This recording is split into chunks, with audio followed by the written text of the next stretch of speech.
So I just want to thank Kenny for getting me on the schedule today. It was a little bit of a battle. I'll tell you a little bit more about that later. I'm gonna just tell you a little bit about myself. This part always feels a little uncomfortable to me because it kind of sounds like bragging. That's not why I'm doing it. I'm doing it to try to lend credibility to the information that I'm going to share with you guys today. So I've been treating sports injuries for 24 years. I've been lucky enough or have worked hard enough, depending upon how you see it, to travel around the world, literally completely around the world, at the most elite level of athletics. I've worked for the Cleveland Browns and the Detroit Lions and the Phoenix Suns. I've been a regular treating doctor with USA Track and Field, and I've been on the PGA and LPGA tours for many, many years. One of my favorite gigs was in the Women's Professional Football League, which is just an absolute mind-boggling thing. Like I said, it's just to try to get you guys maybe to think, all right, maybe what we're going to see today has some credibility, because at the elite level of athletics, rest, ice, compression, and elevation is dead, absolutely dead. So before we get into the meat and the potatoes, I want to get on my soapbox just for a second, and this is why Kenny really deserves my thanks, because your leadership absolutely eviscerated my presentation. And it's because I had examples of sports injuries, the diagnosis of those injuries, and the treatment of those injuries. And your leadership at the National Strength and Conditioning Association insisted that I remove all reference to treatment and all reference to diagnosis. And I appealed to them, look, I'm not going to go try to convince your members that they can diagnose. I'm not going to try to cause any trouble. I just want to share information with them. And Kenny, to his credit, 4 times back and forth as they destroyed my presentation. So you'll notice that this is not what's on your syllabus. And it's because your leadership has you in a very, very small box and wants to control what you can hear. And I think that's a bad thing. So I understand that they're elected officials. You should consider electing them out. If you've ever watched somebody hang themselves in real time, I'm doing it right now because this is recorded. You may never see me again because of what I'm saying.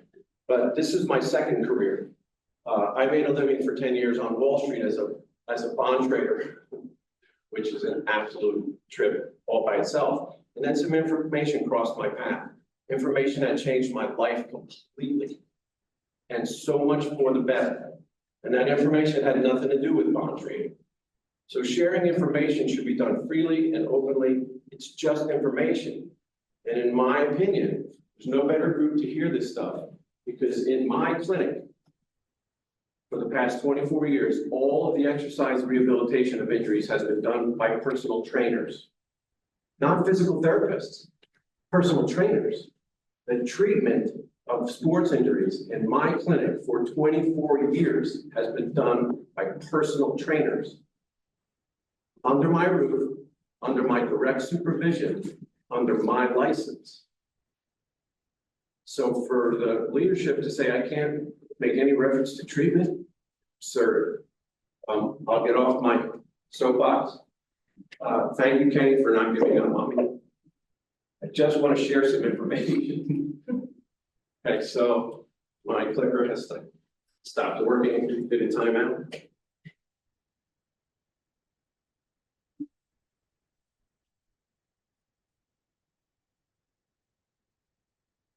And I just while we're doing this, learn who's in the room. Is everybody in the room a personal trainer? Are there any physical therapists in here?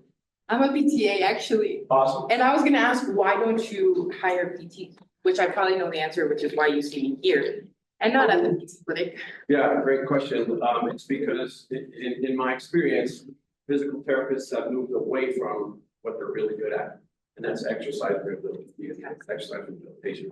And I understand why. I understand reimbursement. I understand how procedures are reimbursement driven, but dry needling every referral from my practice doesn't work for me. Right? It's the exercise rehab that you guys cut your teeth on and why everybody loves you and you've abandoned it. And the people who are doing it better than anybody right now are personal trainers. That's why people like Seth Wilkie, and Jocelyn Herrick, and Karen Grimaldi, these are the personal trainers that have done all the type of rehabilitation treatment in my clinic. And hopefully at some point I can show you why that's the most important part of injury care. And the cutting edge and the new standard of care. And where is your clinic? So sorry. So Montgomery. In the Panama Plaza.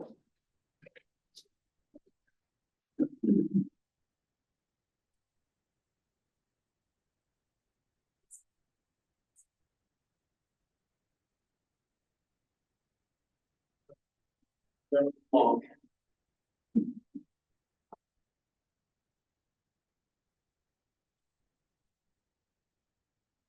Not too worried. They know that it's working any second. That for was a good thing. How's your eyesight? Can everybody see this bottom slide? Has everybody read this book? Outlive. Has anybody not read this book? Okay, so I do a ton of reading because I had to do a 10-hour continuing ed seminar a couple weekends ago. In order to put 10 hours of material together, you have to be on it, like on and on and on it. And this is one of the greatest books in the history of healthcare because it's 17 chapters that all boil down to one point. That is the single best thing for your health, no matter what your ailment is. Single best thing is exercise. Like 17 chapters of research on the cutting edge of healthcare that comes full circle by the end of this book that we're just not exercising. I'm preaching to the choir in this room about that, but there's no better version of, or nobody's ever put it quite succinctly as Dr. Peter Attia in this book.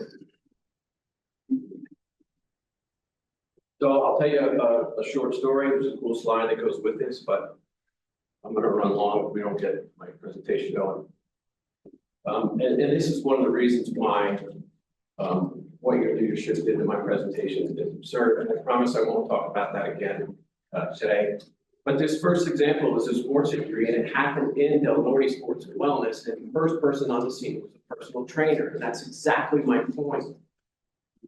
So I happened to be working out in the gym, and I was dating one of the personal trainers at the time. I eventually got her to marry me. Boy, was that a chore. But she knew I was working out, and she ran and got me, and she said, hey, there's an injury in one of the group exercise rooms. It was one of those hardwood downstairs. So I get into the room, and there's a woman on the floor holding her ankle, and she's rocking back and forth, and she is in some serious pain. And I identify myself as a doctor and ask her if I can take a look at it. She consents, using these terms on purpose. And I start to take off her shoe and her sock. And somebody in the group class screams, "Don't take off her shoe!" And I turn around and I'm like, oh boy, okay, that's out of the old model. And that model's dead. Right now, we will leave that lady on the floor for now. And by the end of this presentation, you'll understand why I needed to take off her shoe and why I wasn't afraid to do it. And then what was going to happen after I took off her shoe. So I did a 2-year sports fellowship, which is really a 2-year fellowship in sports injury care.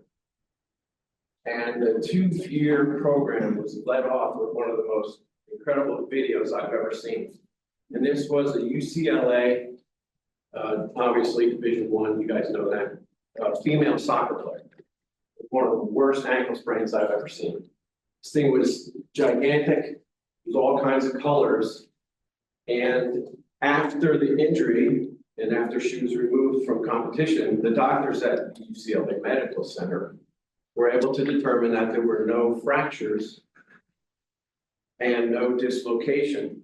She was not a surgical candidate.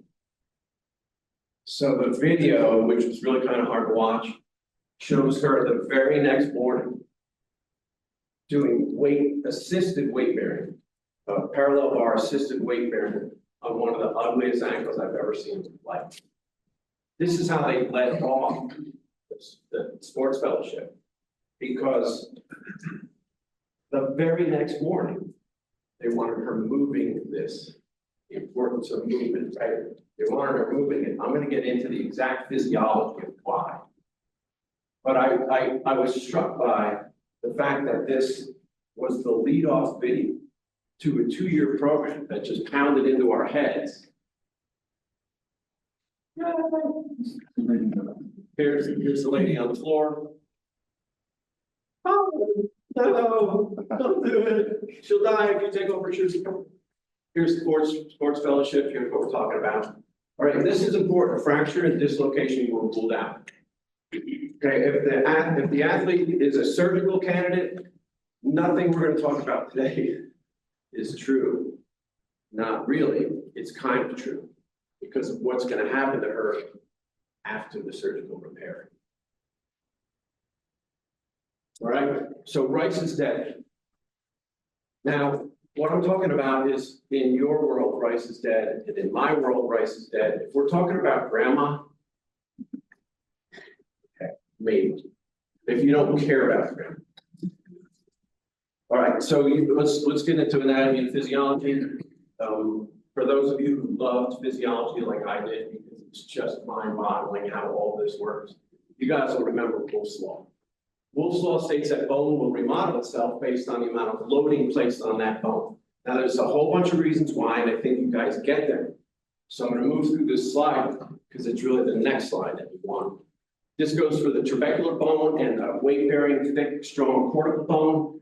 And the issue is, if you load your bones, physiology within the bones is revved up. Now, that's a point that we're going to carry through. I sat through an unbearable lecture, 4 hours on bone health. Osteoblasts and osteoclasts and the bisphosphonates and this version of magnesium and that version of calcium and then Actinel and then Boniva.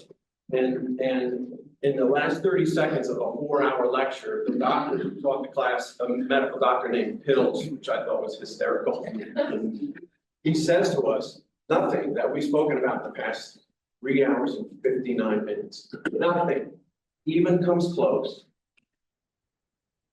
for bone health and weight-bearing exercise. Nothing even comes close.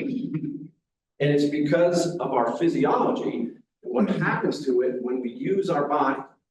Okay, the soft tissue equivalent of Wolff's Law, or Davis's law. Hopefully some people on Zoom are nodding their heads, or you guys are going, oh, wow, I remember, right? Davis's law states that soft tissues will heal according to the manner in which they are stressed. Now, this is what a lot of you guys do all day, every day. Because if you talk about progressive resistance training, it's about micro-injury, healing, micro-injury, healing, micro-injury, healing. And it turns out that that leads to something we love to call hypertrophy and makes our clients happy. They stick with us and befriend their family and friends. But it turns out that Davis's law is also my wheelhouse. And it's the new standard in sports injury care. This is why this poor gal was walking on this injury the very next morning. All right. Now, let's get into a little bit more physiology. Inflammation used to be the enemy. And in the new standard of care, we actually stimulate inflammation on purpose in certain circumstances, because is inflammation the edema that it causes? Is it the swelling that's a result of that edema? What do you think of when you think of inflammation? I think of this. The edema just creates a pool. Apparently I'm going through puberty this morning. Creates a pool that allows this. You guys understand chemotaxis? Does this term come across your radar? Okay, so chemotaxis is movement. Right? You can see the taxi in there. Movement towards a chemical signal. A chemical signal is what happens in the inflammation. The inflammation is essential to call in the repair team. Now, a lot of us know that the biochemical inflammatory response takes 72 hours to fully occur, and the chemicals in that biochemical reaction are formed in a very specific order. The order is important to call the macrophages in first. Macrophages follow a chemical signal that occurs early in the inflammatory process because their job is to clear the cellular debris. Like if your house gets blown down in a hurricane, we've all seen these images recently. Step one is to remove the debris. That's what macrophages do. Then the fibroblasts move in. You guys know about fibroblasts? Fibroblasts have one job. They make collagen. This is the repair team. The macrophages are the cleanup team. Fibroblasts are the repair team. Now, the difference between functional tissue and scar tissue is whether or not you immobilize the injury while the fibroblasts are doing the repair. Okay, if you immobilize the injury like we used to, you take a box of toothpicks and you drop them onto the floor, and those toothpicks are going to have a haphazard alignment. Consider each toothpick a collagen fiber. You dump them on the floor, that's what you get. Scar tissue doesn't plug into the injured tissue well. Its edges are predisposed to re-injury. It's non-functional. It's a source of continued irritation. And once scar tissue sets in, it really sets in, like we used to immobilize things for a long time. It is really, really hard to turn it into functional tissue. And scar tissue is a three-dimensional process, right? It's not the toothpicks lying flat on the floor. It's a ball of dysfunctional, haphazardly aligned collagen, right? And then we used to work really, really hard to try to change that. We weren't good at it. So what we've discovered with the help of electron microscopic images is that we can influence collagen fiber alignment within a healing scar. So guys like me go to San Diego, California, and give them thousands of dollars to teach me how to repeatedly move an injury under my thumb so that I'm disrupting the collagen fibers that don't run in the direction of the pull of the tissue that's injured. Active release technique and myofascial release technique. If you repeatedly run over a scar, an injury, while it's healing, the fibroblasts, which have an innate intelligence, this is where things get crazy and fascinating for me. The next wave of fibroblasts that moves into the injury starts to lay their collagen fibers down in the direction of the fibers that are left. Gotta go find these electron microscope images because they're unbelievable that a cell can show up at an injury site and do this. And go, hey, all those fibers that didn't run in the direction of the pull of this tendon or muscle or ligament, they're all gone. I better lay my. And they start building their amino acid chains differently, and the new fibers are more and more and more elastic. So if you repeatedly destroy a scar, why do I keep saying scar? Old thinking, right? If you repeatedly destroy the healing scar while it's healing, you end up with alignment of the collagen fibers, elasticity within the collagen fibers, and you end up with functional tissue. Right? You can go to San Diego and give them thousands of dollars if you want, or you can just do what you guys do all day, every day. That's why that girl was walking on that injury the very next morning. Because movement stimulates physiology. And movement within the way that ankle moves is the simplest way to repeatedly destroy the healing scar while it's healing. Just have her walk. Then get her on a wobble board. Get her on an AirX pad doing some balance stuff. But in the early stages, move that ankle the way that ankle moves, and the fibroblasts that are doing the injury repair will align their collagen in the direction of the pull of the injured structure, and they'll be more elastic. This is the entire meat and potatoes of this slide, of this presentation, and where we were going to go into some really cool injuries, diagnosis of those, and treatment of those. But I'm not allowed to present that. So the and more part of this comes in now. So my younger brother's an orthopedic surgeon. If you have a boot top fracture, which is the tibia and the fibula, it got its name from the frequency of occurrence in skiers. This is where both of these bones break right at the top of the boot, and the foot is flopping around like, I mean, you've seen it. Unfortunately, we saw it in a Detroit Lions defensive lineman a couple weekends ago. That guy, Hutchison, he suffered this injury, right? They'll take this guy to my brother Chris. My brother Chris actually works for the Kansas City Chiefs, not for the Detroit Lions, or he would have done this repair. But he'll put a rod down the marrow cavity of the tibia so that the bones align. And you'll wake up and leave the OR in a walking cast.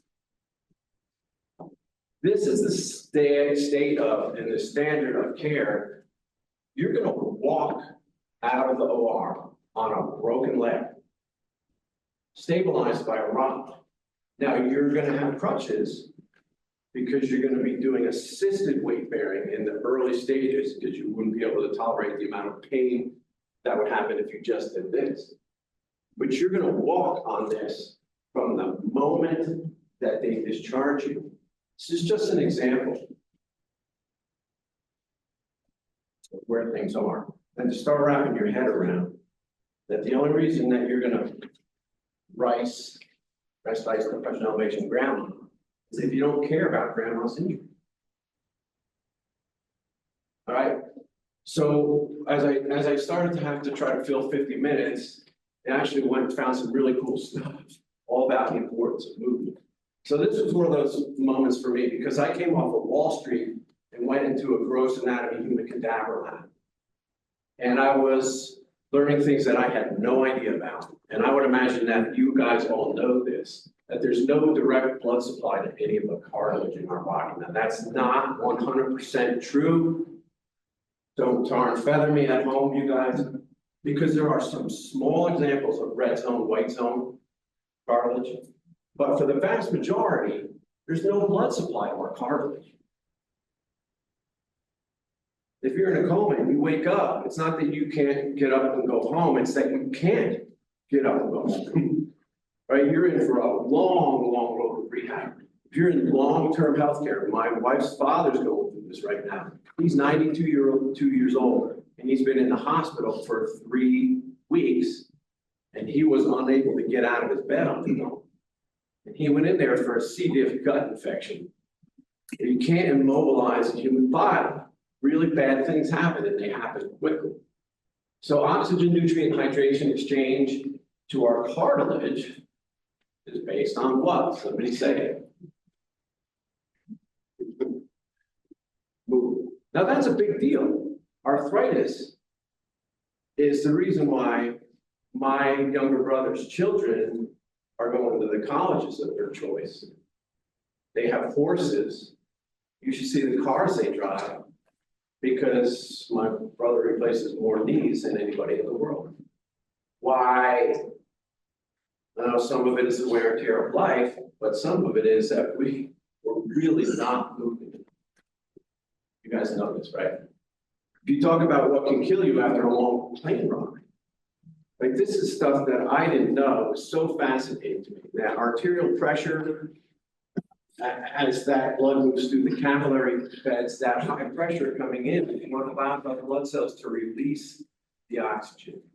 And the pressure change through the capillary beds coming out, the venous pressure is so much lower, which allows the hemoglobin to bind CO2. Hemoglobin action is all about pressure. That's why our body's designed this way. But venous pressure coming up from the lower extremity, we have valves in our veins. I didn't even know this. So if you can pump blood through that valve snaps shut and prevents the backflow of blood. If you're on a long plane ride, what do they want you doing? They want you pumping your blood back to your heart, so you don't get a blood clot, die of a pulmonary embolism. The return of the blood to our heart is dependent on movement. We'll talk about the brain. Right. All right, so if you want to talk about sports, the world of sports injury, right, we've got a short discussion on concussion. It is not just our football players anymore, is it? Our soccer players are now exceeding our football players in concussions. Let's not even start to talk about wrestling. Right? So the treatment, not allowed to talk about treatment. The treatment of concussion and the treatment of stroke are the same. Because as it turns out, one of the best ways to get the brain to recover is to create ascending neurological activity using our right? When they were forcing this down your throats, little did you realize this was going to be the rest of your life, hopefully. Because our proprioceptors, we were talking about the wobble board a little bit earlier, our proprioceptors and our joint mechanoreceptors fire from the body and they terminate in the brain. And they do more than just conduct electrical impulse to the brain, don't they? So proprioceptors are in the ankles and the feet, higher than any other part of the body. So if you just want to help somebody with a stroke or a concussion, make them do this. That's it. Right, in my clinic, we have them heel toe walk down a hallway, which imbalances them. The more they're imbalanced, the more the joint mechanoreceptors and proprioceptors from the ankle create ascending neurological stimulation to the brain. You can have your people walk on grass, or you can hold a class, an exercise class in a park. It's the uneven surface. And as it turns out, and this just came out, I have the study. Alzheimer's is the next great epidemic in this country, you guys understand that? Neurodegenerative disorders have the ability to bankrupt the country. That's how much they're going to cost. And the first time somebody said that to me, I went, oh, this guy's trying to be dramatic. But this is rare. And as it turns out, the single best way to prevent Alzheimer's disease is, we say it,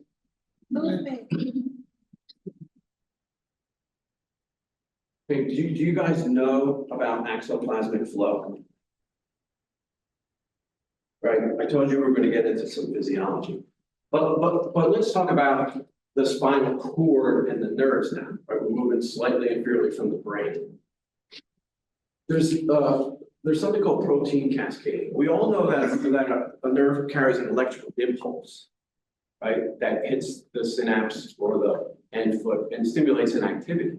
But that impulse pushes substances along that nerve that are essential to the target tissue. The process is called axoplasmic flow. The substances involved in what we call protein cascading are substance P, and all the other things that you can Google if this fascinates you. Just want me to get through this slide, that's pretty cool. But what we know is if you completely denervate your spleen, even if you leave the blood supply to your spleen intact, your spleen will die. The nerve impulse and the protein cascading through axoplasmic flow is essential to the health of the tissues in our body. Right, the cerebrospinal fluid serves this purpose to the spinal cord, kind of like the fluid within our joints supplies oxygen and nutrients to the spinal cord.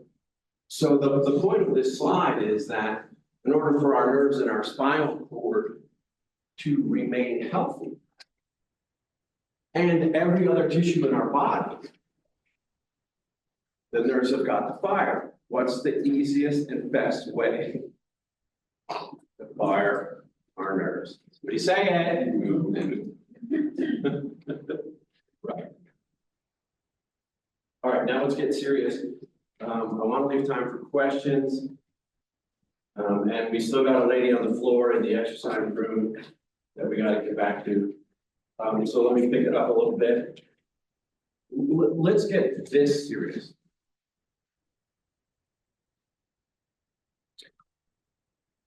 We're talking about the 3 top killers of us.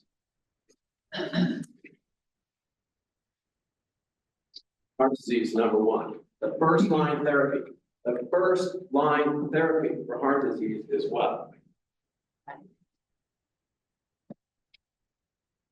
What if what you guys do all day, every day is actually the best treatment for heart disease? The number 1 killer. Like, how important is movement? What's number 2 right now? What's killing us in this at the second highest rate? Diabetes. First line therapy, right? Another word for therapy is treatment. What if the first line therapy for diabetes is what you guys do all day, every day? See how absurd asking me to remove all reference to treatment is? Okay, and let's talk about cancer. Now, I've put in parentheses breast cancer because it is still our number 1 cancer. Believe that? It's 2024. Now, if you ever want to see me on a soapbox, it's me trying to explain to you why this is still the number 1 cancer. Because I know why it is, and I know why we won't change that. It's another lecture. Maybe I'll try to bring that next year if they ever let me on this lecture schedule again. But for goodness sake, right? All right, now let's boil cancer. I know this is like preaching to the choir here, but if you can't get serious about what Alvin was really trying to tell us, exercise reduces your breast cancer risk by 30%. Exercise. You guys have seen this study, right? Do you know this one? Okay, colon cancer is number 4. The reason I jumped straight to it is because that number 2 and number 3 have the same risk reduction by exercise.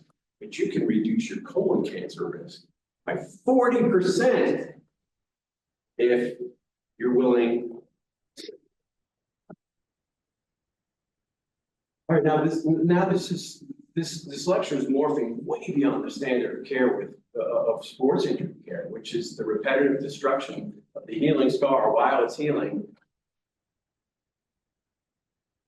Best done by movement, or my $3,000 annual therapy. Movement is better. And now we're talking about the best thing for the prevention of Alzheimer's disease and heart disease and diabetes, cancer. Right, and I started getting into a really cool place because I was forced to by the leadership that wouldn't let me present the lecture that I had written. But I started going, holy Christmas. This group is doing all day, every day, the most important thing for our health, bar nothing. And I was mad at them for a while, and I still don't think cycling information is ever a good idea. But I started going, oh my goodness.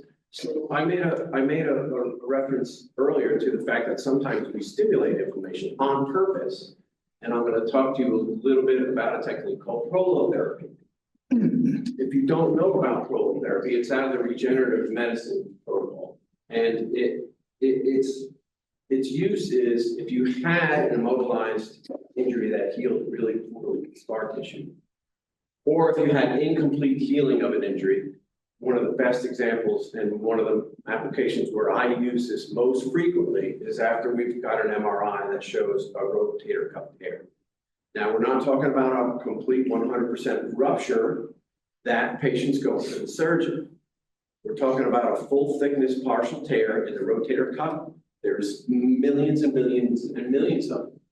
But guys like me will intentionally create a new injury at the existing point of the injury in the rotator cuff tear. Or we'll take that high hamstring strain at the musculotendinous junction where the muscles come together and there's this hunk of scar tissue in there. Because after that strain, they immobilized it, didn't treat it well. And we will take a 25 gauge needle, insert it into the hamstring, to the point of that scar.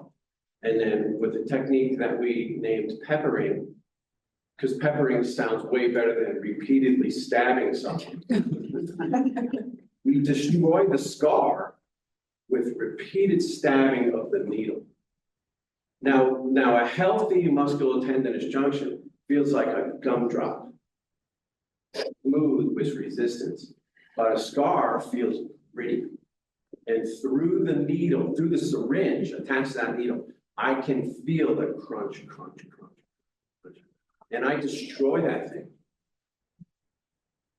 Right? With the help of an MRI, I get right up to the rotator cuff tear and I repeatedly stab it, creating a new injury on purpose. And then I inject an irritant onto the injury I just created to stimulate as aggressive and inflammatory response as we can get. Because this thing's done healing, and it didn't heal well. And we need a hyper healing event, and that's driven by inflammation. So we allow this thing to run full 3 days, full 72 hours because of the irritant I injected onto the injury. And what do? What do you say?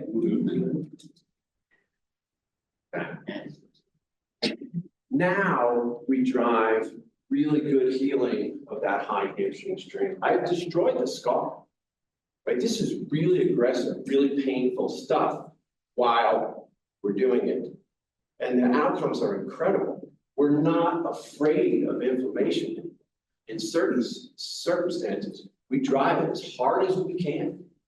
Not just by repeatedly stabbing somebody with a 25 gauge needle, but then injecting an irritant onto the injury. It's like throwing salt in them.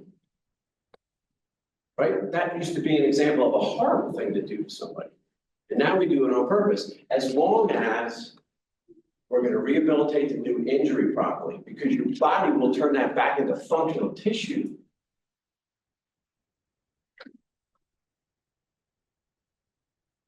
Get there. All right, so here's the kind of grand finale, and then we're going to get into the Colorado guidelines, which will lead us back to the lady on the floor. And we'll still have time for any questions if you guys have them. But here's a statistic that a lot of us know. And it's a horrible statistic. But what's heartbreaking is this next statistic. half of our kids. This feels to me like a punch in the gut every time I look at it. We've got to change this. Now, you're sitting there going, yeah, we're trying. All day, every day, we're trying, right? But we've got to wake up to this. I don't know how we do it, right? I scream it all day, every day. I know that you guys spend your entire lives fighting, but we're losing. So if you guys have soapboxes, do not be afraid to come down on people hard, right? For the last time I stood in front of this group, I told you that the doctors of all specialties are not fighting this fight anymore. We don't have the time. Unfortunately, reimbursements get lower every year. We have to see more and more patients faster and faster and faster. We have to boil our appointments down. I cannot sit down with an obese patient and have a real talk with them. Right? You guys are perhaps the last hope. Half of our kids. I don't like it. What's the answer? You know, the entire state of our health boils down to this treatment. Can't talk about any treatment in your lecture. Good thing you got. All right, let's get back to our friend on the floor. So the University of Colorado does, oops, sorry. Sorry, I'm a spastic with my clicker. The generally accepted, within the country now, the generally accepted concussion guidelines are the Colorado guidelines. The University of Colorado does a ton of sports injury research, but they published this recently, and the world of sports medicine laughed at them and called bullshit on it, pardon my French, and asked them to repeat their study. So they did, and they came out with the exact same conclusion. Now, the lower extremity 6-step test is incredibly reliable. And here's how it goes. Considering whether or not a lower extremity injury needs an X-ray, ask the patient to walk on the injured limb. Now, that can't be your first thing that you ask them because you got to remove the shoe and the sock. Why? Because if they're a surgical candidate, if there's a gross deformity or a compound fracture, or you take off the shoe and sock and you're like, oh, don't ask them to walk on it. Right? But if you take off the shoe and sock and you go, I don't see any gross deformity. I want you guys to know about this. Is it a diagnostic tool? I don't care whether or not it is. It's unbelievably reliable. And I want you guys to know it. If they can take 6 steps, and we're talking about a hip injury, a knee injury, ankle injury, a foot injury, a toe injury, if they can take 6 steps on that limb,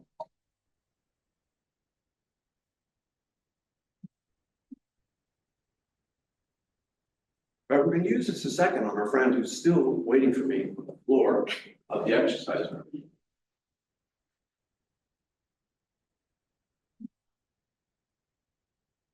If they cannot take 6 steps, and in my experience, it doesn't take 6 steps to know whether or not, right? But if they can't take 6 steps in the study was the magic number. Right, if they can't take six steps, and I've been on a lot of football fields, I still do game day injury triage for El Dorado varsity men's football. I just love being on football fields. And so when you run out on a player who's rolling around holding their leg and you take a look at it, that's what they're doing when they get out there. Is any gross deformity in this leg? If there isn't, they help the kid up. And they say, let's see if we can walk to the sideline. If they can't, you know it immediately in my experience. But I want you to understand that some really tough people, like Lawrence, who can fight through injury, he might take 3 steps. Because he's a tough son of a gun. And he ain't gonna make it to 6. It's not. Okay? Now, before we get back to our friend, actually, let's get back to our friend before I display this slide. Right, I've got to take the shoe and sock off, I've got to look at it. If it's gross, and I don't mean disgusting, I mean obvious, we're calling 911, right? But it wasn't. Obviously, she was in a lot of pain, so I wasn't certain. There could have been a crack in something, right? So I push on all the appropriate spots where the most common fractures would be. She doesn't scream and slap me. I challenge the ligaments to make sure nothing's ruptured. She doesn't love it, but there's nothing gross. And I said to her, you want to try to walk on this? She goes, why would I do that?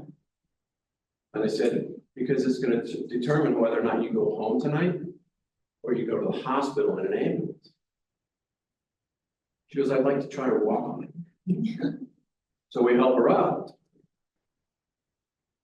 1, then you know what's happening in my head. 2, 3, 4, right? Where's she going tonight? She's going home. Right, so don't be afraid to look, you have to look. And if I wasn't there, it was gonna be you. Right, so I want you to know this. Is this diagnosis? Well, NSC leadership would argue that it is. But if you're the only one there and you run down there, you've got to understand that you can remove the shoe and the sock. You can pull the pant leg up. You've got to look at it. Whether or not you want to ask her to walk, that's up to you. You're not, in my opinion, diagnosing injury. You're using information that crossed your path. Okay, what do? Do you call 911? Or are you trying to help this lady get to her car and get home? Right, you should know this stuff, in my opinion. All right, so here's the big grand finale slide. We do still have a couple minutes for. There's only one thing. Right, this is just an amazing statement. And this is Peter Attia's book. And he clearly states this. There's only one thing that can extend your life, guaranteed to extend. It's accuracy. So it's nice to see you guys. You're never gonna see me again, probably. If you guys want to just start your break, that's cool. We're close enough. Have you guys go get a cup of coffee or just a bathroom take. If anybody has any questions, happy to entertain them. Yeah, I have a question. Yeah. So with the patient that they had assisted walking immediately the next day, why didn't they wait the full inflammatory cycle before starting that? Yeah, I mean, it turns out that macrophage activity is more robust, even the first phase of, right? And there is still a little bit of inflammatory edema pool size concern. Right, because macrophages move into that chemical signal, which is occurring in the entire inflammatory, the entire game. So they don't want a rogue fiber even being laid down, right? And that is, as you guys know, one of the best ways to pump inflammation out of the area. And in the ideal scenario, biochemistry is happening in as small an area as possible around it. And in my opinion, it's the way you fire up physiology by moving. She's going to heal better and faster because they had her walk in the very end. And she's a star. They need her on the field. Yeah. Yeah. Do you give your patients like a numbing agent prior to injuring them again during the prolotherapy? I don't. I educate them to the fact that they're going to hate me for 30 seconds. Oh, 30 seconds. Yeah. Oh no, once you're there, you work quickly. Of course. And it's a 25 gauge needle, we're doing some damage. And with the irritant, I do inject procaine. So within another minute or two, when Can you repeat that? I was with the irritant, which is an injectable called Cerebin. With the irritant is, yeah, thank you, procaine. So within a couple of minutes, they're not gonna feel any pain at all for about 4 hours, then they're gonna hate it. And do you tell them to just do like NSAIDs or something after if No, needed? no, we can't dampen the inflammatory response. Okay, perfect. They can apply heat Yeah. or Tylenol, I don't know, no inhibition of the inflammation. because we want that. We want it, yeah. As far as movement after injury, does it matter if you do close chain or open chain? It doesn't. And I will argue, especially to this group, that moving the body, the way the body moves is sometimes even more effective than my $3,000 San Diego technique. You know, the practitioners often may say to you, you know, within the first 14 days, you really need me working on it. That's because they want you to refer your client to them or come to see them. But moving the body is one of the best ways to create alignment of the new collagen fibers, because the body moves in the way the body moves. So, open. Nope. What about passive versus active? Like, you move the body. I do, but I want them active as soon as possible. How would And you, the severity of the how would injury, you convince the, like 74% of the population? yeah, How would you convince obese patient would you? yeah. I mean, if I had the answer to this, I would just hand it to you on a simple platter. We had a long discussion. Did you guys hear the question? How do you convince these 74% obese to change their lives? In my 10-hour course, thank goodness, because it's hard to do 10 hours. We had a long discussion among 75 practitioners of the challenges of this. Because the pushback is incredible. And I had doctors on the call. We had a large group like this in person and doctors on the call. We had doctors chime in with, I just tell them they're too fat. Are you kidding me? You can't tell somebody who's too fat that they're too fat. That's not how you create change. But we had an amazing discussion on it. And I've tried it for 24 years. And the percentage that listened to me is extremely low and really probably has nothing to do with anything I said. It could also be severity of the injury. Sometimes they're in my office with a frank herniated disc firing a lightning bolt down their leg, and that's the moment for them. You know what I mean? But it's something that happens within them. It's not anything I can say. I've tried to word it a billion different ways. It's challenging. Anybody else? You said, that, what is the difference between the healing scar tissue versus, you said, functional tissue? Yeah. With soft tissue molds, they'll regenerate functional tissue. Yeah, I mean, the electron microscope is what brought us this information, and it just blows my mind every time that we talk about it. How if you disrupt collagen fibers, the next wave of them are more elastic. Because, and it's, you know, it's the proline, it's the frequency of the proline within the amino acid chain. I mean, I know that you guys learned this at some point. So the functional tissue is bad with some molds. Is that a bad tissue? No, because every time you move that scar, while it's healing, you disrupt the collagen fibers that run in the wrong direction, which influences the alignment of the next phase and influences the elasticity of the next phase. So man, And then you break those, and then therapy is good. yeah, Okay. yeah. I spent $3,000 learning a very expensive therapy. But all you really need to do is make them do this, which is the whole point. Yeah. Oh, stop. Yeah. Okay, thank you, guys.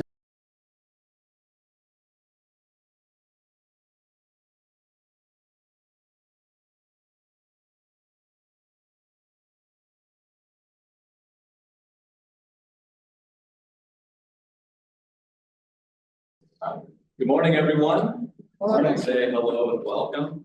My name is Zach May. I'm currently a strength and conditioning coach right down the road at the Albuquerque Baseball Academy. I'm still kind of involved when it comes to writing and research and everything like that, but this is one of my favorite things to do, to actually dive into some studies and just come out to the fitness pros like yourself and share the things that I've learned. Okay, and with that in mind, I honestly just want to say thank you so much for being here today. It's always a, honor and privilege just to have this, I guess like a platform, the, slide deck and everything. So let's go ahead and get into it. It's a really cool topic today. And, by the way, I gave everyone a nice little outline. It's kind of like your cheat sheet in case you want to follow along, or in case I lose track, you can be like, actually, we're supposed to be on that slide, but it's okay. We're just going to go ahead and work through these sections one by one. Every time I speak, I like to make my definitions and terms very clear, or else we don't have a really good jumping off point, do we? So we're going to dive back into some XPhys 101 and talk about specificity, as well as this concept of transfer, because that's exactly the main focus today.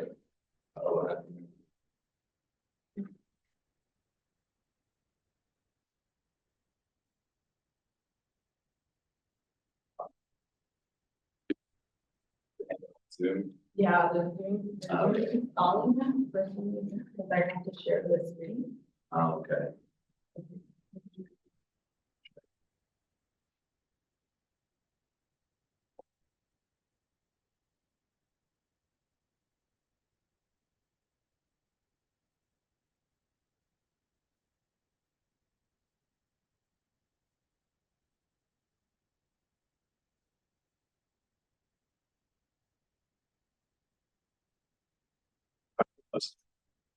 As I was saying, all right, going back into XPhys 101, I'm kind of of the belief that you can go back and rewrite every single exercise science curriculum around the said principle, specific adaptations to impose demands.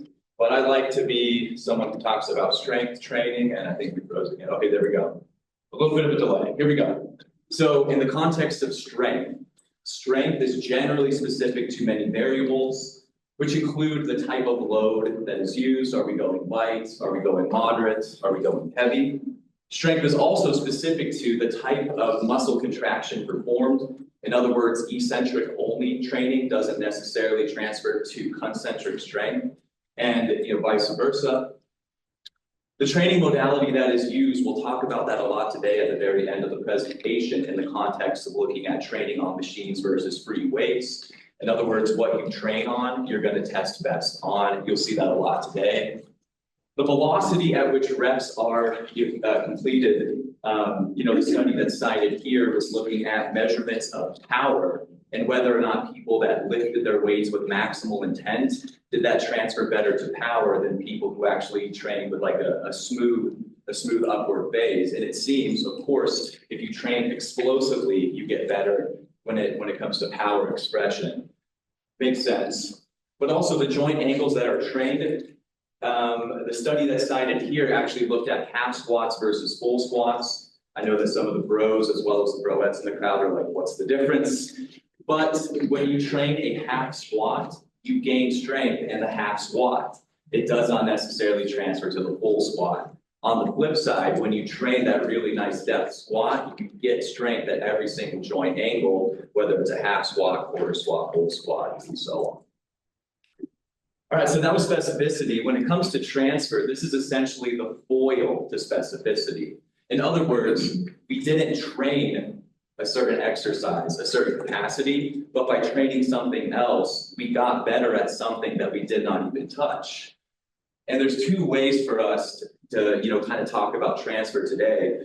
The first one is looking at just strength acquisition in exercises that are not actually touched during any given training block or mesocycle.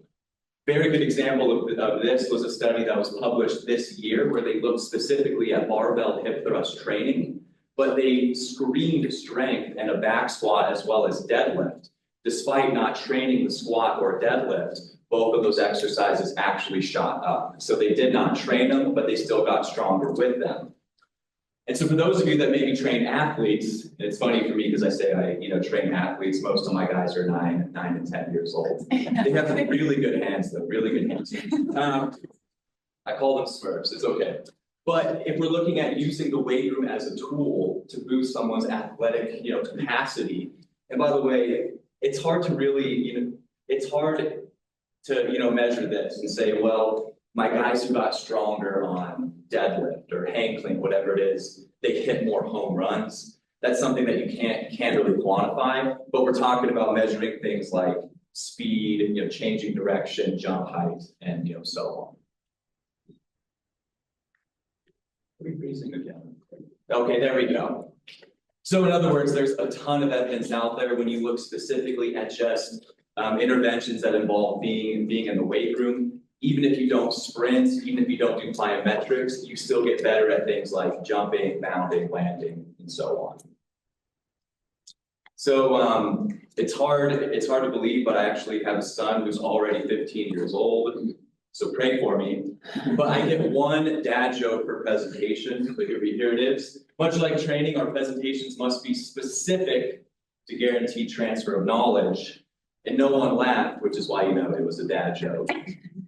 But anyway, the purpose that I'm going to stick to is right here. The purpose of this slideshow, to assess the transference between commonly used lower body resistance exercise in the context of strength and athletic performance. Let's get into it.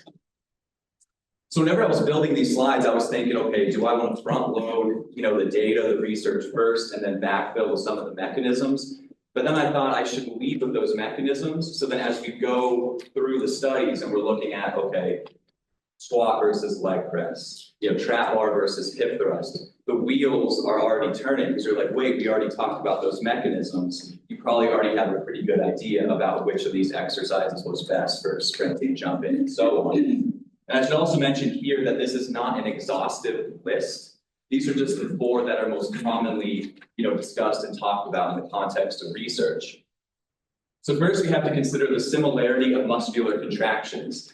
And so what I mean here, I feel like it's tempting to just look at someone as they're, swinging a bat, as they're on the line trying to fire off to make a block, and just think, okay, I want to take a snapshot of that, and I just want to mimic that motor pattern in the weight room. But we also have to ponder, what are the demands on the muscles involved? And so what I mean later on, we'll actually see this. When it comes to a task like changing direction, we have to put a whole lot of force in the ground, we have to slow ourselves down, and then we have to get back going the other way like this. And so if we're looking at two exercises like a step up or a back squat, you might say, well, to change directions and sprint, this is a lot of single leg work, so automatically the step up is better. But when you look at the squat component, we're actually having to put a whole lot of force in the ground first, and then we have to drive back up. You'll see later which of these is better at increasing someone's ability to change directions. All right, number 2, this one seems obvious, but this is kind of the case for why most people program based on patterns rather than just isolating muscle groups. And so what I mean is we want our muscles to work on the same team. And so if we're looking at a task like, okay, I just want to increase someone's squat jump or counter movement jump height, we would agree, okay, we're going into rapid triple flexion followed by triple extension, trying to gain some power from the stretch shortening cycle. And so, well, yeah, of course, quads and glutes are going to be, I guess, like activated and involved in this jumping task. But wouldn't it make way more sense to just kind of mimic it with something that's having in this case, the plantar flexors, the quads, the glutes, everything else? So can I break up a movement in pieces, or should I just train it as one pattern? Number 3, ground force reactions and kinetic chains. So kind of the debate, I think earlier someone was talking about open versus closed chains. And so it's funny because whenever you watch athletes, any movement they do, so for example, my sport, if you look at someone, swinging a bat, you can say like, well, the trunk and the arms, they have a bat or a ball, right? So that's kind of like open chain, but all of the forces that eventually, have us here, they come from the ground up, okay? So if we were to take any task, whether it's sprinting, changing directions, jumping, which of these do we think would be a better exercise intervention for transfer? And so for me, I'm kind of biased towards this one right here, but we'll actually see a study at the very end of this presentation that shows like, yeah, this isn't really going to get it done. Again, I'm sorry to the bros and broettes, but something that's kind of a hybrid in the middle, whether it's a hack squat or, I guess like a Smith squat, this is actually something that's going to have a tiny bit of transfer. And number 4, this is something I never thought about until I started to read about on this topic. This was back in like 2019 or so. But outside of the muscular demands, outside of the ground forces, outside of the chains that are involved, what direction is the force being applied? In other words, is it something that's going from front to back or from bottom to top? And by trying to match the force transmission in the weight room, do we get better transfer? And we'll see this actually in the, actually coming up in the next section. So if we have tasks like sprinting or we're trying to jump forward, with something that involves forces going from back to front, such as a barbell hip thrust, would that be a better option? Or if we have someone that has a goal like, hey, I just want to jump really high, I have to rob that home run, I have to dunk, would something like a squat be a better option for them? So looking at the direction of force application. All right, just making sure I'm staying on time right here. Love it. So nothing up my sleeves. I gave you that outline.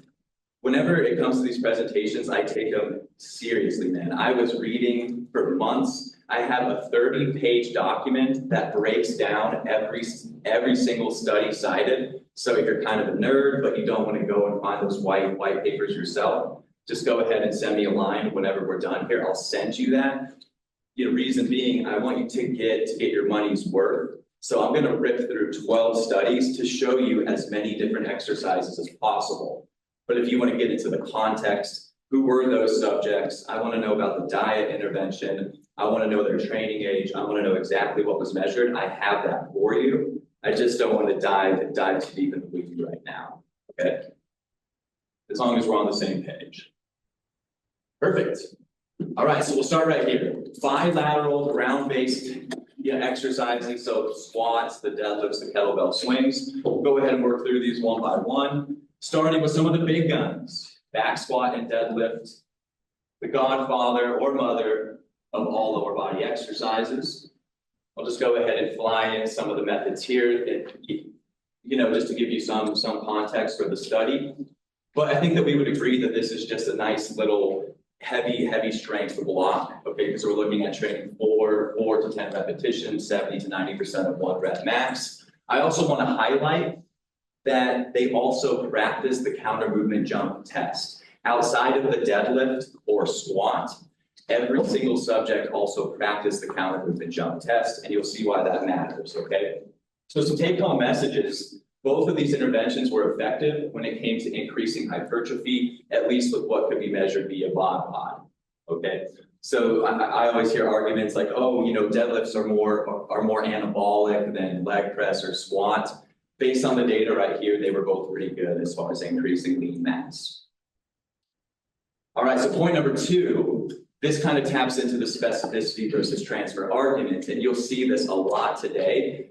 And it makes sense. So both groups increased their 1 rep max on both lifts, but the squatters simply got better at squatting. But there was still a little bit of increase for the people that only did deadlift and did not squat. When it came to deadlift strength, we saw the exact same thing. Both groups increased, but the deadlifters got better when it came to deadlifting. Last, when it came to improvements to the counter movement jump, both groups increased without any significant differences between them. But as readers, as listeners, we should be left wondering, well, because they were practicing that test, was it by virtue of the deadlift, the squat, the jumping, or both? So that to me, if I were to read this and be like, oh, they didn't really do a good job. But when it comes to how we actually train and practice, I doubt that, if I just said, here's my baseball team, I need you to train them for 4 weeks, you wouldn't just do squats and deadlifts. You'd probably be doing some bounding, some hopping, some throwing, and so on. So I would say that this looks a lot more like what people do in practice anyway. As far as the take-home message, of course, the principle of specificity dominated, but there was still transfer across those 2 lifts. So I just say, why not use both? And if you like leg press, you're like, why use either? It's okay. All right. Does anyone use kettlebell swings or any kind of variations with their clients? Okay, yeah, we like to do that. It's kind of like a primary move we try to blend into our young guys, trying to teach them how to hip hinge and so on. But let's take a look at this one. Kettlebell swing versus a deadlift from the floor. Again, I'll fly in these methods really, quickly for you. I do want to highlight, especially here though, when it came to the deadlift intervention, they lifted extremely light and they were only doing 4 to 5 reps per set. The authors call this an explosive deadlift. So they were grabbing a super light weight and they were just trying to throw that thing up as fast as possible. When it came to the kettlebell swing, it's kind of hard to manage tempo because you're just trying to throw it up as fast as you can. That thing's going to snap you back down and then we're already on to the next rep. But when it comes to the deadlift, 30% of 1 rep max, we're talking anywhere from 25 to 35 reps to failure. So you're training with like 30 repetitions in the tank right here. I just want to be honest about that. What's nice about this one though, is that outside of the deadlift and swing, no other exercises were done. Okay, so this is truly an A versus B scenario. All right, let's see. So this is actually kind of shocking to me. Both groups increased their deadlift 1 RM without any differences between them. So this is with a super light load on that deadlift where you're just being very snappy with it. And then we can take a look at the kettlebell swing and be like, there's no way that's going to boost strength in deadlift. In this study, it actually did. It's kind of nice to see. As far as the counter movement jump height, and mind you, again, they did not practice jumping. They didn't do any kind of plyometric training, anything like that. But both groups jumped higher. However, when it came to markers of kind of like power and explosive strength outside of that jump height, the kettlebell swing was better as far as increasing lower body power. And the same thing was found when it came to rate of force development. This was measured during I think it was a mid-thigh isometric pull. And so we can take a look and be like, well, I guess kettlebells are automatically going to save all of us. But I would just say, look, it's something that you can just kind of plug in. If someone's tired of deadlifting, they're like, oh, that kind of bothers my back a little bit. Again, I also want to highlight that effort on those, sets of deadlift was probably a little bit too low. So maybe that's why the kettlebell swing was better when it came to power. But again, it's not, okay, I'm a coach, I'm a trainer, I have to pick one. I would definitely pick both. We actually do pairings with our athletes where they'll go very heavy deadlift followed by a really fast ballistic kettlebell swing. So there's a lot of ways for us to mix and match these movements. All right, the battle of what some people might call cheat lifts. Half squats, also known as full squats, and trap bar deadlift, also known as the only deadlift that I do. Okay, let's take a look. And by the way, this is one of the only studies ever done to look at long-term adaptations when it comes to the trap bar deadlift. And also for context, I know I'm kind of making jokes about the half squat versus full squat. They call the half squat going down to 90 degrees of knee flexion, but I'm like, that's as low as anyone ever jokes anyway. Get out of here. Get out of here. Perfect.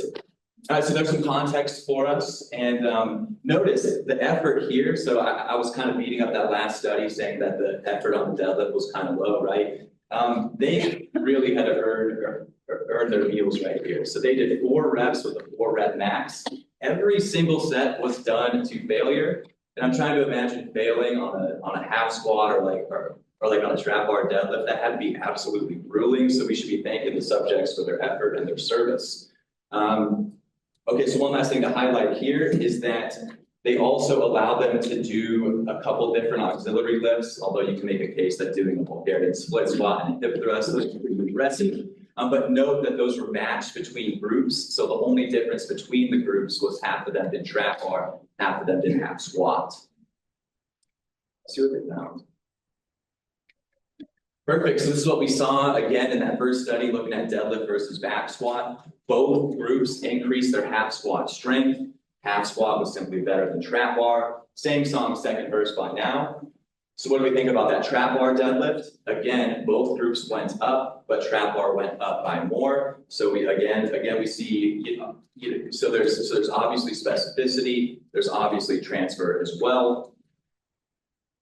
In this study, they also timed sprints. This was a 20-meter dash, and they published the 5-meter as well as 15-meter sprints. Both groups got faster despite not actively sprinting. So that's not like a license to say that you should never have athletes sprint. I actually come from the school of thought that probably the best way to get faster at sprinting is to sprint fast. obviously, but it's nice to see that even if you don't sprint, you can still get a little bit faster. Again, this is not a license to say we're just gonna lift every single one of our athletes forever, okay? If you do, just don't say that I told you to do that. And again, they did not practice the test, they didn't do plyometrics or jumps or anything like that. Both groups increased their counter movement jump height without any differences between them. So I would say right here, of course, if you're looking at strength, obviously specificity rules the day again. However, as far as markers of athletic performance, jumping and sprinting, both of these interventions worked. All right, so earlier I touched on the direction of force application, front to back, top to bottom. The study here actually put that theory to the test. So tasks that are more like a horizontal plane, is that better for sprinting? Tasks that are more bottom to top, is that better for jumping? Also note that it is funny because the language that people use in their papers, they're like, we had well-trained 12-and-a-half-year-olds. You know, when I think in this study, they said they at least had 1 year of experience in the weight room. They were also playing rugby, okay? And the reason why I wanted to highlight that is because right here, no other exercises were done. So it was literally just hip thrust versus front squat, but they were also playing rugby. So of course they're having to sprint, they're having to tackle, they're having to jump and so on. Actually, rugby, do they jump much in rugby? Probably not. Maybe, here I am. Oh yeah, okay, they do. Because like okay, I got you there, excellent. So just know that they weren't actively doing sprint training, plyometric training, but they were chasing each other on the field and tackling, as well as jumping. Thanks for that. All right, let's see. Okay, so in this study, they measured 3 rep maxes. The exact same thing happened. Both groups got stronger at both lifts. Again, they performed better with the exercise that they actually trained for this block. We're talking about the direction of force application. Both groups increased their counter movement jump height, but the front squat group was simply better. So what do we think about a measurement of, let's say, like a broad jump? Exact same thing. Both groups improved, but the barbell hip thrust group got better. And last, this was really interesting. And again, this is not a license to never sprint. It's not a license to say that if you give every single person a barbell hip thrust, they're going to turn into a world-class sprinter. But 10 and 20 meter sprint times improved only for the group that did barbell hip thrust training. Not those front squatters, they missed out. There it is. So this study here is essentially the embodiment of that force vector theory. I ripped through those, I'm doing great. All right, let's put a bow on this section. So if we're looking to gain strength, you can do it with any exercise just mentioned. Just understand that there is a little bit of transfer of strength, but specificity rules. As far as what I can tell you based on what's published so far when it comes to improving jumping, whether it's up in the air or forward, you have a lot of options, whether it's a back squat, front squat, hip thrust, kettlebell swing, trap bar deadlift, also known as the real deadlift, and then the actual real deadlift. As far as speed is concerned, we saw that barbell hip thrusts were effective. We saw that half squats were effective. We also saw that trap bar deadlift was effective. Excellent. Well, this is a hot topic, isn't it? The unilateral versus bilateral. So I used to be a hardcore unilateral guy. I guess I still am. But I was the guy that was like, look, if you don't train on one leg, every single one of your athletes is going to automatically forget how to walk, how to sprint. Like most tasks are done on one leg. Yeah, I get it. Reading about these studies that looked at bilateral versus unilateral changed my mind a little bit. So now I think there's a time and place for both. I don't think that you're automatically going to tear everyone's ACL if you do 1 day of back squatting on both legs. I guess that's just my bias now. It's okay, but it's good though because I had my mind changed and I thought that I knew everything. But all right, here we go. All right. Okay, so step ups versus back squat. The first one right here, and you'll notice that we're kind of going to speed up a little bit. I want to make sure that I'm done in about 45 minutes or so, that way we can have some Q&A. So here we go. Back squats versus step ups. 23 well-trained male rugby athletes. Why all the rugby? Most of the studies on these topics, they come from the land down under, and I guess everyone there is playing rugby all the time. Okay, here we go. So both groups improved their squat 1 rep max, step ups and squat, without any significant difference between them. Really cool to see that. When it came to, and by the way, has anyone ever tested a 1 rep max on a step up? They did it in this study. I would like to go back and see how they did it. I'm imagining like, so did someone just miss the step? Did you just like fall over the step? Like, oh my God, this sounds horrible. But anyways, the step up group increased their step up 1 rep max more than that squat group. And I think that's probably because it's just a little bit more demanding. There's a balance component. I guess you have to feel comfortable putting like 1,000 pounds on your back and then actually having to step onto something. But in this case, if we were to go back to point 1, the unilateral intervention increased bilateral strength more than it worked the other way around. That's a common theme, okay? Here we go. When it came to sprint times, both groups got better despite not actively training sprints, but bear in mind they were also playing rugby. So was it by virtue of actually playing their sport or not? Who is to say?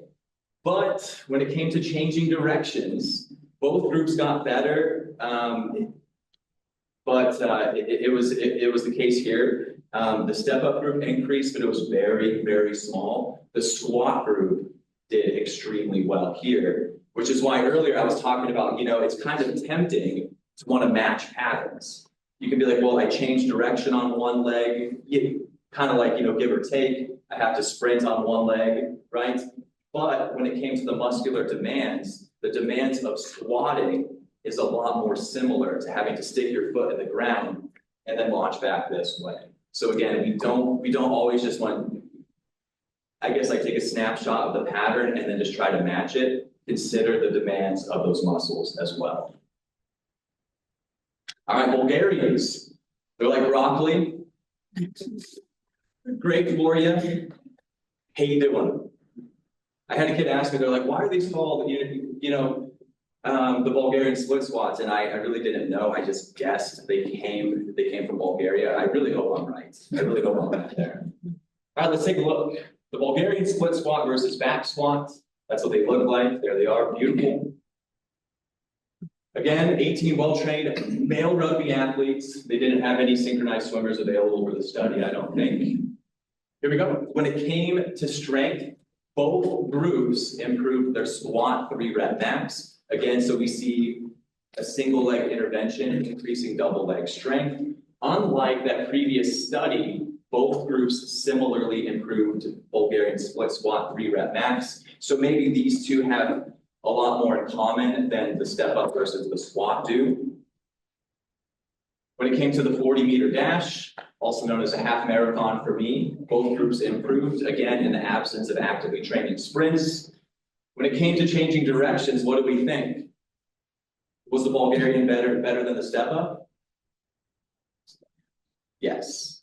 So both groups got better. In this study, it was a 5-10-5 shuttle drill. So in this case, the muscular demands of the squat as well as the Bulgarian split squat, they have a lot more in common when it comes to changing direction than that step up intervention did. So if we were to take the outcomes of the study to practice, we would say, well, obviously we have options. So we have to find time for both. But also when it comes to people that train folks that are kind of like general pop, I think that this one right here really matters for time, because you could love training on one leg at a time, but by doing that, we're having to double the sets, which quite literally doubles the duration. However, if you have someone that's like, well, I want to blend some balance as well as some core work on top of my lower body work, doing those single leg exercises are probably going to be better for that population. But again, the theme, why not use both? I know I do. Anyone use flywheels?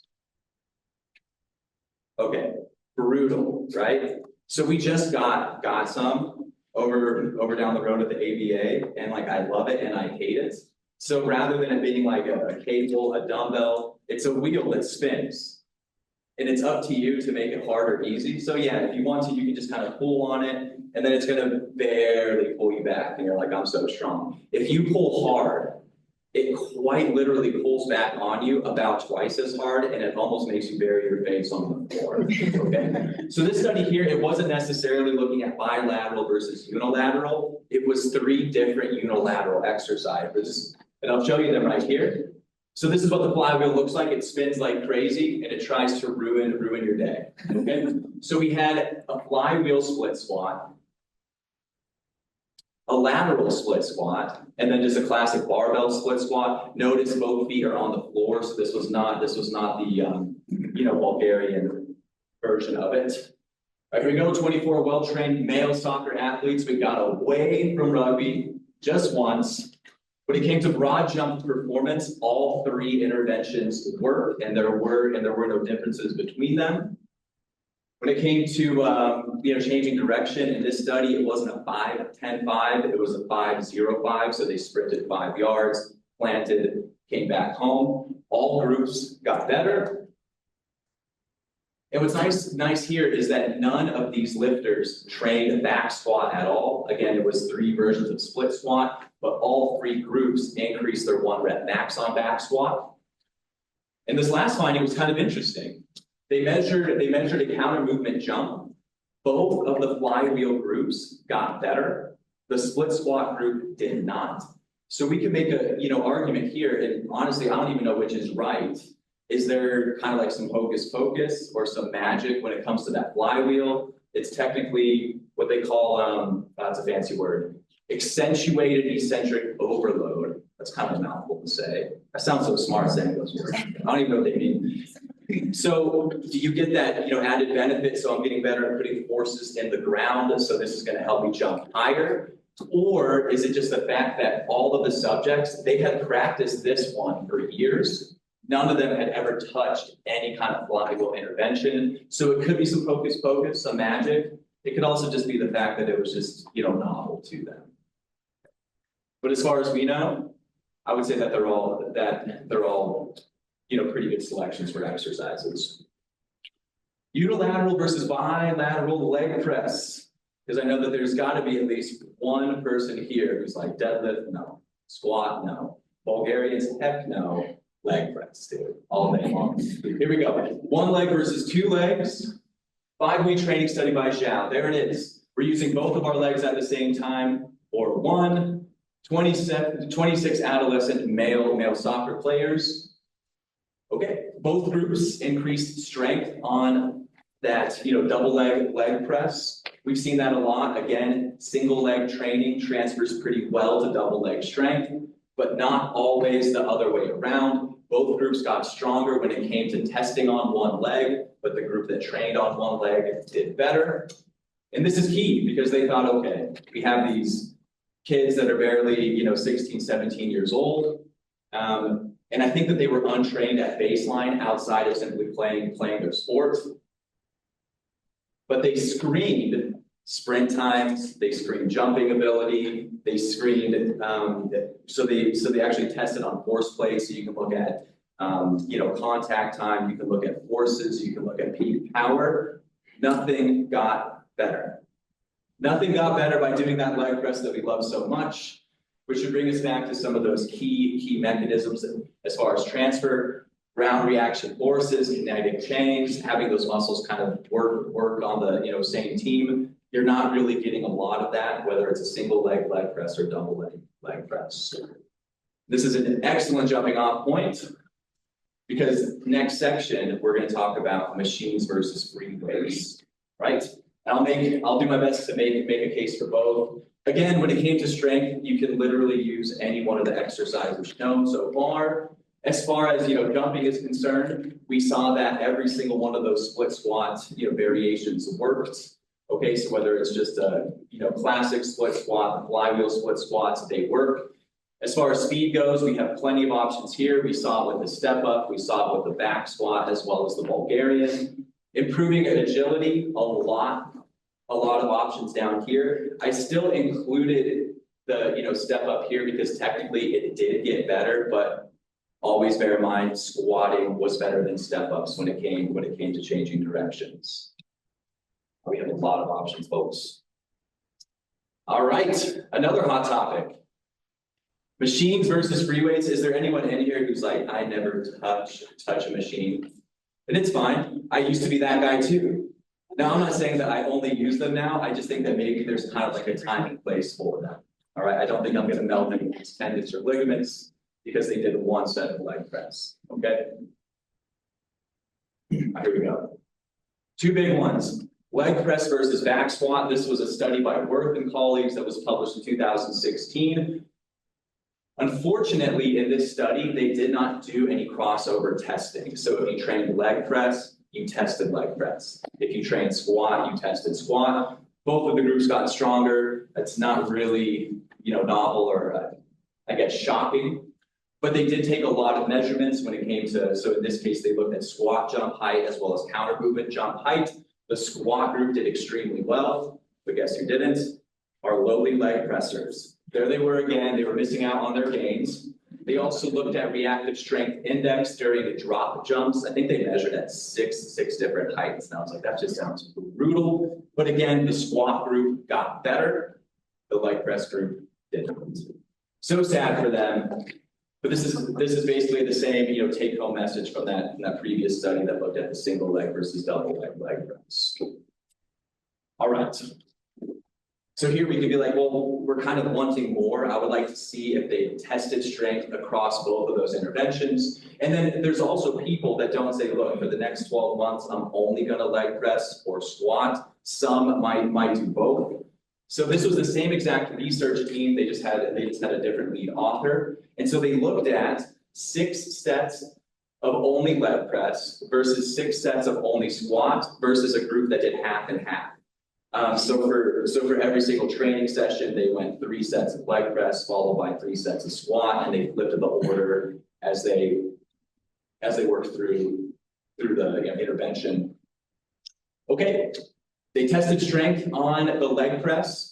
Every single group got better without any differences between them, which kind of makes sense because if you get really strong at something like a squat, and then I ask you to get tested on something like a leg press, you would expect transfer there. It's kind of like, so for example, my dad's a PhD in physics, never shuts up about it. It's okay, we love him.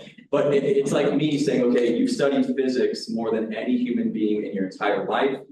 Can you figure out this algebra problem for me? So that's kind of like going from back squat to, leg press. Not a, perfect analogy. Yeah, question. Actually, my twin. What's up? It's nice, I'm just curious why these guys never measured power output, like in watts. Because Power in watts. So do you mean like wattage, actual wattage. actual wattage? So do you mean like while they're training? So using like a barbell velocity kind of tool, or Yeah, or max, because it would seem that would really help with resolving the differences between. for sure. So you're saying like if they. So, rather than just matching training volume and intensity, actually using a measurement of repetition tempo to get a better power kind of measurement. I think that's a great point. And, for us, I guess that we can call it and be like, why the hell did you not measure this? But I guess for now, we're just kind of left wanting. But yeah, that's kind of a good point. So you're saying like, well, maybe the reason why that leg press is not boosting power, maybe it's because they're not giving max effort concentric action kind of thing. I feel like that's a good point, and maybe that's something that some research team could tackle. Awesome question, thank you.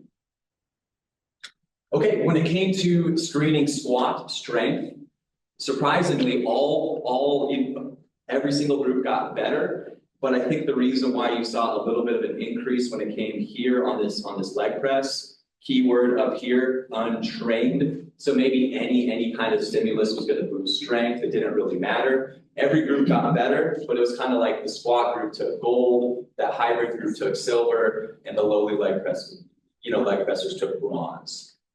Same exact thing when it came to measuring peak power during a counter movement jump. All three interventions were better, but it was like the squat was better than the hybrid was better than the leg press. And so again, we always have options. All right, so I highlighted before right here, they had never touched a weight in their life. So maybe if there's someone that's new to you or they're new to the weight room and they're like, yeah, I see those people squatting, I see them deadlifting, I kind of just want to wander over there to that leg press. Maybe that's just a way to kind of get them hooked on the weight room. Okay, but if you're training someone, I was kind of joking earlier because most of my athletes are 9 and 10. We do have a couple of pro guys. Okay, I'm not going to take my guy who's coming to me and he's saying like I need to be throwing 96 miles an hour by the end of my off season. I'm not going to take him over to the leg press and just hammer away at that. Okay, so it always comes down to training status, comes down to preference, also goals. To say the obvious. Okay. So, Smith squats, what do we think? Are they real? Are we cheating? Yes, no? Don't take away my Smith squat. Or else my 1 rep max will decrease by 50% right before your eyes. Let's take a look at it though. All right, so here we go. So this guy's a beast. Obviously he's cheating. That's not like a real squat. Whatever. Okay, nice to see here a mixed sample as far as females and males. Almost a 50-50 split. So both groups increased their 1 rep max when it came to testing on that cheat Smith squat. Again, that's kind of the idea of asking someone who does physics to answer a basic math problem for you. Surprisingly though, when it came to increasing 1 rep max on the actual squat, both groups went up without any difference between them. So maybe the Smith, we've kind of been teasing people for using it for years. Maybe it's a better option than that leg press because now we actually have weight on our back. The patterns are more or less the same. Yes, the Smith rack is giving you, I guess we would call it like artificial stability, but you're still having to push a lot of load from the ground up. So maybe this hybrid option is okay. And this is just nice, so it's kind of not really in the scope of the presentation, but they did take the time to actually look at muscle thickness in the quadriceps. A lot of arguments are out there about, well, what causes hypertrophy? Is it the so-called anabolic hormones, which aren't really anabolic? Is it metabolic stress? Is it damage? The biggest driver is probably not just mechanical tension, but it's going to be the mechanical tension at longer muscle lengths. So whether that muscle is being targeted by a Smith squat or a hack squat or a barbell squat, it's like your muscle cells sense it the same way. And one last nugget that's kind of neat, again, kind of outside of the purview of the presentation. When you look at, again, on average, I never like to speak in absolutes, males tend to have more absolute lean mass over females at baseline. But when you look at the bulk of the literature here, as far as looking at gains over time, your relative increases when it comes to muscle mass and strength, they tend to be similar across males and females. So maybe we were too harsh when it came to the Smith squatters. I'm still not going to stop teasing the people that use it to do their shrugs, though. Especially with gloves on. Like, come on, you're already cheating. You want some chalk too? Come on, get out of here. Okay. All right, last one. So looking at another, hybrid option, hack squat versus back squat. I'll be quick here so that way we can get to the closing points and do some Q&A. Again, note untrained females, all right? So this was kind of like their first taste of the weight room. Half of them did hack squat, which is what you see here. Not necessarily the same thing as a Smith squat because you are on a little bit of an incline, but you still have a load that's kind of on your back. You're still having to push through a closed kinetic chain. All right. When it came to the 1 rep maxes, unfortunately, they did not do any crossover, but both groups got stronger on their lifts. Duh. But when it came to improving things like agility, vertical jump height, as well as sprint times, both of these interventions worked and they increased at the same rate. But we should also note that they did do a little bit of plyo sprints and changing direction every time in the gym. Was it caused by the squat? Was it caused by actually practicing the test? who knows. The last finding that I think was really interesting, and again, I told you, I've had my mind changed so many times on this topic. It's for reasons like this. The group that increased their peak and average power the most wasn't the free weight group, it was that hack squat group. Pause. That doesn't mean take your world-class athletes and put them on the hack squat. It just means that if you're working with someone who hasn't really lifted before, maybe they feel a bit more comfortable, maybe they can get more load on their back, maybe they have a lot more efficient, I guess, like transmission of force, because they're not having to learn how to stabilize a load that they've never stabilized before, while also, moving it. All right.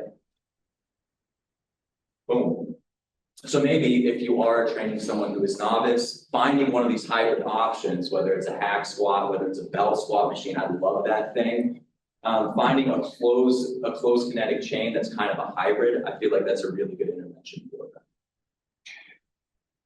I'll be quick here. Strength, doesn't really matter what you do, you're going to get stronger at that lift that you choose. A little bit of transfer occurs, we'd love to see it. As far as speed, jumping, as well as changing directions, there was only one study that kind of measured it. It's the one that we just saw right there. So whether you pick that back squat or a hack squat, unfortunately, the study that looked at the Smith squat, they didn't look at any of these variables. But based on the fact that this actually worked when it came to jumps and sprints and so on, I would take a guess that Smith probably would have worked as well. Perfect. All right, we're finally to the end.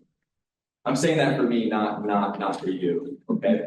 All right, so a whole lot of information. It was 12 studies. We looked at like 30 different exercise interventions. Just to give you 3 basic take-home points. Here's number 1. We do see a certain amount of transfer when it comes to strength across exercises, whether it's half squat to trap bar, whether it's swing to deadlift, and so on. But specificity is going to rule. All right. Practical application tip. Cycle through them. Use some of them, use none of them, use all of them. But something for us to kind of keep in mind is that role of force transmission and the force vector theory. So, for people that are like, hey, I just want to jump higher, you want to find exercises that allow them to express force in that vertical direction. To summarize the unilateral versus bilateral, we saw that unilateral strength generally transfers better, unilateral training transfers better to bilateral strength. You do see it the other way around, it's just not quite as good. But whenever it comes to, okay, I want to use, that bilateral exercise or that unilateral exercise to get faster, to jump higher, bear in mind, don't always match the motor pattern, match the muscular demands as well. And so again, we kind of already, hammered this. So for people that are looking to kind of get some balance work, stability work, core work on top of the lower body training, obviously those unilateral options are probably better. But again, when people are short on time, you probably want to go ahead and prioritize those double leg exercises. Third take-home point. Open kinetic chain machines do not transfer well to closed kinetic chain. Strength, they also don't really do much for us when it comes to measurements of athletic, capacity.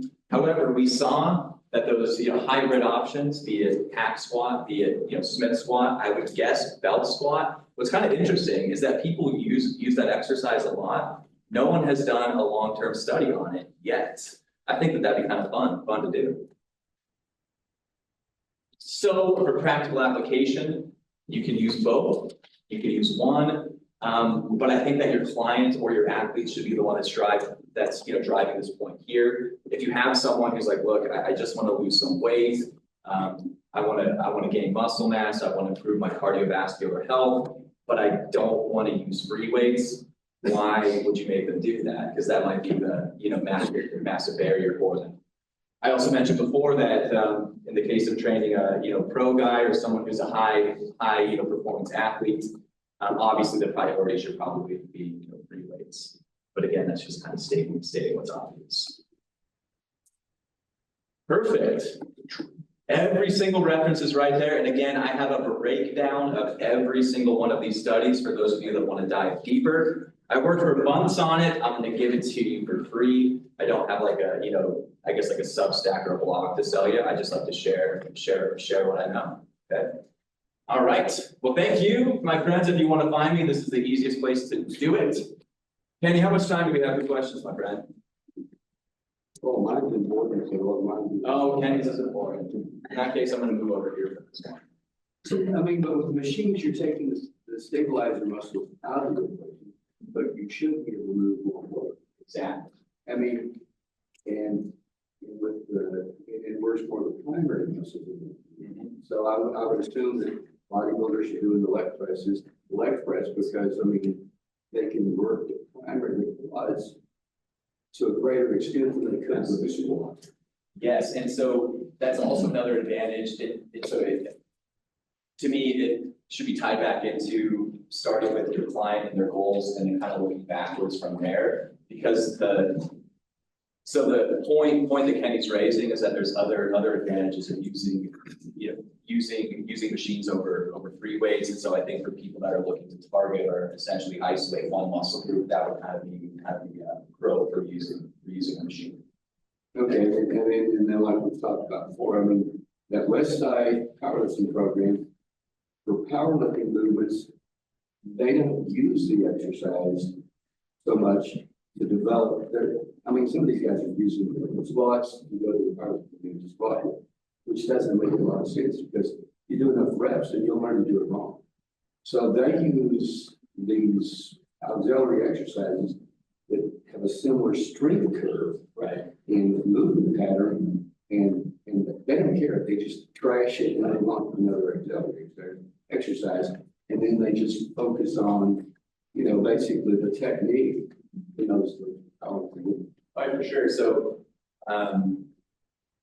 I wonder if you could kind of make a case for people that kind of have like a sticking point problem too. Well, yeah, Yeah, because I mean, what's an interesting thing, Brett Contreras wrote one on hip extension, and he took so you've got, good morning, 45 degree and 90 degree back extension.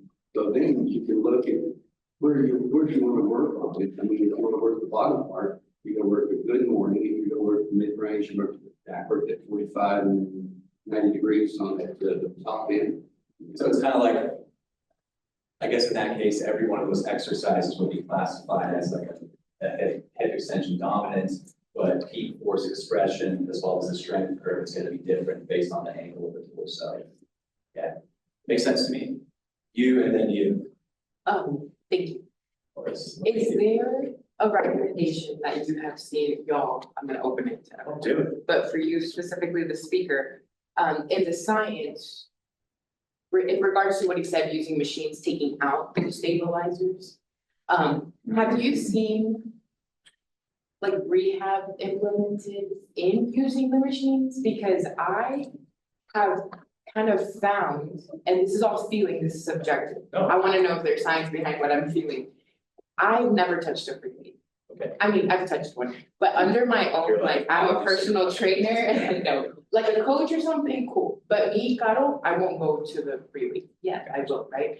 But I prefer the machines, and I've learned with my experience just in rehab and stuff to use my stabilizers and kind of let go of my hands a little bit with different grips and different like forces per se. Okay. Have you seen any, you should keep doing that or you shouldn't do that? So rather than putting my foot in my mouth, I'm gonna say I haven't looked at that. And so Oh. I would rather tell you that than just give Okay. you some canned answer. I guess like my fallback answer would be, not every single study is going to explain what you do on your own. The role of science in the first place, I always tell people, it's just to kind of get you in the right ballpark. It's just to let you know what is known, and then you have a nice range to play with. And so even if I found a study and I'm like, hey, according to this, if you use the lat pull down, you'll never activate your stabilizer muscles. But then you go in the gym and you have like an EMG on, and you can prove to me, well, I just did it. You're probably right. I can't be like, well, no, this white paper says X, so you're wrong. That's not like the goal of science in the place. And so if you have something that you feel, if it's something that works for you, I wouldn't trust science to tell you to stop doing that. We're gonna start a new study, that's it. Okay, so I'm gonna move on now, we're done with your areas. We'll push it all the way. We'll go back, so Yes. looking at the study, obviously, they're all well trained on the majority young males or females. I think the majority of us work with older adults that could afford us, right? That's the thing. Gotcha. To be completely frank, I don't have any of my adult clients do back squats. Gotcha. Or Yeah. even front, but does, or one injury is back. Yes. Disc injuries, things like that. I'm 45 years old, I had disc injuries last year. Yeah, go So those two things, yeah, so all those things, just in my experience, and I get on some of my coaches, so I'm like, hey, they shouldn't be doing that because of the mechanics of the back. Right. I'm a big proponent of single leg work, not saying we don't do double. Oh, yeah, for sure. We do it. Oh, yeah. Just in the- I used to do it too. Yeah, and of course, working with adults and working with athletes, I do train professional. Things like that. Yes, we will do some of those other things. So in your respects, what do you feel? I just went kind of let found them, hey, like, they should look at that as the driver, and I think.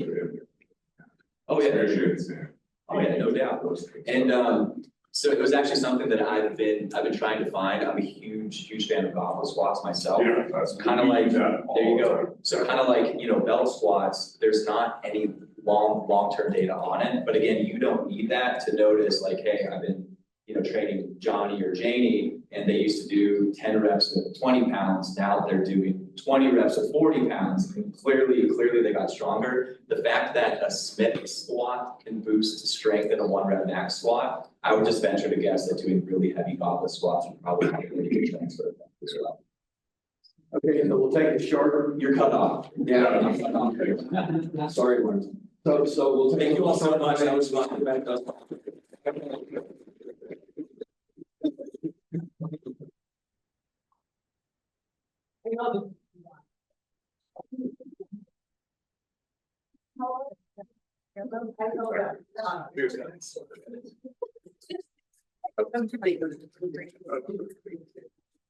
The right for the winner. As long as you get notice. Yeah, we're gonna read that.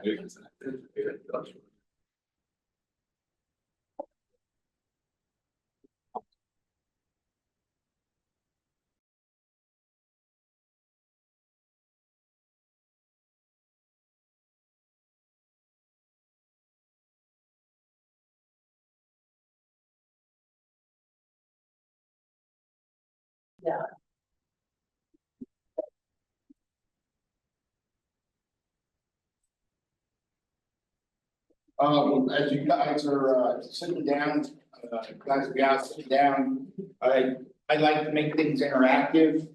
So if you have an iPad or iPhone or phone, sorry, cell phone, pop it out, it'll help you get through this.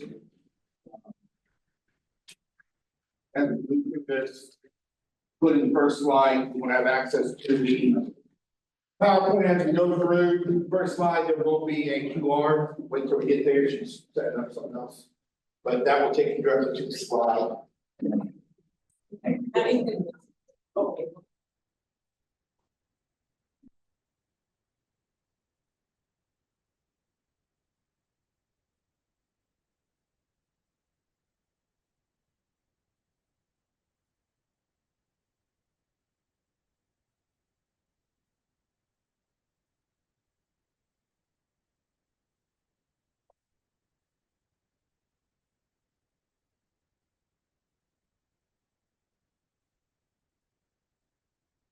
So that QR code will take you to the slides if you want to follow along. Not to be looking on top, make notes, wherever you got, scan that QR code.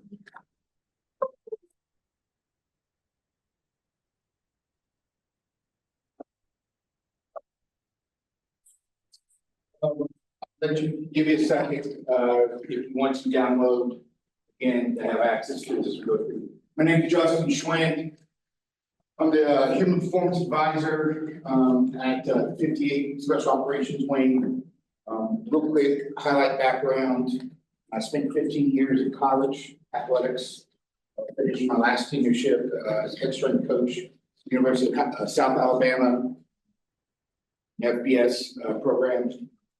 Got to build it up from scratch. It was awesome. I really enjoyed it. Then got the opportunity to move into the tactical sector. A lot of people hear that buzzword and wonder what that is.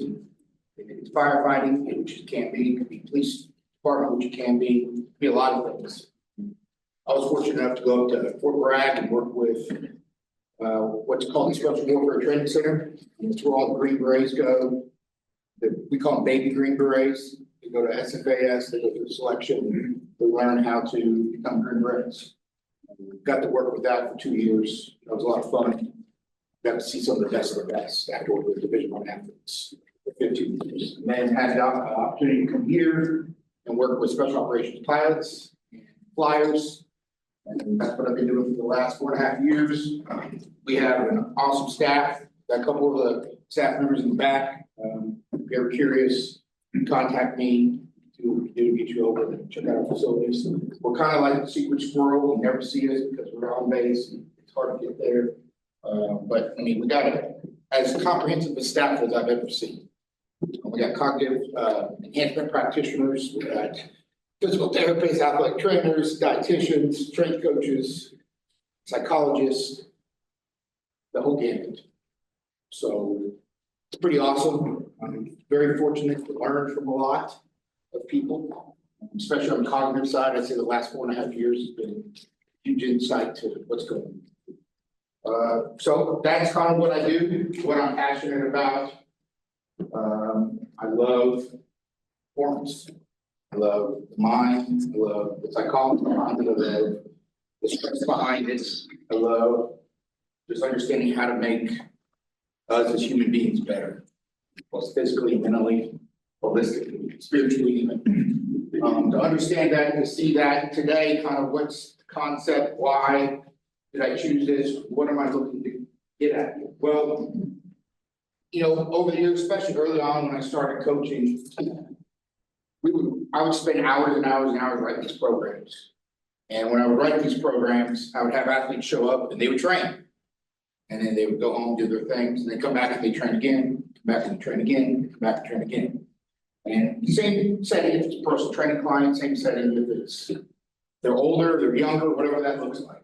What I never considered was what the heck are you doing outside of it? Or if it's the athlete, what does practice really look like? And how does that all accumulate to what does their readiness? Because I expect them to do something, yet I have no idea if they're really able to do it. So, especially when I got into the tactical setting, we had a lot of money to invest in a lot of things. And really start to kind of dive into the sports science side of things, to really see what it looked like from a readiness standpoint, and what does readiness really mean, and how do we assess it before training, how do we look at trends over time.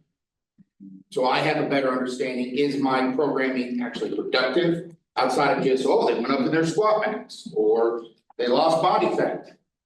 But is it really productive over time based on the athlete showing up, or could I make it more often? So really, that's kind of the insights today. So I'm gonna hit kind of broad, and then we're gonna come back to specific, and we'll do a couple of practical elements that you can see that you can do on your own. So I really like hands-on. We all are in here because kinesthetic awareness in some capacity enlightens us, right? And because of that, it delights us. So with that, to see it, to feel it, to understand it makes more sense. And then with that, really take into kind of just a broad general example of what all this looks like into a program in itself. Just a general understanding of how to integrate it, how to implement it, and how to put it together. So again, we'll start off with some board definitions as we go along. Before that, Never Ready by John Wooden, it's really his pillars and principles. In grad school, when I got my master's, one of my big elements that I got into was his book of foundations and principles and kind of setting up an overall understanding of how important it is for me as a person to be successful, not just X's and O's or sets and reps, but my integrity, my character, and all those other things. And I love this quote because it really reflects today of what we're really going to talk about. Failure to prepare is prepared to fail. And that is a really good insight or lens of really understanding what it looks like when someone walks in and they're about to work with you. You're about to coach them, train them, or however you want to define it, or even from a rehab standpoint, post-surgery. And they say, I slept like crap. You know, I feel like crap. And you're getting real feedback. Like it or not, it's subjective feedback. And with that feedback, it drives where you go with those clients or where you go with those athletes. And really take a deeper dive in that thought process, thinking the more I understand that, better I can serve who I train, or who I rehab, or who I just want to get better. So real quick, why does readiness matter in training? Maximizes results and ensuring optimal physical and mental performance. It mitigates injuries, reducing risk by preparing the body and mind.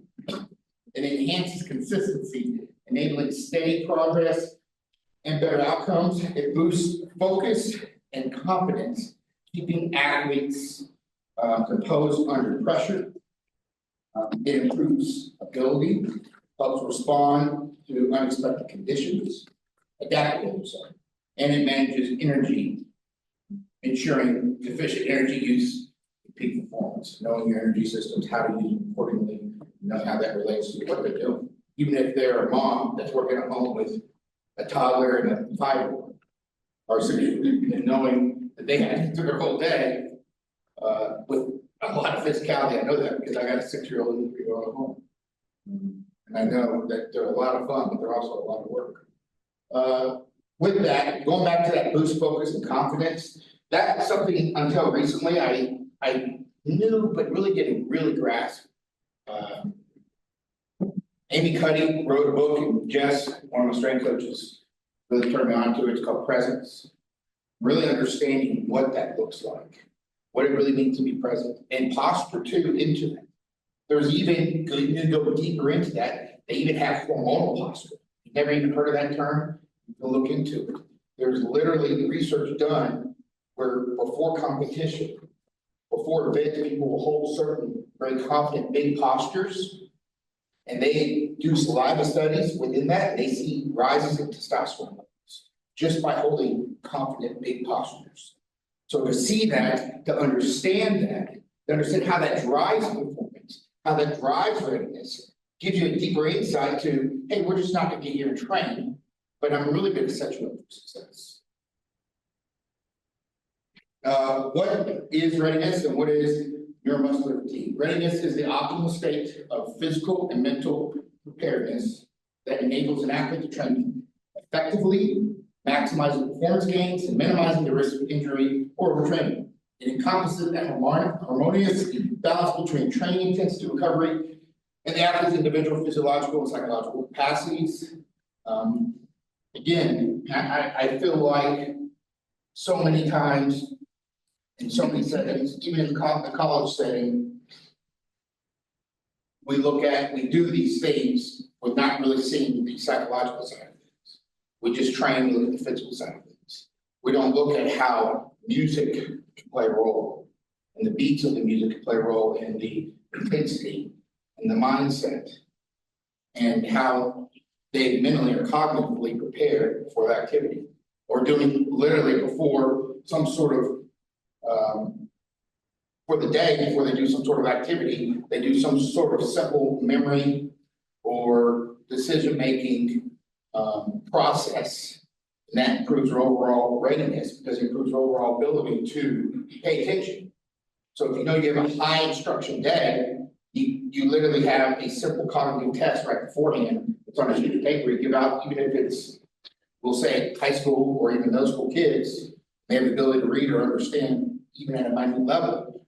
You can help draw them in at a more high level by doing something simple as that, that's cognitively engaging them and bring them into more of a physical setting because of the high explanation and the complexity of the movement patterns. Neuromuscular fatigue, a lot of people overlook this. And think we gotta still train and do what we gotta do, which I agree, there has to be a grit in what you do in training. But knowing that this leads to injury, this leads to loss of performance, this leads to a loss of confidence. And neurological decrease in function and muscular fatigue, the decrease in performance can either affect performance quality, effectiveness, and the field of performance. Neuromuscular readiness. Neuromuscular readiness refers to the state of preparedness of the neuromuscular system comprising nerves, muscles, and their interaction. For optimal performance, it involves the ability of muscles and nerves to work together to generate force, respond to stimuli, and to perform movements with precision. Some of the key aspects to that is muscle activation, motor control, reflexes and reaction time, fatigue and resistance, the flexibility and range of motion. That's why we warm up, but we don't just warm up and go jog the mind. That's why we have elements within our movement. If it's activation, if it's some sort of dynamic warm up, some sort of general base warm up to increase overall tissue. If it's, like I said, some sort of decision making element right before they do that, help lock it in more cognitively. Whatever that is, these are all things that improve overall neuromuscular readiness or central nervous system readiness. And then cognitive readiness is a person's mental state and ability to process information, learn, perform tasks effectively. It involves a combination of cognitive functions such as attention, memory, problem solving, decision making, language skills, and executive functions. And I really feel like that's sport, that last definition, that executive function is sport itself. So if you work with any athletes at any type to help them improve their overall ability to make decisions and to do it fast, precisely, and well is super important. We work with flyers, Jess and I, and Rebels. And if they don't do that, guess what?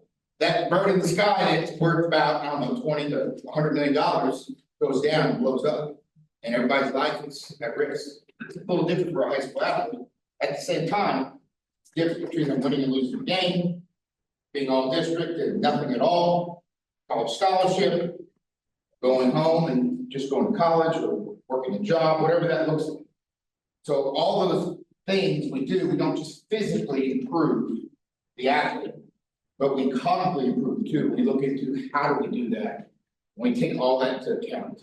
And ideally today, that's really what I want you to do is consider all of that. Is when we train, we don't just train for physicality. We train, how do we improve this component of that? How do we teach them how to manage stress? When things get hard, how do we, whatever that is, some sort of breath work, some sort of body work, whatever it is, and how do we down regulate as much as, how do we up regulate too? With primarily breath, working that diaphragm, the vagus system, whatever we're looking at. Real quick, we're going to talk about athlete monitoring real quick. We're going to kind of highlight what that looks like. Here's the different options. We're not going to really detail outside of the readiness monitoring, which is more of the neuromuscular readiness component, which we talked about definitively earlier.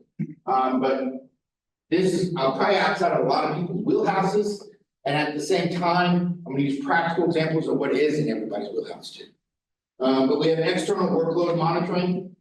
If you watch professional sports or college sports, football is a big one.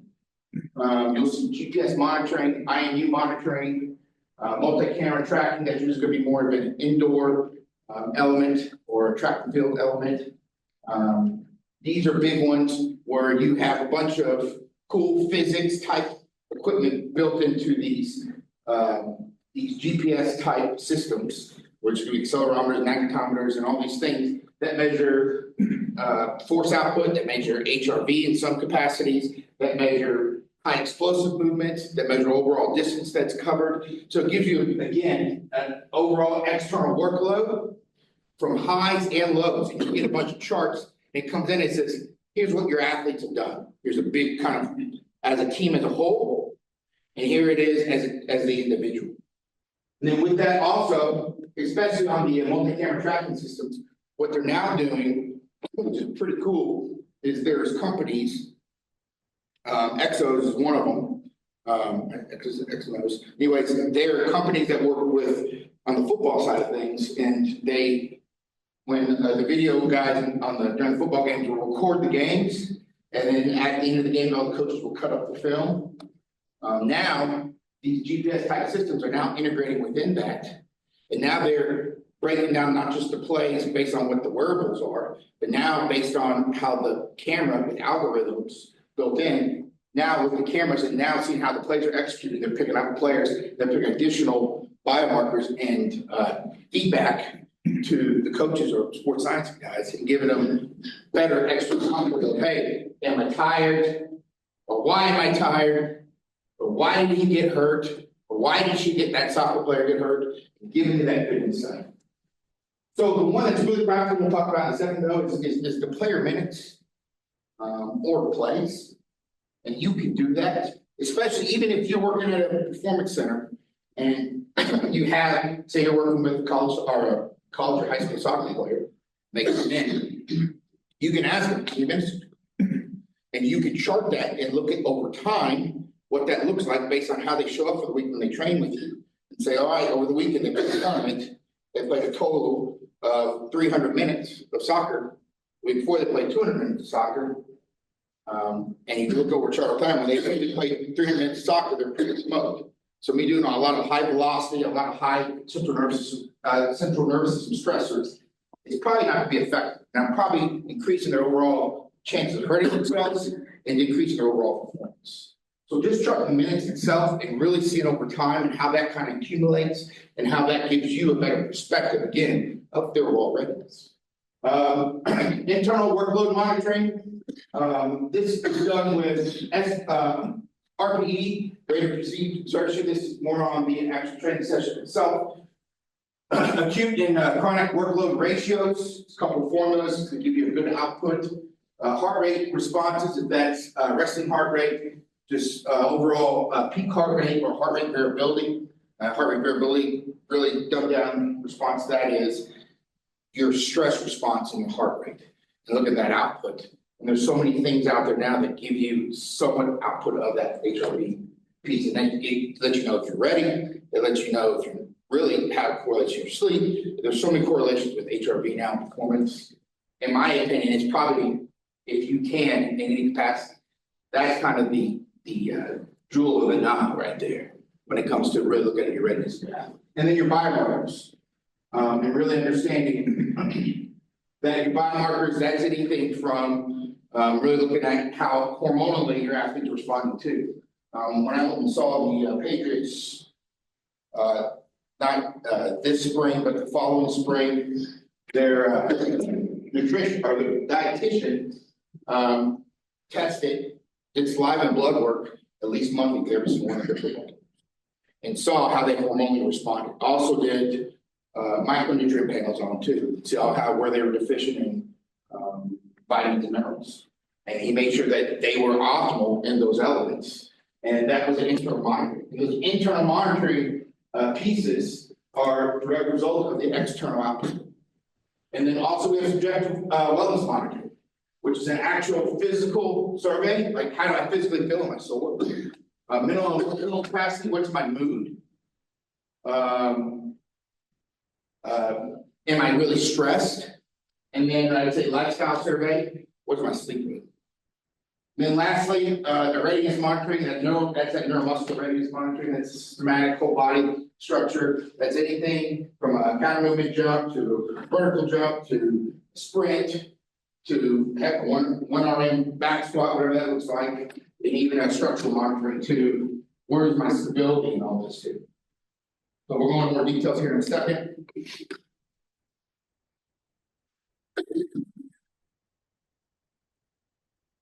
All right, so real quick, a couple examples of just kind of, I like pictures. Cause I can tell you words all day long, but until you see it, you're really not gonna know how to identify it. So if we look at it, external workload monitoring is defined as the actual work that's performed by the athlete. And provides understanding of the workload capacities of each player. Here are a couple of the league systems that you'll see in European soccer, well, United States professional soccer too, men's and women. Football, these are GPS and IMU based monitoring systems. Catapult's probably gonna be your biggest ones. Connexion, and Stat Sports. These are gonna be probably your top three, and that gives you a lot of data output. To understand that too, again, and I'll reemphasize the whole presentation. It's important to grasp the idea that, cool, I'm getting this output, but I also have to understand trends too. I gotta understand how that individual athlete, how the team itself, what does it look like over time? I can't just get off a game and say, look, a game's over and I see there was a whole lot of distance covered. There was a lot of high speed drills, a lot of stop and go type movements. What does that look like? But I also got to see how that relates to over time. And again, how that also accumulates to practice itself of the week. There's a lot of factors into that. That's why it not just jumping off the deep end and saying, all right, we're going to change everything based off these markers that we pulled off this one element we see. Practical usage is something, like I said, anybody can do. Just a quick Excel doc throw up there. Practice, game, I'd even say, even training session, right? If this is my training session, the date, how long did I train that week? If I had 3 training sessions and I trained 30 minutes each session, so I had 90 minutes of training this week, and see how that accumulated, and within the intensities itself too, and how that accumulated to the next week. And over time, throughout the season, and see what's most effective. And now I'm building out a regimen. Is my programming working? Is it working to the kind of component or opponent they're playing? Is it working to the type of training age they're at? Is it working to the type of sport they might be playing itself? Or the level, if it's highly competitive travel soccer compared to a rec league basketball.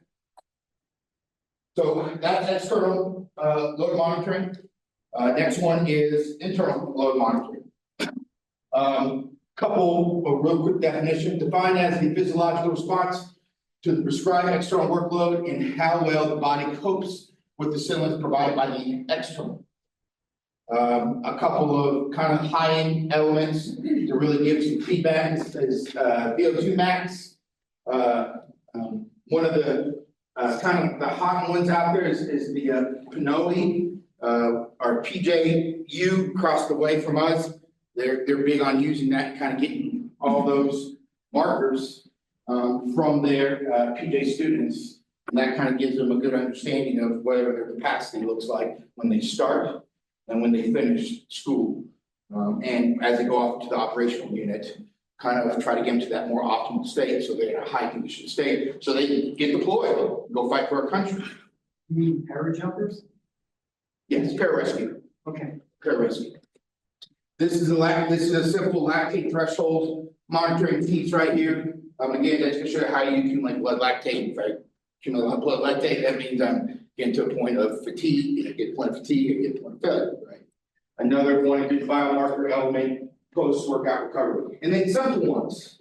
And one of them, this is the simple polar strap. This is probably gonna be one of your more accurate HRV monitoring devices. They're gonna be around $100. So they're not gonna be super expensive. They are affordable, and especially, like I said, if I'm doing this is kind of my jewel and dime. So if I really want to get some good feedback on myself or the people I'm working with, that's really what I'm investing in. And then more of a subjective component, which is more that rated perceived exertion piece.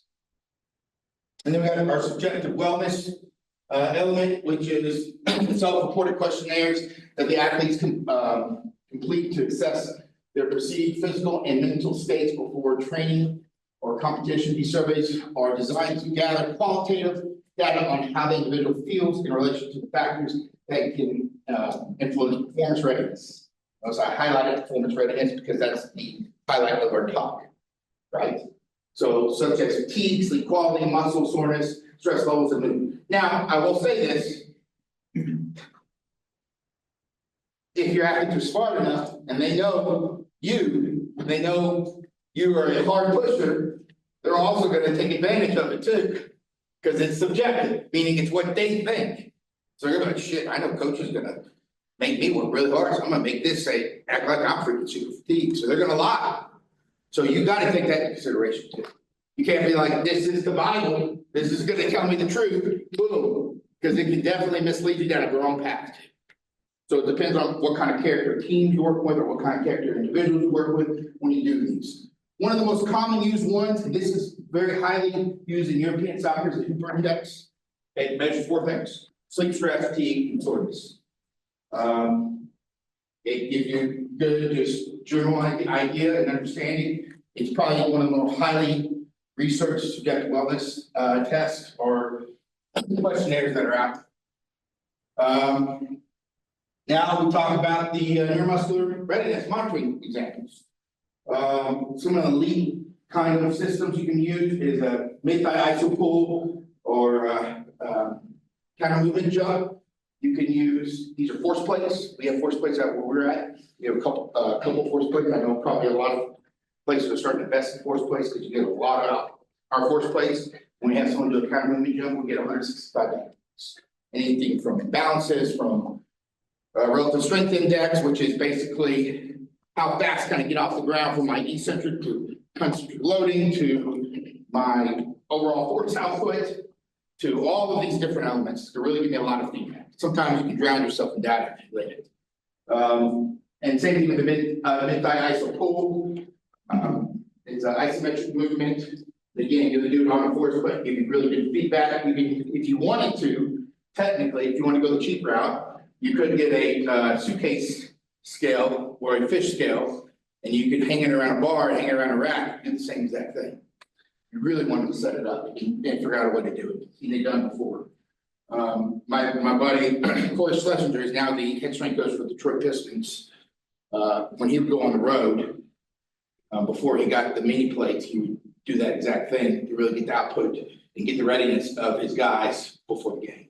And he'll talk to the coach and let them know, hey, this player, Kevin Durant or whoever, is this today or that, and that would really reflect their minutes accordingly too. So with that, a couple practical use pieces, a hand dynamometer, you get for under $100 on Amazon. 20-meter sprint, you just need to feel to do it. Finger tap test, the app, I think it probably free at most, probably costs you $5. Double leg lateral hop test, broad jump, there's a bunch more, just gave you a couple examples. Obviously there's distance components in there. I like the hand dynamometer because it doesn't require any really physicality to it. And you can take again, baseline, and based on that baseline, you can really determine on really the output of the athlete or the client. And it doesn't require, again, a lot of thought process.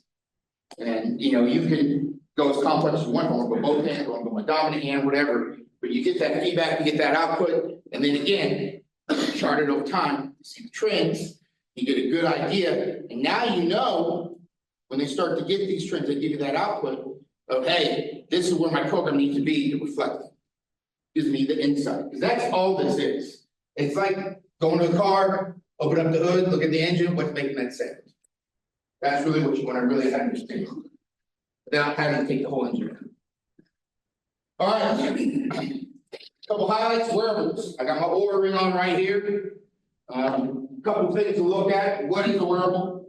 If you've never heard of it, used it, in which later capacity. It's a commercial grade health and fitness wearables like the Oura ring provide a valuable insight into your health by tracking sleep quality, daily activity, heart rate, and readiness to perform. These devices offer data on recovery stress levels and long-term trends, helping users optimize workout, sleep, and overall well-being. While not as precise as clinical tools, they are generally accurate enough for optimizing performance, enhancing physical and mental resilience.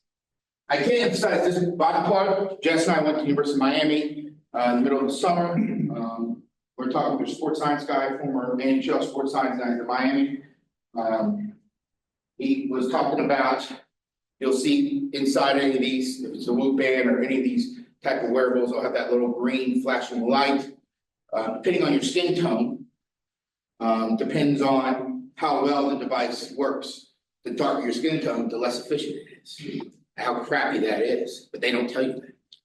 So to know that, that's something to consider with working with your clients, or even yourself. You're like, dang it, like, I thought I was getting good feedback here. And because of inability to actually get through the skin itself and actually get what it needs to get from that biomarker data, it's not gonna be able to at an efficient level.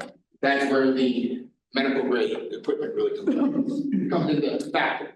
And two, a lot of these systems are built on algorithms and not the actual data itself. It's a bunch of algorithms built in, that's how they determine the data, relatively speaking. So that's kind of how we kind of the gist of the cons in a nutshell. At the same time, if you got nothing, it still gives you something, especially on the HRV piece and the sleep piece. Little quick breakdown on some of the top 3 commercial wearable devices to kind of give you an idea of what is a wearable for fitness and lifestyle and performance. Oura Rings, $100 or $300, usually get a discount. That's standard cost plus a monthly subscription, sorry. And kind of the primary features of that Oura Ring are those 5 things, best known for the comprehensive health insights, especially sleep quality and recovery. Strength is lightweight, long battery life, and it focuses on wellness recovery. I mean, honestly, I use mine to see what my stretch rate looks like before I train. It literally will say, hey, take it easy or get active. And I'll know, hey, am I gonna do more light aerobic capacity work or more hypertrophy work, or am I gonna really go on high volume or high intensity for the day and really try to set something on a 1 RM PR or whatever we're looking at. Whoop bands be a little more inconsistent, but it's still another option. The nice thing about it is around the wrist instead of around the finger. It still runs heart rate variability, still gets the sleep tracking, recovery insights, strain, and scan temperature. It's $200 plus monthly subscription. I want to say the monthly subscription is $30 in the Whoop. And then lastly, the next top 3 based on what I looked at, Apple Watch, it's $400, no monthly subscription. But you're not gonna have it as accurate, and it's not gonna be driven as much as these literally are just for performance. But you're gonna have all these other elements too. One of the other big pieces too, that these lifestyle monitors are really starting to give into is really giving you feedback if someone's getting sick.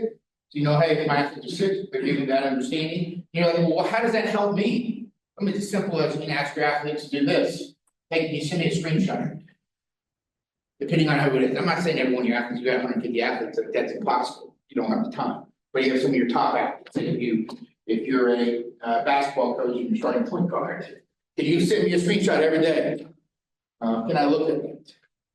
And really get an idea. This is mine from Monday.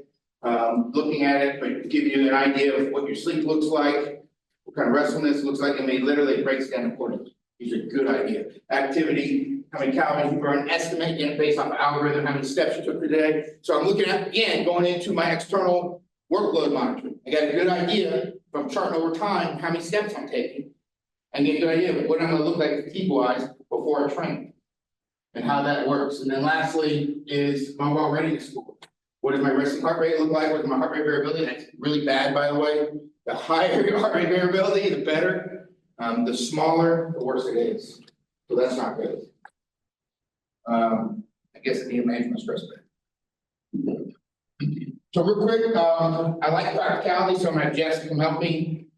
Just if I'm gonna do readiness for the day, one thing we do with our training facility, if we're gonna use our force plates, we also just jump mats. You gotta make sure you grab baselines first, do that. Usually your baseline is 3 to 5 max effort counter movement jumps. Counter movement jumps really simple, hands on hips. It's going to be a elastic jump, so you're gonna load and jump with it and land. And when you're doing pre-training, you're gonna look for 3 max effort counter movement jumps. Based on that, that's gonna give you kind of good insight on where your athletes are. And within that, then I color coded it, or stoplight, I like stoplights. When I look at things, because it gives me better insight, I can attach colors to understanding a lot better than just reading a bunch of words. So as I see that, I look and see the baseline, that means I'm primed. I mean, whatever the heck I'm doing today, I'm gonna try to do it to the best of my darn ability. So wherever I have programmed, I'm gonna try to crank it up to that. So I'm at 100%. It's kind of like on the volume on a stereo, take to the 110 one. That's such a thing.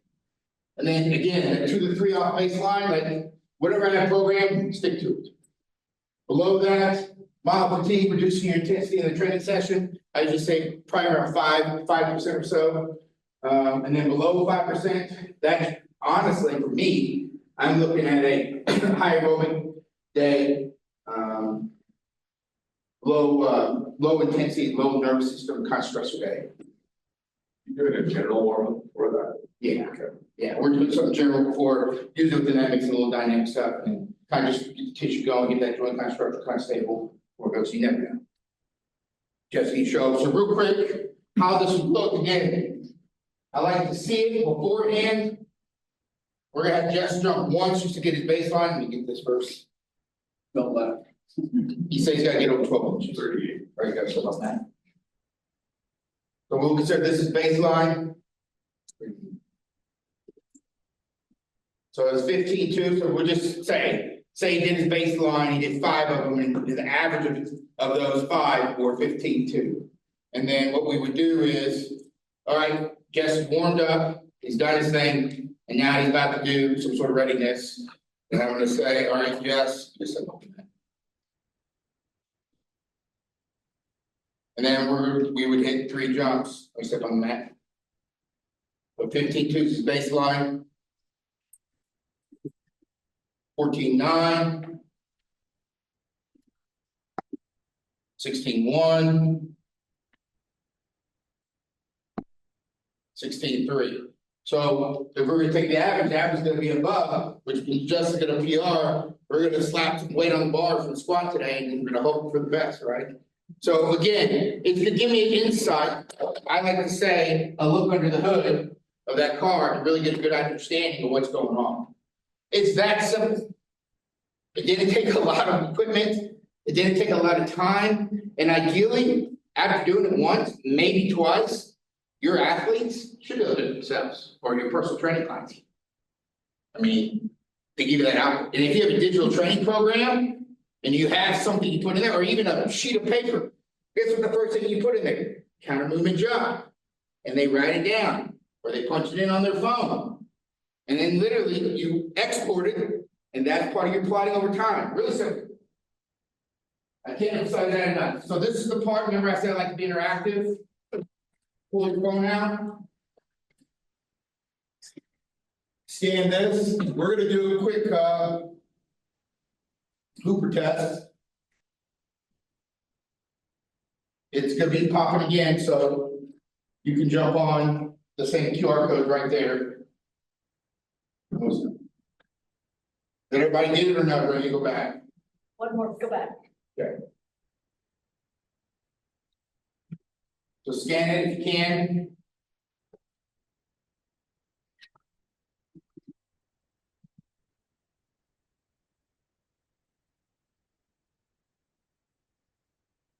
Open it again. So this is Minty. I love this because it makes everything live. So one of the questions, have you ever used, what have you used in the past to check your readiness? So right now, if you pull up your screen on your phone, this is where you interact, not looking at me, you're looking at your phone, and you type it in. Kind of give you an idea, kind of break the ice type question.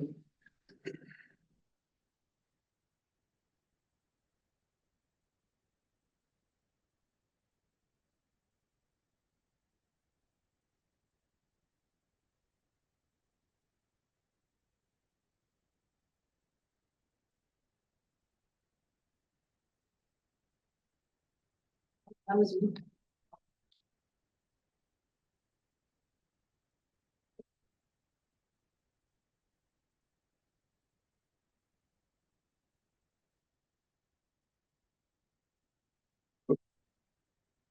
There you go. What have you used in the past? Here's the things. Does jump math, I asked my athlete, done surveys. The kind of movement jumps, look at their mood, look at their sleep, use Fitbits, Apple Watches, finger tap tests, their notes. This is coming from you. These are things we've used for readiness in the past.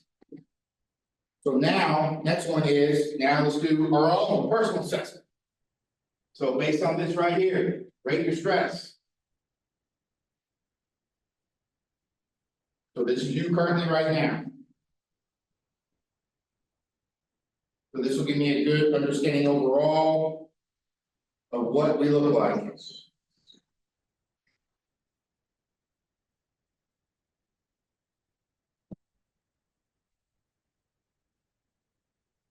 So we're 5.6 overall on stress. You had 12 people, 16 people vote. So next question. Rate your fatigue for the day. How do you feel right now from a fatigue standpoint? Hopefully not like that little toddler right there.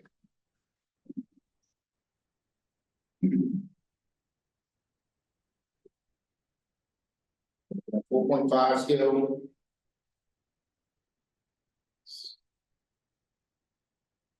So 4.5, and the next one is rate your muscle soreness.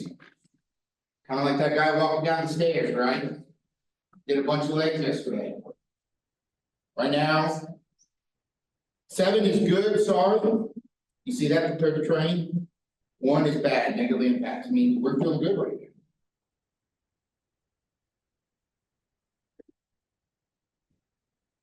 And then lastly, rate your mood. Hopefully it's not like down duck.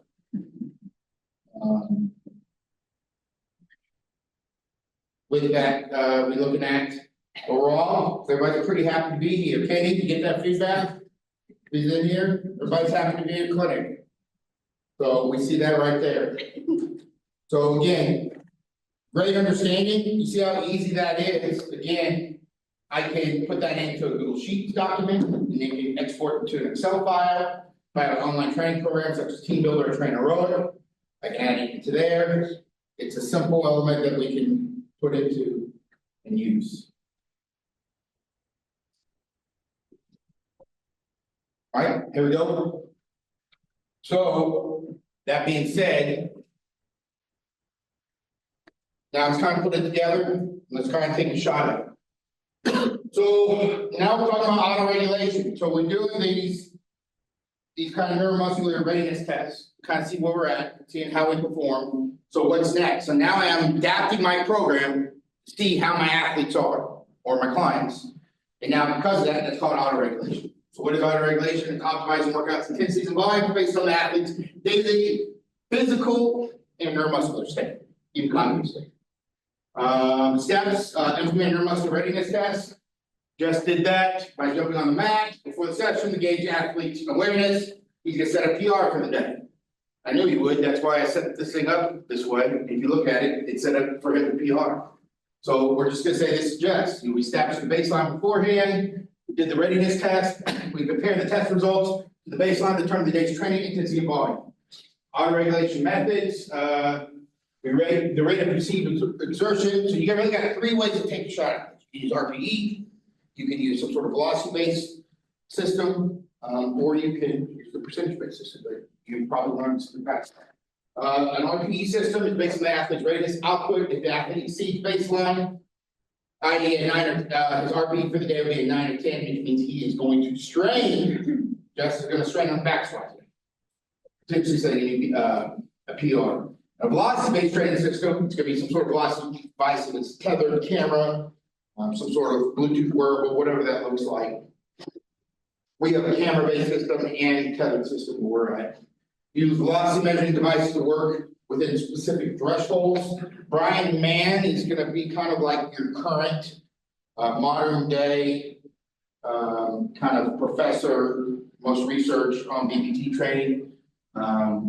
Really started with super training back in the day. That's where you get the original data on velocity-based training. That's where I originally learned it, that in Louis.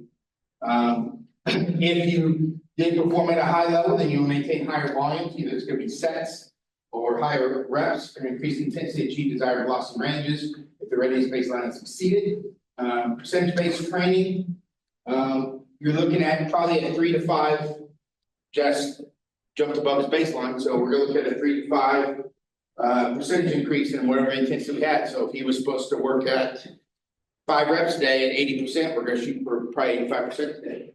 We're hopefully up to a 5 RM today. That's kind of our goal. So that's what we're looking at, and vice versa, on the other end, flip flopping inversely, if they are negative.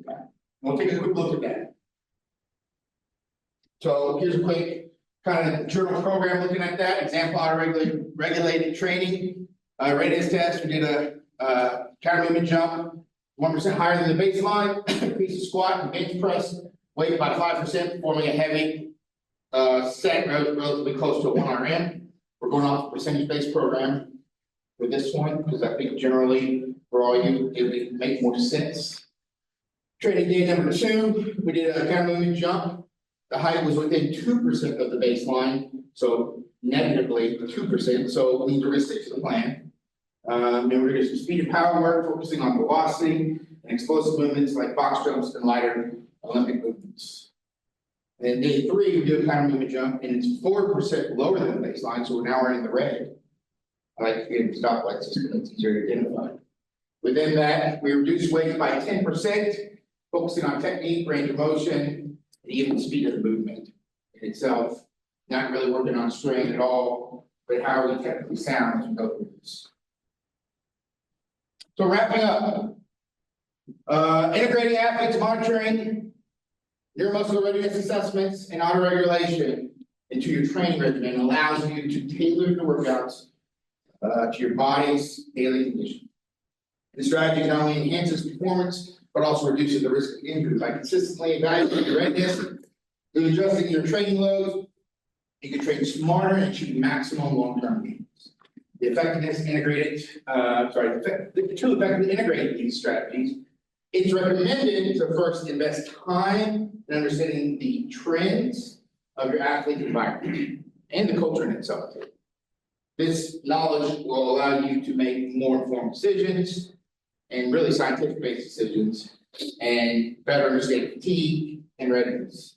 Really, that's what this name of the game is about. If I'm tired, I'm not going to perform, or at least at the level I want to. If I'm primed, I am. So we're at the end, the thinker. How much time I got, Kenny? About maybe 5 minutes. Okay. Before we say that, if you need my info, again, I want you to be interactive. Scan the QR. It'll take you to my hi, hello. You'll get my phone number and my email address, my civilian email address. So welcome to it. Reach out to me. Let's connect. Other than that, questions. Anybody have any questions? And then I'll shoot the reference page. Anybody? Yes, ma'am. Was this the start of your career?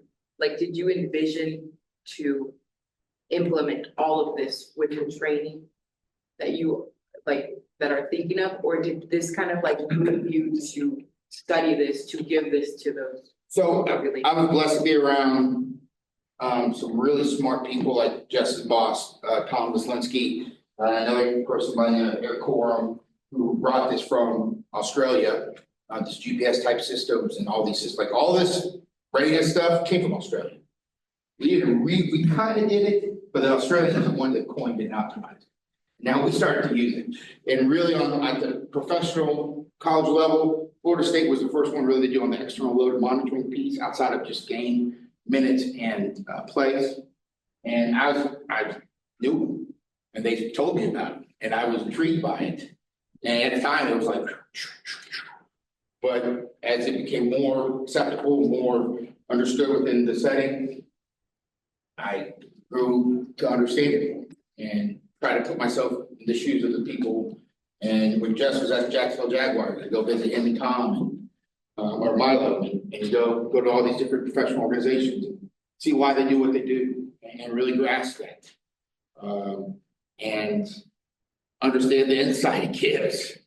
And then second, I think the other big piece is, I injured myself. I feel like any of us, like when we get hurt, we're like, what the heck? Why did I get hurt? I want that insight. And to have a better understanding of that readiness component gives me an understanding of what the heck am I doing and why am I not doing it, or why am I doing it? And I think So personal injuries in itself gave you that better insight, and I feel like that's important. Any other questions? Cool. Awesome, thanks guys. I appreciate it. Then I'll take you back to the front page. If you want the presentation real quick, as they're setting up the next one, there it is right there. Scan it and go. And then we'll go from there. Thank you guys. Okay, we'll take a little break and we've got our next speaker coming up. Right on the track. Oh.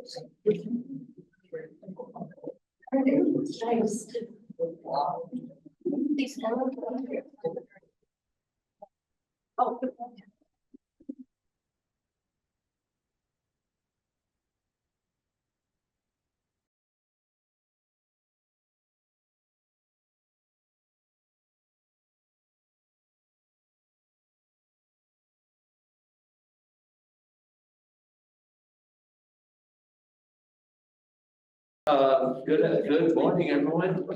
My name is Jason Beam, and I am presenting to you all this morning on metabolic adaptation, problem, consequences, and solutions.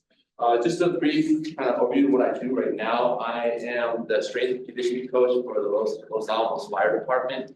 So that's my main thing that I do is I oversee the Los Alamos Fire Department fitness. They have to have annual fitness requirements, medical requirements that have to meet. They don't meet them. I have to train them one-on-one or even small personal training. But also a big part of my job is training the recruits. So we have a 6-month academy, and I put them through a 6-month strength and conditioning program. Periodized, trying to improve the strength of a lot of the job better. I'm also still on the side of my full-time job. I teach anatomy and physiology at Santa Fe Community College online. And I also teach the strength and conditioning graduate class at Tulane University in New Orleans, Louisiana. It's also online, so it keeps me busy. So my main position though is at the Wellness Center at Los Alamos National Labs. So this presentation today is a hot topic. All right, it's going to be a lot of information. I'm going to try to get to it all, but I was telling somebody earlier that I could probably create 3 or 4 presentations in this one presentation because there's so much good information. I want to just go ahead and give credit right away to Eric Trexler. You may have heard of him before, and also JT. I use their information to kind of structure my presentation. So you'll see I cite a lot of things, but I use a lot of their information to kind of make an umbrella and when I was outlining this presentation, get it to you. So let's go ahead and get started. All right, so not working now. It was working earlier. I may have to stand behind the podium. I like the walk, but I may have to stand behind the podium. All right, so we have 3 main objectives, and with each of the objectives there are sub-objectives. So in the first objective, we're going to introduce, define, and describe metabolic compensation, metabolic adaptation, adaptive thermogenesis, and then this thing called constrained energy expenditure and additive energy expenditure. The second objective that we'll cover today is I'll provide 4 practical and useful evidence-based solutions to prevent metabolism from compensating and adapting.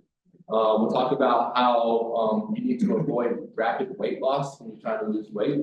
Also, cycling your diet, how that's beneficial, eating sufficient protein, and also doing more weight training and avoiding excessive volume of cardiorespiratory endurance training. So there are a lot of people in here that do multiple things. Some of you are teachers, some of you are strength and conditioning coaches. So this will pertain to pretty much all of y'all in here. So physique athletes, endurance athletes, if you're a personal trainer just training someone who's trying to lose weight, this will be very applicable to you.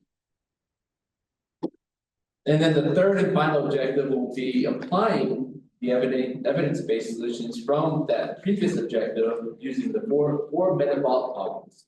These 4 metabolic toggles, just briefly introduce them to you right now, we'll get into more depth later, are eat more, exercise less, eat less, exercise more, eat less, exercise less, eat more, exercise more. And you may be wondering, what does that mean? Well, you'll find out soon. And then finally, we'll discuss how to cycle these 4 metabolic toggles throughout the year to kind of make them work for you and your client, your athlete. All right, starting off with objective number 1, introducing, defining, and describing metabolic compensation. All right, so there are 2 models of metabolism that you probably have heard of. The first model is the calories in, calories out model. That's the calculated model. All right, so as we're counting calories, so the amount of calories that you intake versus the amount of calories that you expend. If you have a balance within that, you're going to maintain your weight. If you have a deficit, you'll lose weight. If you have an increased amount of calories versus how much you're expending, you'll gain weight. And then you have the chemistry lab model. This is where like the extreme dieting comes in, like ketogenic diets, the fasting, low carb, high fat type diets that aren't sustainable in the long run. You have the carb and the insulin fanatics. So there's a hormonal aspect to weight loss too. So when insulin is elevated, it tells your body to hold on to everything or to store proteins, fats, and carbs. When you have your insulin levels, which is the hormone that is responsible for storing, is low, it's going to tell your body to release fats. Even in extreme cases, release protein, muscle mass. So you can see there are 2 models. Now, both models lead to the same problem. Right? And that problem is when you cut calories or you cut carbohydrates, the metabolism adapts and reacts in the opposite direction. All right, so it compensates. So if you cut calories too much and you have severe caloric deficit, your body's going to be like, I need to adjust and adapt and compensate so where you slow things down. All right, and same thing with carbohydrates. You find out why carbohydrates are very important with regard to making sure that your metabolism doesn't compensate too much. You'll learn about that in a little bit. All right, so a better way to model metabolism is by using a thermostat or a seesaw mechanism. So think of it as the metabolism as constantly compensating and adapting to everything you do. All right, and so when you cut calories or you cut carbohydrates, your hunger and your cravings increase, and as a result, it makes you want to eat more calories and carbohydrates. So your body will ultimately, tell you that you'll need to eat more or you need to eat less. Well, hopefully, not all the time. You'll see why our bodies don't always tell us to eat less when we need to eat less. All right, so when you exercise more and you eat less, your metabolism will push back and make you want to exercise less and eat more. So compensate. All right, so it goes the other direction. All right, so when someone starts to lose fat or they're going on like a fat loss diet, their metabolism pushes back and slows the metabolism. And so as a result, you start to burn less calories or your total daily energy expenditure goes down. And I'll be providing some research to show you how that happens. All right, so we just introduced, defined, and described metabolic compensation. And so metabolic compensation is kind of just talking about the general what happens to your metabolism. Like if you look at it realistically, now we're going to get into metabolic adaptation, which involves a little bit more physiology. All right, so metabolic adaptation describes the collection of responses our body must fight back against weight loss attempts, mostly physiologically. So it addresses the body's ability to use energy more economically in times of a famine. So I'm going to refer to this figure here that I took from Eric Trexler's review article on metabolic adaptation to weight loss. And you'll be seeing this come up regularly. So if you look, this kind of in a nutshell explains metabolic adaptation and how it works. So you have a decreased energy intake, which can lead to an energy deficit, increased energy deficit. What typically happens is you lose body mass. And a lot of times when you lose body mass, you don't just lose fat mass, you also lose muscle mass or fat-free mass. So as a result, your body adapts. Your body makes metabolic adaptations, particularly with respiration and mitochondrial respiration, and then also with your hormones. And these are like your anorexic hormones, your OC hormones, which are your catabolic hormones. So the hormones that allow you to build up, go down. The hormones that tell your body to break down, go up. And then uncoupled respiration is a fancy way of telling your body becomes more efficient. So your mitochondria become more efficient at utilizing ATP as a fuel source. So that actually, the uncoupled respiration means that is the opposite of that. So uncoupled means that your body releases that, and I'll talk to you all more about what that means, just in actually this next slide, we're gonna go over that. All right, so let's talk about uncoupled respiration and mitochondrial metabolic efficiency and how it increases. So metabolic efficiency increases because your body actually burns less heat or releases less heat. Under normal conditions, our metabolism is about 40% efficient. Now, what does that mean? What does it mean that our metabolism is 40% efficient? It means that 40% of the available energy that we get is used to produce ATP. So that's the energy efficiency of our body. So carbohydrates, proteins, fats, mostly carbohydrates and fats, when they're broken down, they're ultimately creating ATP that gives our body the ability to generate energy. Now, a byproduct of ATP production is heat. All right, so 60% of the energy is released energy ATP production is released as heat. Now, that heat is a byproduct of metabolic inefficiency. So that means that you can see here, 60% on a normal basis, 60% is reduced as heat. Only 40% is used to get ATP. So you can see how that is very inefficient.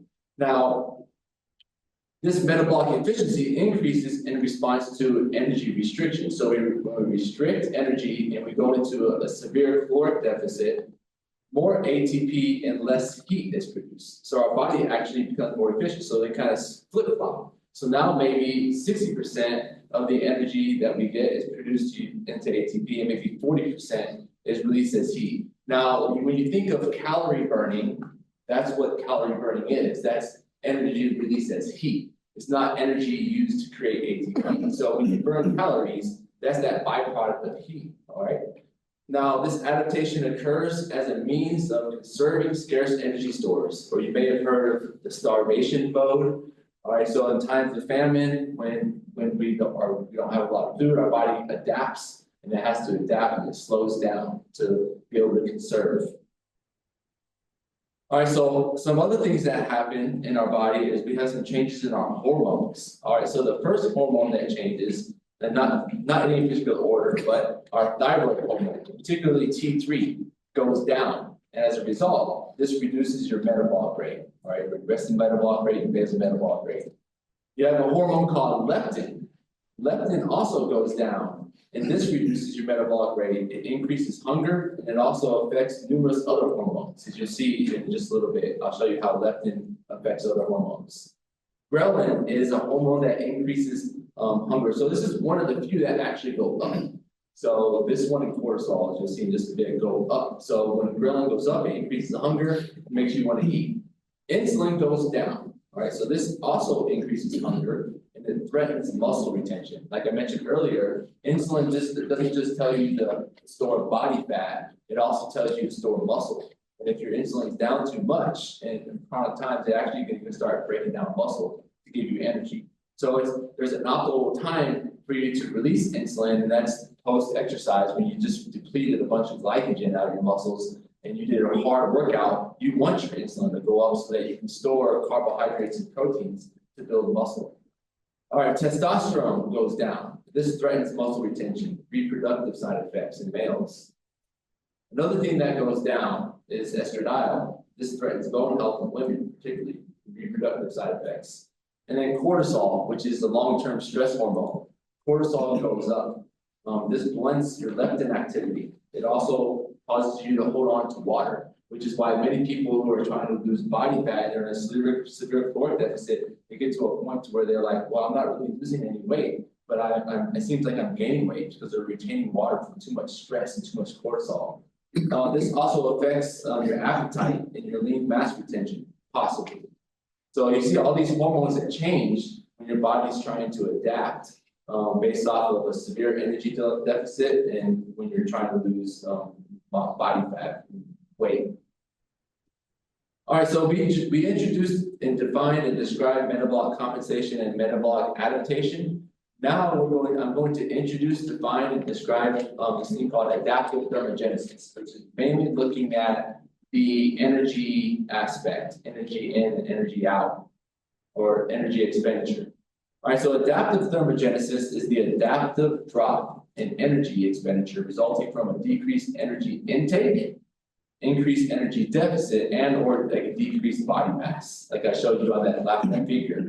So you can see in this figure here that was adapted from McLean et al. 2011. This shows you the percentage of 24-hour total energy expenditure and what makes up our total energy expenditure. So you can see the black part of this figure is your resting energy expenditure. So about 60 to 70% of the energy expenditure on a daily basis comes from your resting and energy. So just by sitting here, sleeping, 60 to 65% of the calories that we expend comes from this. You can see the biggest one is the NEAT, non-exercise activity thermogenesis. So this is the second thing. So this is like getting up, walking around, going to the bathroom, walking up the stairs, just being more physically active on a regular basis, moving more. That's NEAT. So then you have the next biggest section is the thermic effect of food. That's TEF. So that's how many calories that your body expends to digest. So our body, in this order, expends the most calories when you eat protein, then carbohydrates, then fat. So it doesn't take very much energy to break down fat and store it as fat in our body, like butters, oils. But it takes energy to actually break down chicken, beef, and to actually store it. So you actually burn calories from eating more protein than you do from eating more fat. And then the final part is EAT, or exercise activity thermogenesis. So this is the smallest portion. So people like wanting to exercise to help them lose weight, but that's not really where they should be focusing on trying to lose weight by exercising. They should be focusing on how can I improve my resting energy expenditure, my NEAT, because this is the majority of the amount of calories that you spend throughout the day come from these. Now, what happens when someone does try to lose weight is that they become more efficient, like I mentioned earlier. So your EAT, your NEAT, your thermic effect of food, and your basal metabolic rate, the efficiency increases. So you become more efficiency. What that means is that these go down. So the amount of calories that you expend when you exercise, when you're just moving throughout the day, when you're sleeping, they go down when you're trying to lose weight. And so that's the absolute levels of energy expenditure also go down. So you can see the arrows pointing up and down on the slide. All right, so bringing us back to this figure from Trexler's review article. So you can see energy intake, when it goes down, you have an energy deficit, especially if you're exercising a lot, you have an even more energy deficit. You have a decreased body mass, you have this metabolic adaptation from becoming more efficient, and your hormones adapt. And what does this lead to? This leads to a decreased energy expenditure and an increased hunger. All right, and then what happens with an increased hunger? Then we eat more, and then the opposite happens. Then we increase body mass, and then the energy deficit goes down. So there's this cycle that occurs. All right, so let's get into our first research study. So our first research study goes back to 1995. This is Liebel and Rosenbaum et al. Looking at the changes in energy expenditure resulting from altered body weight. Published in the New England Journal of Medicine. So they repeatedly measured 24-hour total energy expenditure, resting and non-resting energy expenditure, and the thermic effect of feeding, looking at different weight loss, weight gain.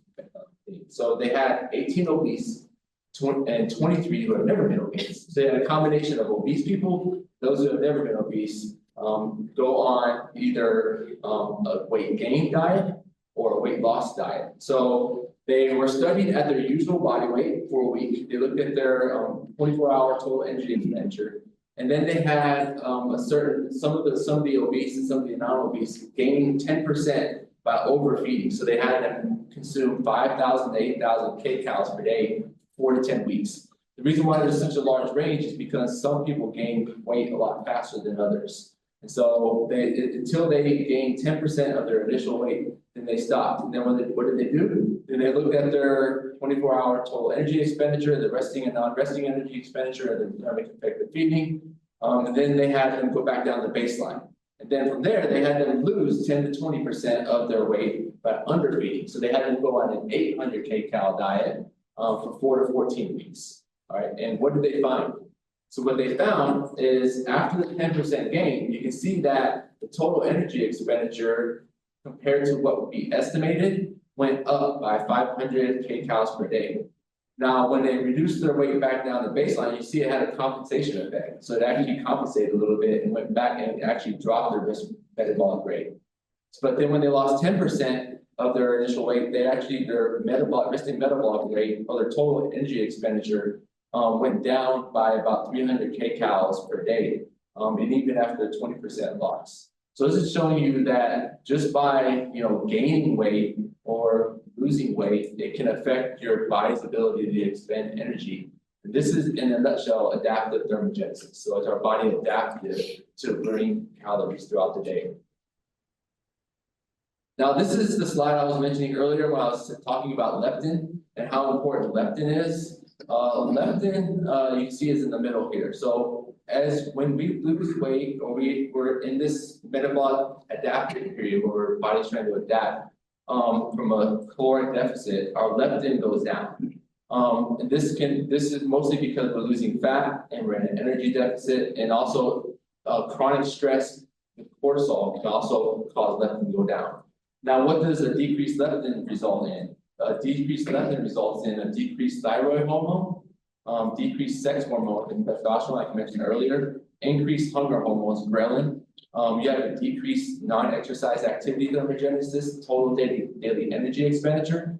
And then you have a decreased sympathetic nervous system tone and decrease in your brown adipose tissue, which is a type of fat in our body that's actually metabolically active that helps you burn, release heat. So when you have a decreased level of leptin, that makes it harder for these things to happen. All right, so objective number one, we've introduced, defined, and described metabolic compensation, metabolic adaptation, and adaptive thermogenesis. Now we're going to talk about introducing and defining and describing constrained and additive energy expenditure. This is a pretty fascinating topic here. All right, so let's talk about additive energy expenditure first. So this is from a review article published in 2015 by Poncer in the Exercise and Sports Science Reviews. So additive energy expenditure, if you look at this figure here, so you have a dotted line and then you have a dark line. So the dotted line is non-PA or non-physical activity, metabolic activity. So this would be like your resting energy expenditure, your basal energy expenditure. So the amount of energy that you burn when you're just sitting around or when you're sleeping. And then the dark line is your total energy expenditure. And this includes your resting metabolic rate. It includes your NEAT, your exercise activity, and also your thermic effect of food. So in an additive TEE strategy, the energy spent each day on non-physical activity is fixed and it doesn't change. So they're saying it's basically your metabolic rate, the amount of calories that you expend when you're sitting here doesn't change when your physical activity increases. So that's what this shows. So as your physical activity increases, you're burning more calories during exercise or during your activity. That's that black line going up. And then the dotted line stays the same, which means that your resting metabolic rate doesn't change. Now, in a constrained energy expenditure strategy, that non-PA energy expenditure, particularly what's been found is that based on reproduction. So like the hormones testosterone, because of the decrease in those in our body going into survival mode, saying like we cannot reproduce because we're exercising too much, we're burning too many calories, we're not eating enough. So then our energy expenditure is constrained. So that means the amount our energy expenditure goes up and then it plateaus with the more and more activity we do. So exercising, increasing the duration of your exercise or increasing the amount of meat that you do throughout the day. And then what also happens with constraint is that your resting metabolic rate and the amount of calories that you consume when you're just sitting around goes down. So that's what that dotted line is going down. And then you can see that the amount of physical activity that is kind of plateauing. So let's look at a little bit in more depth. So this figure here is looking at, on the left-hand side, you have food availability. So you have low to high food availability. On the right-hand side, you have low to high total energy expenditure.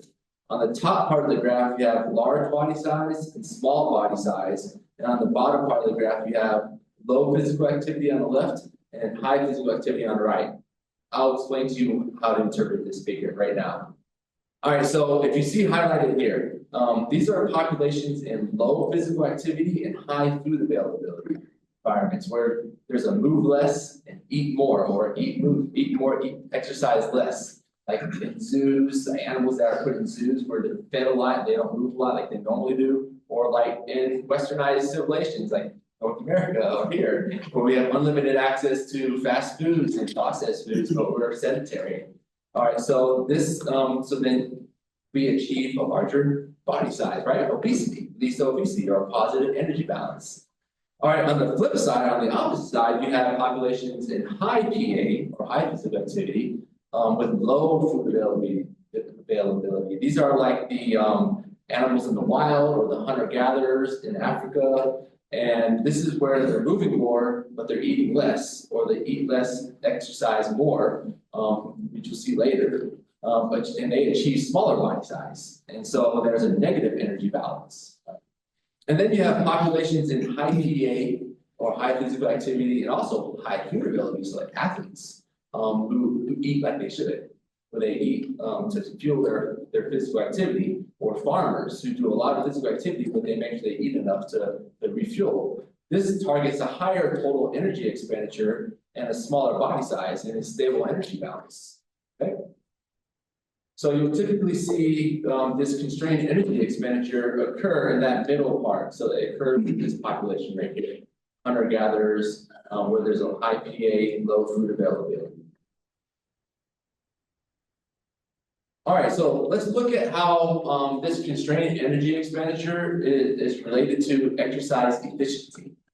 All right, so there's this research study that was done back in 1992 by Westerturp and colleagues, and they looked at the long-term effect of physical activity on energy balance and body composition. They had sedentary men and women participate in a 40-week training regimen designed to prepare them for a half marathon. All right, so the total energy expenditure and the sleeping metabolic rate were measured at 8 weeks, 20 weeks, and 40 weeks. The food energy intake was not manipulated, so it is basically just increased the duration of the training. So what did they find?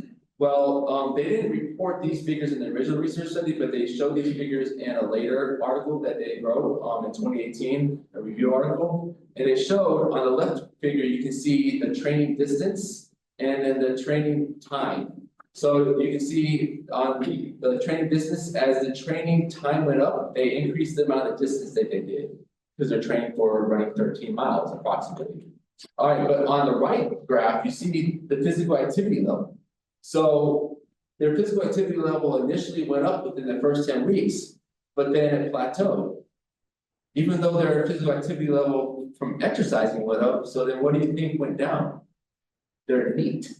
All right, so the amount of physical activity that they do on a regular basis went down because they're doing a lot more exercise. So then it plateaued. Now, from here, they saw almost a direct relationship to the energy expenditure. So you can see within the first 10 weeks, their energy expenditure went up, but then it plateaued. Even though they were doing a lot more running, a lot more training, their energy expenditure plateaued. So they became more efficient. So by doing this marathon training, their bodies became more efficient, their metabolism slowed down to allow them to burn less calories throughout the day when they aren't exercising. All right, let's talk about how constrained versus additive energy expenditure, how they differ based off of energy balance status. All right, this is a fascinating research study. This came out recently in 2022. They looked at the physical activity and total daily energy expenditure in older adults. They looked at constrained versus additive energy expenditure models. So they had 584 older adults, 50 to 74 years old, participate in this interactive diet and activity tracking AARP study. The total energy expenditure was assessed using a gold standard, doubly labeled water, and a PA physical activity was measured using an accelerometer. The relationship between physical activity and the total energy expenditure was assessed visually. And you'll see it on the graphs on the next slide. They split it up based off the percent weight change. So they looked at the group of people and they saw, okay, so some people gained greater than 3%. They were one group over a 6-month period. Some lost 3% and some were more weight stable. So basically that some of the people were in an energy deficit, they were at a energy increase, they're gaining weight, and some were more stable. What did they find from this research study? Well, they found that the relationship between physical activity and total energy expenditure is additive when the weight is stable or when they're in a positive energy balance. So basically when they're eating more or they're in a weight maintenance phase, the calories that they expend throughout the day are going to be directly related to their energy expenditure. Now, when this top figure, when the relationship between the physical activity is constrained, when they're in an energy deficit, when there's a negative energy balance. So you can see in this top figure how if you go along the x-axis, this is the x-axis, the amount of physical activity that they're doing. So no matter how much physical activity they're doing, they're expending around the same amount of calories. So people that are expending like around 500 CPM, I don't know exactly what that is or how they did that, it's related to accelerometer, are expending about the same amount of calories as someone who's doing, 100. But versus if you look at if someone who's in an energy, when they're energy stable and a positive energy balance, that's this bottom part. So you can see that people that on the far right, you see that they're expending more energy as their physical activity increases. So it depends on if you're in a maintenance or a positive, if you burn more or less calories as you increase your physical activity. Yeah. So is this saying that if anyone who's trying to lose weight is at a caloric deficit, that it's not effective to be in a caloric deficit? It's effective, but not in a severe caloric deficit or an extended period of time caloric deficit. Okay. Yeah, so it's effective as long as you do it right, and you'll see and coming up soon some strategies that we'll talk about. So losing it slowly. Okay. That's coming up, but it's a good question. Yeah. Any other questions at this point?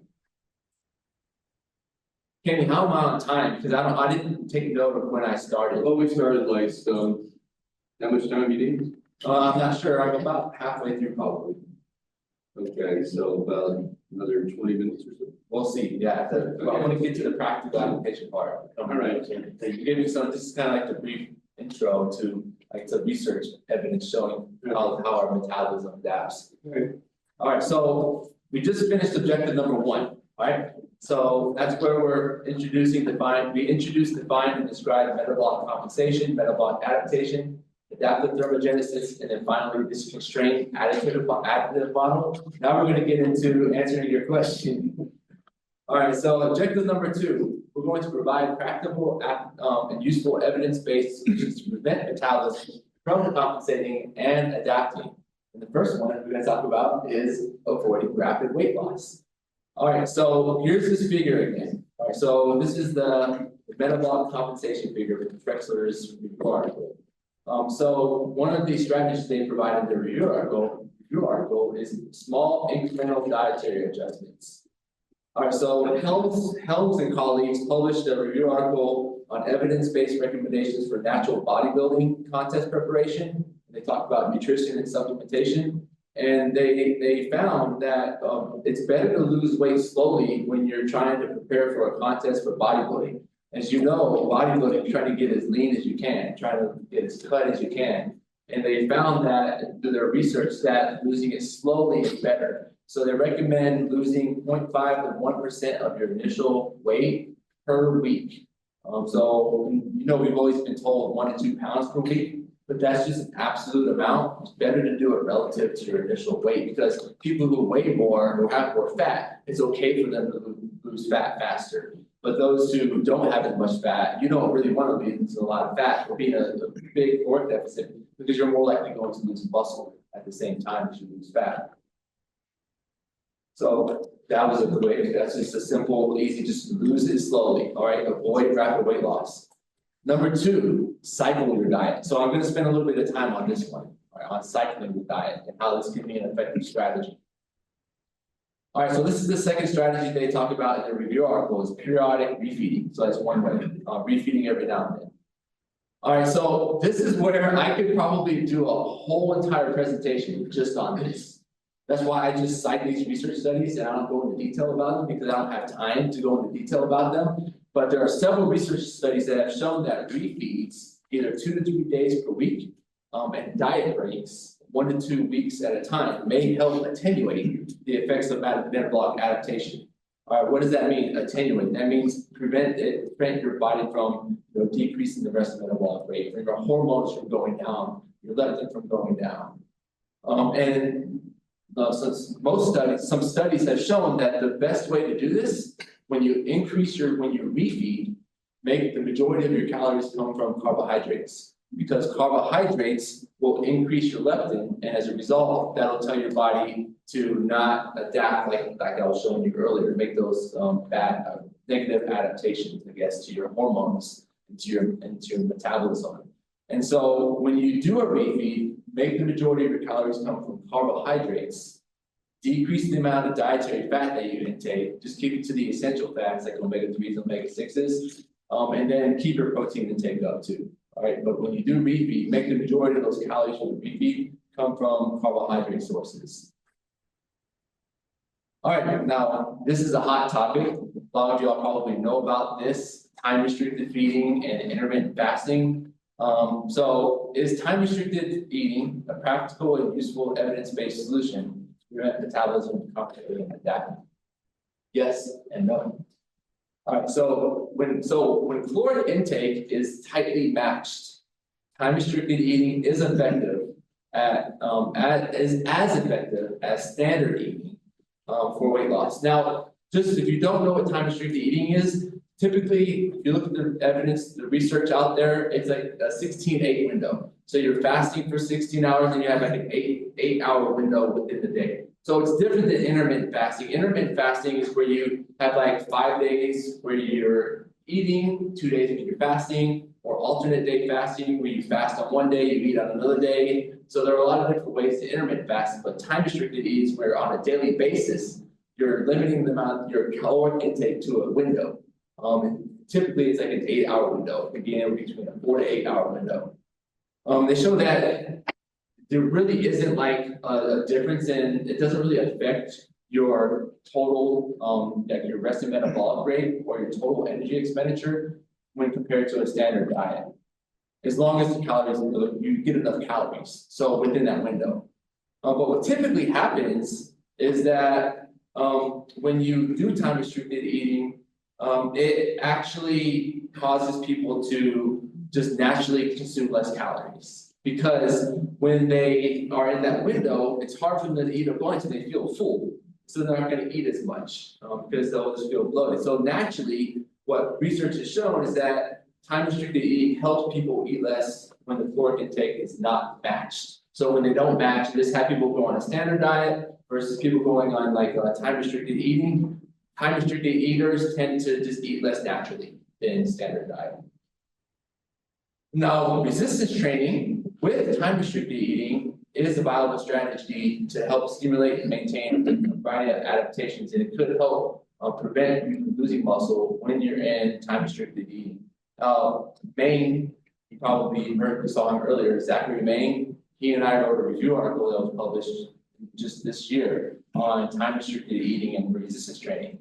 I could do a whole presentation on that too, but I provide a citation later on where you can look it up. That was published in the Strength and Conditioning Journal. So Zachary Maine gave a presentation earlier on the transfer. He and I wrote that review article too a few years back, and then he was working with me at the lab as a postdoc, and we were able to do some research studies there. And then we wrote this review article right before his postdoc finished.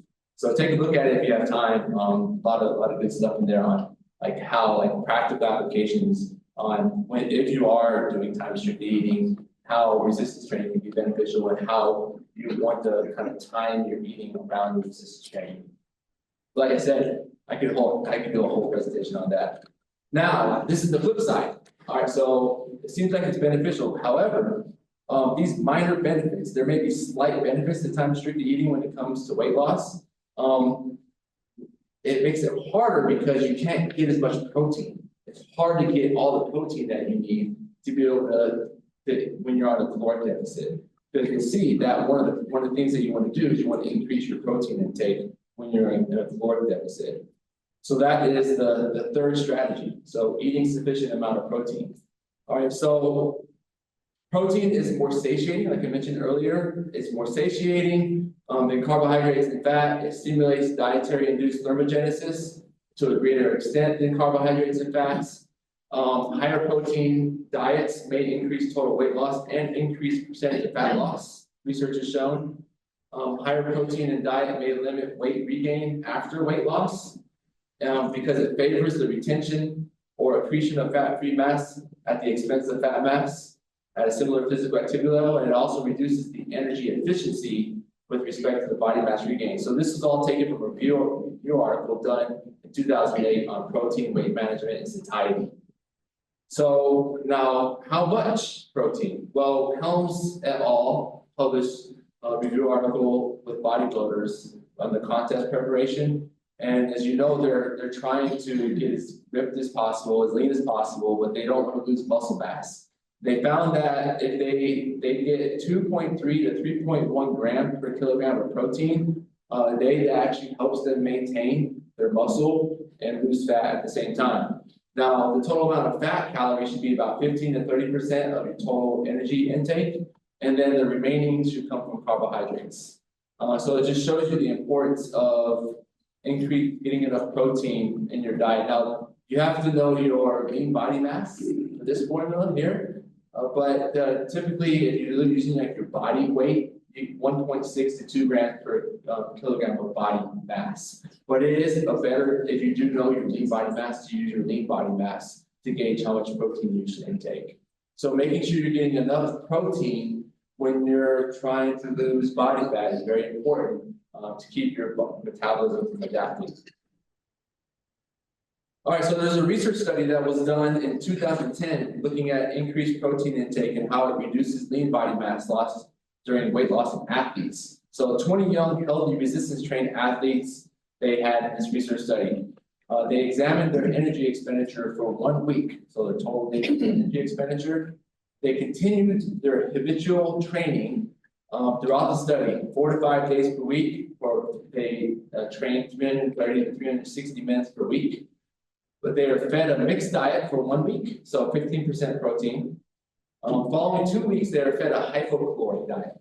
So whatever their baseline caloric intake was, they took 60% of that, and that's how many calories they ate. So almost half the amount of calories that they were originally eating, they cut that in half, and that's how many they were eating during this next part of the study. So they had a control group that consumed 50% of their calories from protein, which was about 1 gram per kilogram of body mass. They had a high protein group, which consumed about 35%, which is around 2.3 grams per kilogram of the body mass. And this is what they found. So they found that after this period of time of 2 weeks in this hypocaloric diet, on the left you can see their body mass, the fat mass in the middle, and then their lean mass. Both groups lost body mass and they lost fat mass, about the same fat. But you can see the group that had the lower protein intake, the black bar, lost more lean mass than the group that had 35% of the protein. They didn't lose much at all. They lost a little bit, but not as much. So you can see it's very important to make sure you're getting enough protein, especially when you're in a severe caloric deficit and you're exercising at the same time lifting weights. All right, so we talked about how you can prevent metabolism from compensating and adapting by avoiding rapid weight loss, cycling your diet, and eating sufficient protein. Now, the last one is making sure that you do more weight training and avoid excessive volume of cardiorespiratory, because you're going to expend more calories when you do cardio versus lifting weights. So an excessive volume of cardiorespiratory endurance training relative to resistance training makes your metabolism more efficient, like I mentioned earlier. And it increases risk of muscle loss during a low energy intake. All right, so how can you prevent that from happening? Well, this is one of my favorite research studies of all time. I like to use it a lot. And I haven't seen any other research studies that have kind of replicated this, but there were 20 participants in this study, 17 women and 33 men. This was done in 1999. It looked at the effect of resistance versus aerobic training combined with an 800-calorie liquid diet on resting metabolic rate and lean body mass retention. So there was a 12-week study. And the 800-calorie diet was composed of 40% of protein, 49% of carbs, and then 11% of fat. The control plus diet group, exercised 4 days per week. They performed cardio 4 days per week, 20 minutes per day, and they increased 10 minutes per day until they reached 50 minutes per day for 4 days per week during this 12-week study. The other group just did resistance training and they dieted. They had full body resistance training 3 days per week, 4 lower body, 6 upper body exercises, 2 to 4 sets, 8 to 12 reps, typical ACSM recommendations. All right, what did they find? Well, look at this. So both groups lost body weight, a significant amount of body weight. Their body mass index also went down. Their percent body fat went down. Their lean body weight went down in the control diet group, the group that did cardio. So it went down from 51.4 kilograms to 47.3. But the group that was doing resistance training only, they actually maintained their body mass, even on an 800-calorie diet. All right, their fat mass went down in both groups. All right, their peak, this is interesting. Look at this. They looked at their VO2 max relative to their body weight, so milliliters per kilogram per minute.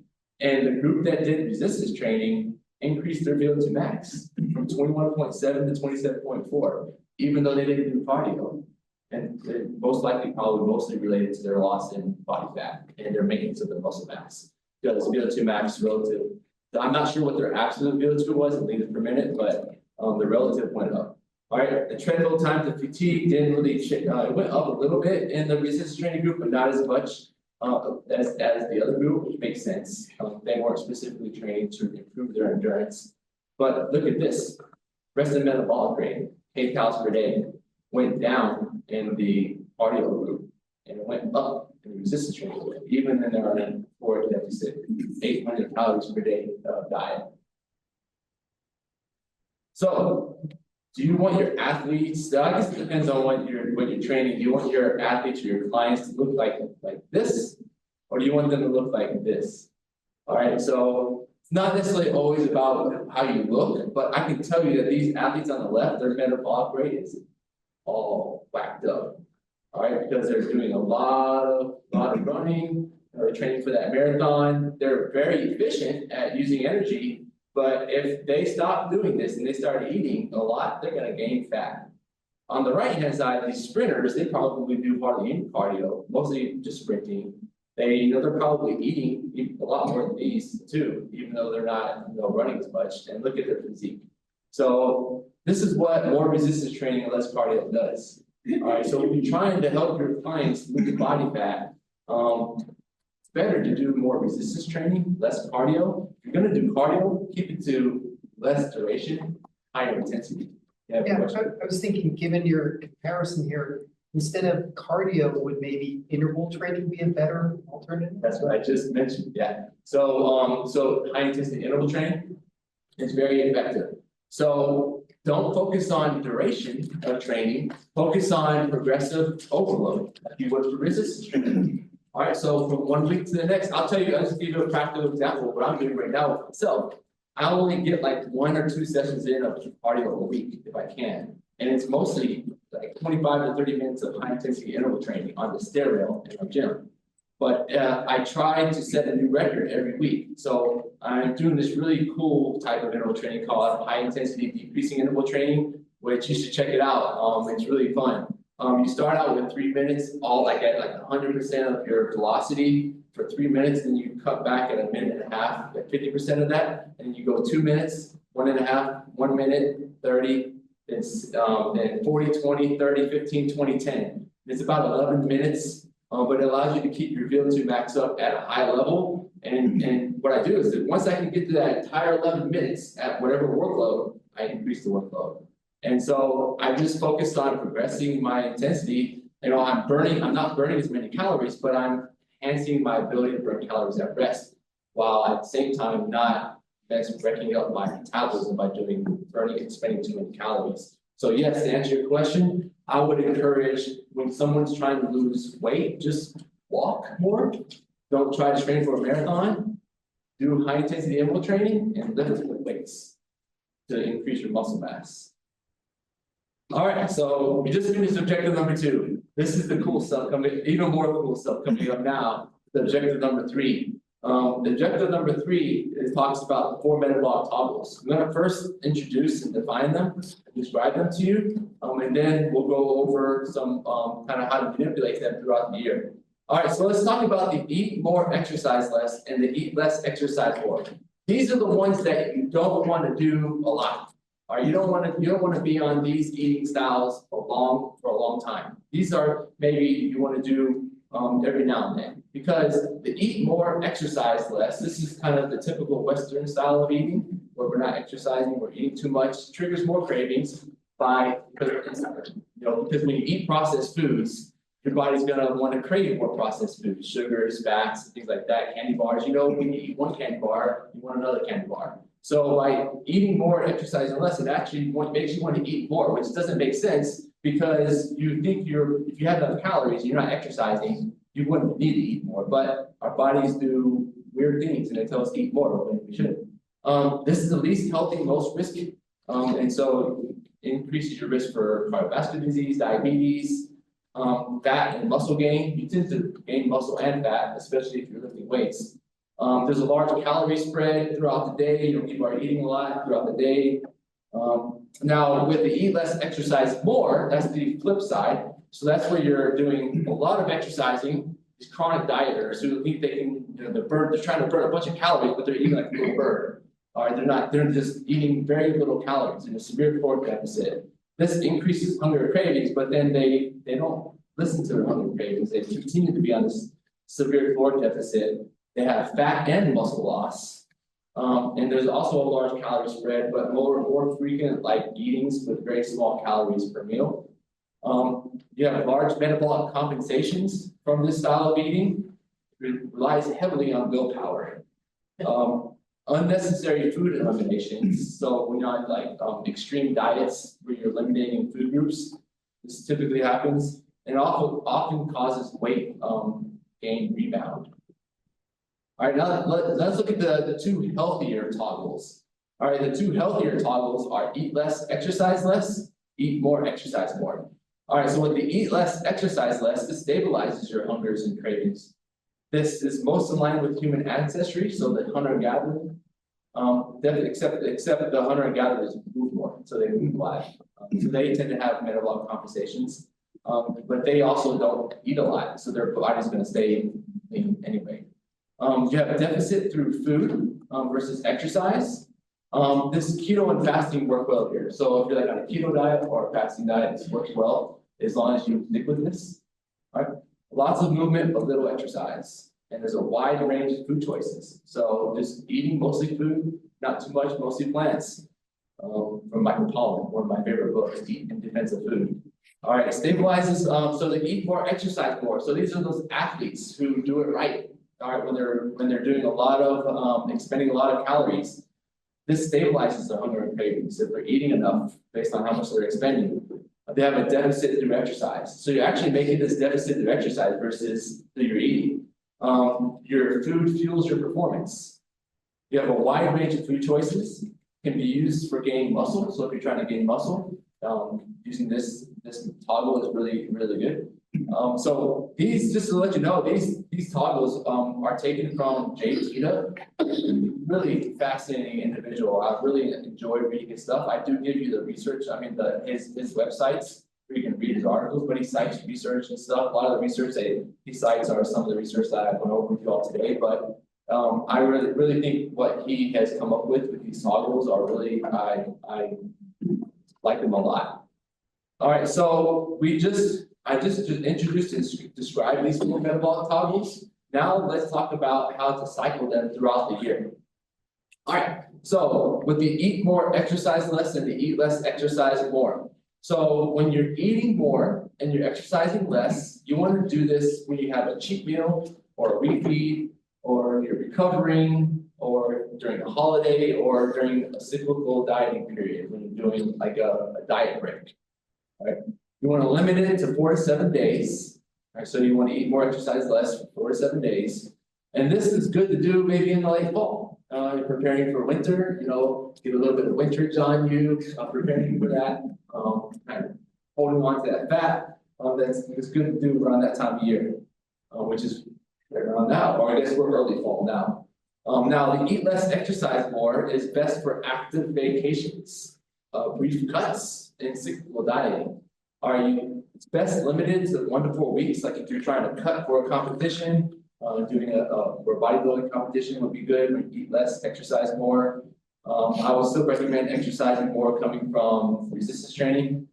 And this is good to do during early spring and preparing for summer, right? So like a cut, to be a beach body, I guess you would say. All right. Now, look at the eat less, exercise less, and the eat more, exercise more. These are ones that you can do on more throughout the entire year, all right? So this is best for non-exercisers, stress reduction, illness, relaxing vacations, dieting. This is the eat less, exercise less. So if you're not moving a lot, you're not exercising a lot, you might as well just not eat as much. It can be done indefinitely. Weekdays, so if you want to do it throughout the week, you can do this during the week, and then on the weekend, you can have a refeed. You can do this, eat more, exercise more. All right, and this is good to do during the winter too. During the winter months, cycling between eat more, exercise more, eat less, exercise less. So eat more, exercise more is best for active exercisers, athletes, and cyclical dieting. It can be done for long periods. A good short-term period to do is on weekends. So you eat less, exercise less during the week, and you eat more, exercise more on the weekend. Or you can do it, every other day. On the days that you eat more, that you exercise more, you just eat more. The days that you don't exercise, you just eat less. This could be done during the late spring to the early fall. All right, so late spring throughout the summer. All right, now, 2 other ways to use these metabolic toggles is based on your training and based on biofeedback. All right, so you want to do the eat more, exercise more on training days to fuel your activity. Or even maybe the night before or the day before is a good time to eat more, exercise more. That way it increases your glycogen levels. And then post-exercise, it's a good time to eat more. Because it increases your glycogen levels back in your muscle. Eat less, exercise less is good to do on recovery days to let your body recover, repair, and adapt.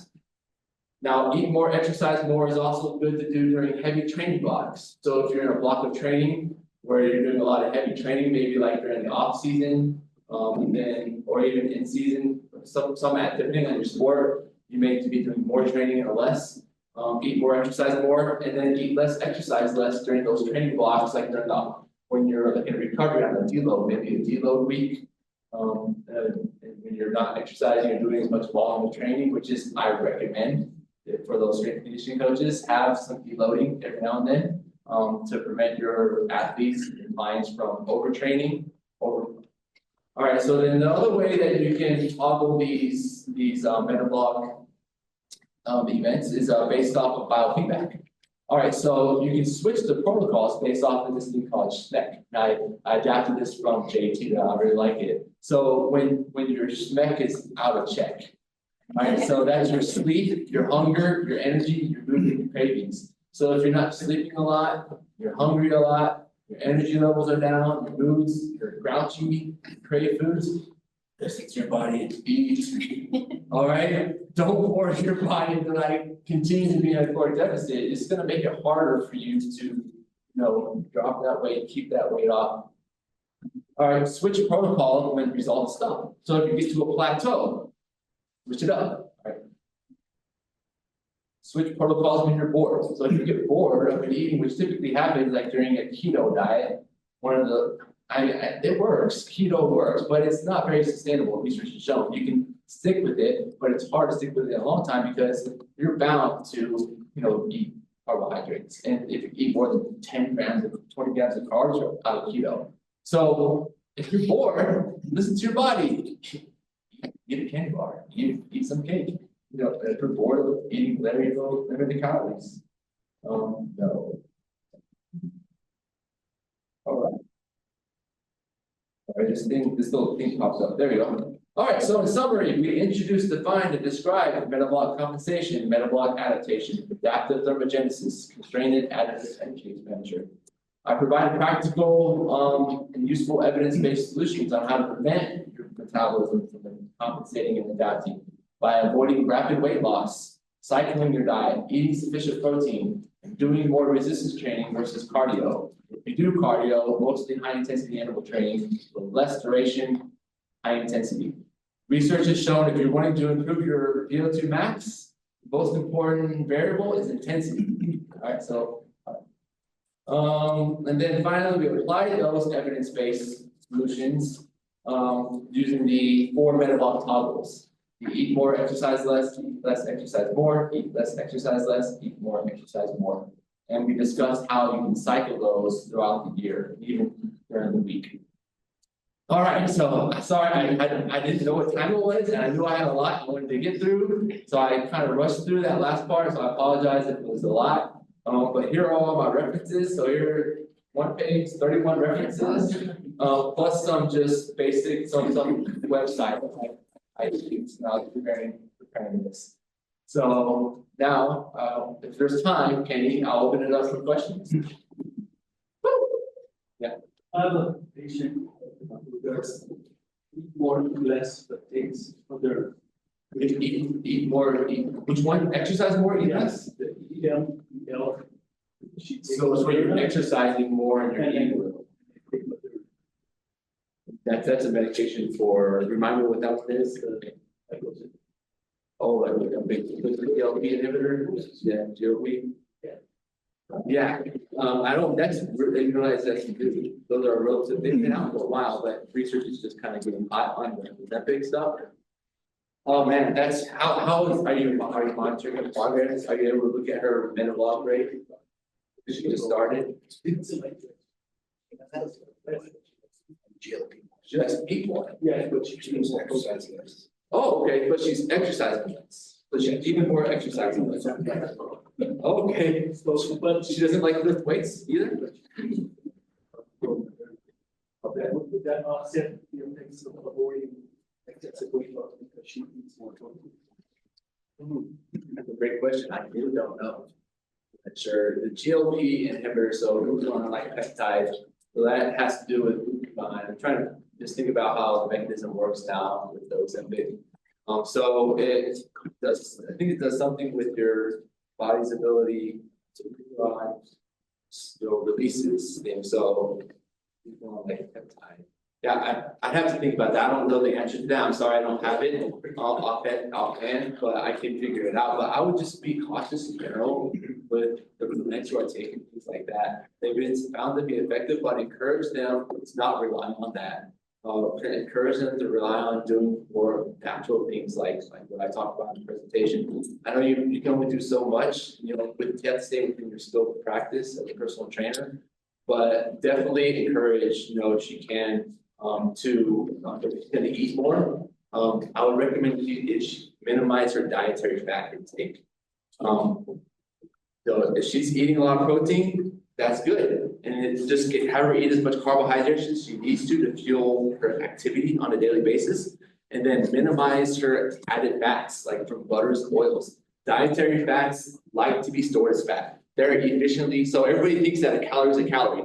Nope. As you know from this presentation, calorie is not a calorie. As you saw, some calories are more thermogenic than others. All right, so protein is the most thermogenic. So it actually takes energy to convert protein into muscle. It takes energy to convert carbohydrates into glycogen. It doesn't take any energy to convert butter, oils into fat. So if you're going to minimize any of the 3 macronutrients, if you're trying to lose body fat but maintain your metabolism, decrease your dietary fats, not to like less than 15%, like 15 to 20%. But then getting most of your calories from essential fats, from fish oil and fish and things like that, and limiting your omega-6s. It's still an essential fat, but omega-6s are inflammatory. Yeah, sorry. And we get a lot, so that's the part of it.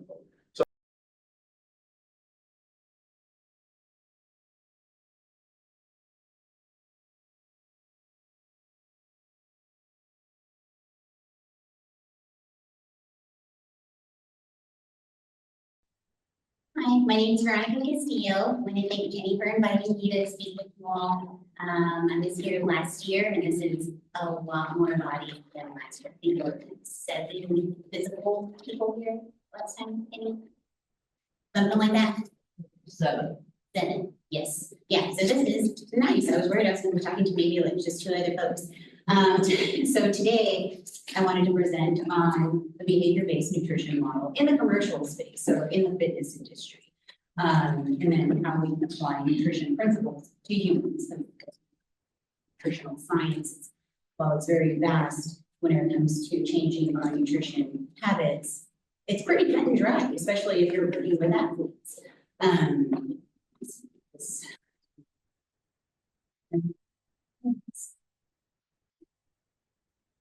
Oh, there we go. So some of my credentials, Castillo.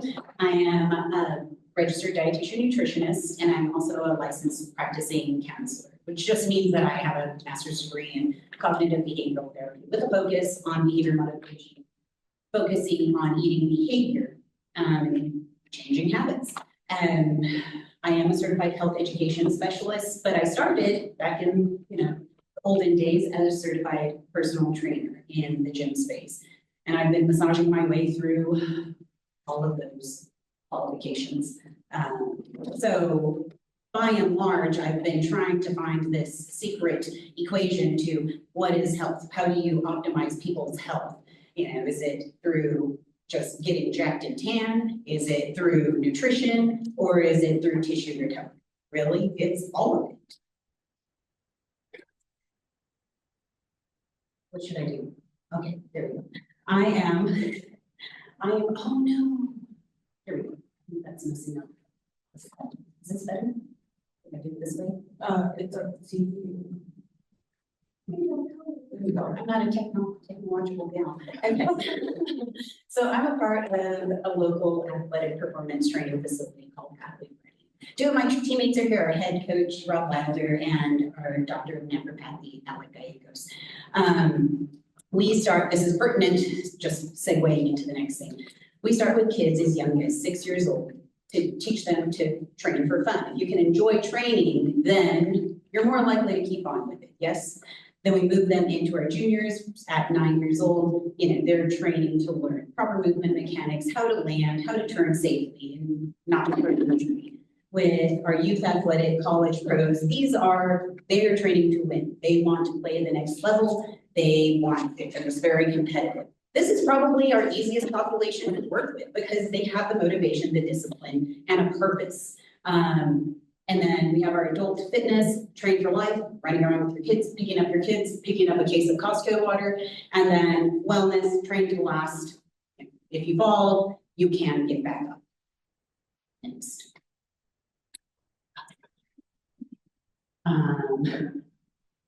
So some of my professional history includes, like I said, I started in the commercial space, and this was the extent of my education, aside from some A&P in high school, bodybuilding.com, T-Nation, and the American Council of Exercise. At 18 years old, as a personal trainer, I thought I was going to change the world, but it was much more difficult than that, and much more complicated working with humans. And so eventually I massaged my way into my master's degree in nutrition dietetics, and I went into type 2 diabetes education and prevention. I thought that was going to be my thing until I realized, again, there were a lot of things in the way of me being able to create impact. And I didn't have enough tools. I was working in a government hospital. There was only one me, and I had 60 people to, educate within an hour. So I found myself in bariatrics, with the lap band surgery, which is a minimally invasive surgery. You go in, it's a silicone band, loosen it up or tighten it up, and it basically makes the stomach smaller. In order to have your insurance cover it, you had to go through 8 to 12 nutrition counseling sessions with me. And so while I can sit there and talk to people about nutrient-dense foods and macronutrients, if your stomach is only this big, then a lot of the tools that we were given were primarily supplements. And we know that supplements are supplements, not replacements. It's no substitute for real food.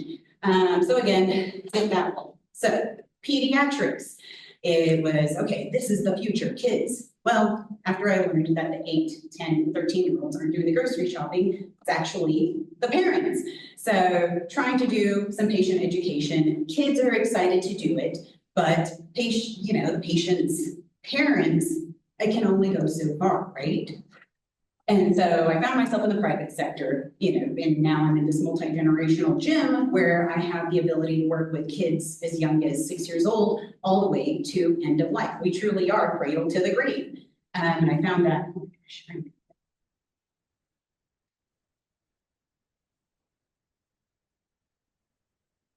so what we'll be covering, not in this order, I switched up these slides so many times, so I think I'm gonna be surprised too. All of us will be surprised. So we're gonna go over common behaviors that we see, most specifically in the commercial space, not working with competitive athletes, but with the general population. Nutrition basics, which I assume most of y'all know in here, and then the behavior-based nutrition model.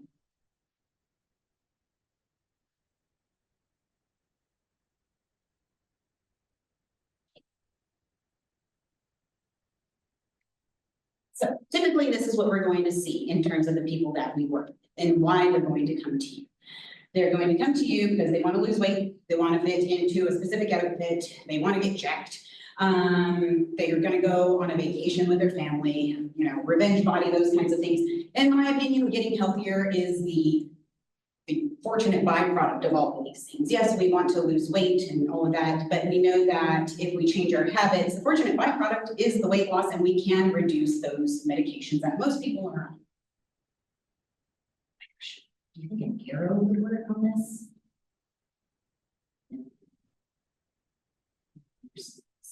So jumping into the first thing that we typically see, the all or nothing mentality. Whenever people will typically decide that they want to make this big change, it's usually because of significant health, a big emotional event, something that scares them or drives them into doing it. And I messed it up, sorry. No. And so it's usually, I'm going to join a gym, I'm going to start working out 5 days a week. Yes, we all either have done this or we have worked with people who do this.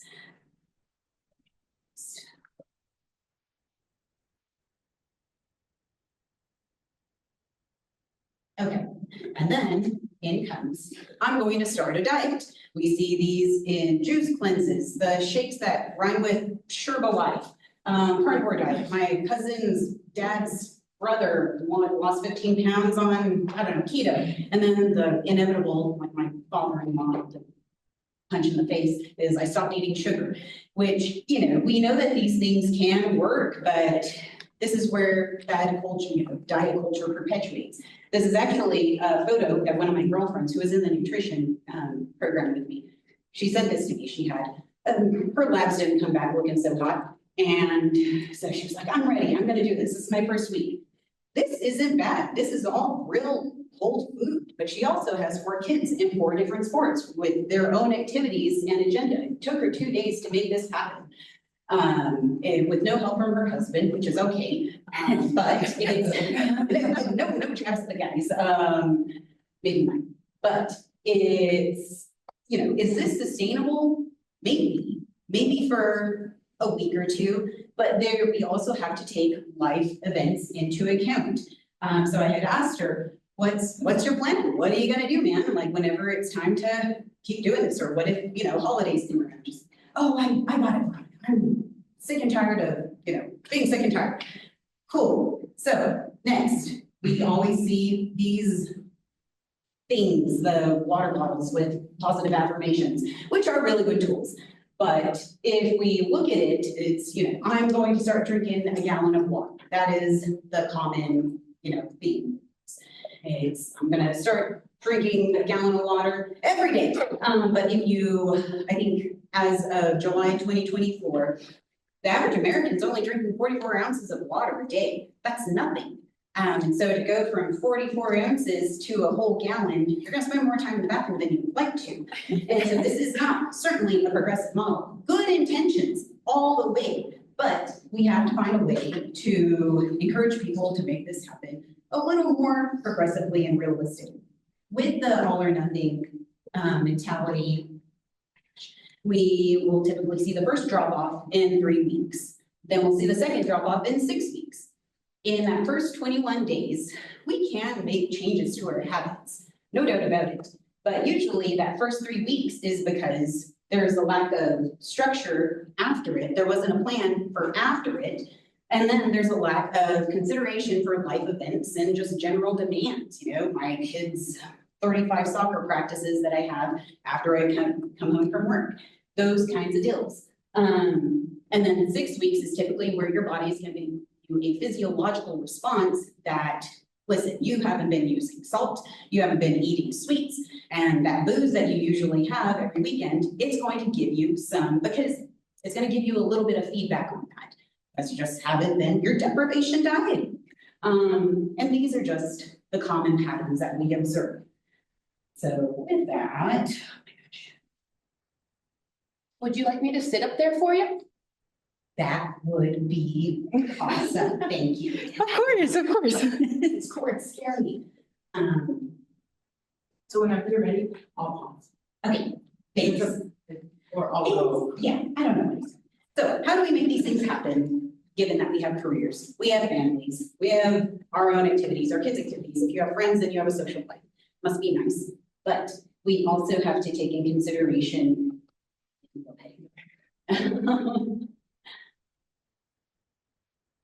magic. That's how you make it happen, right?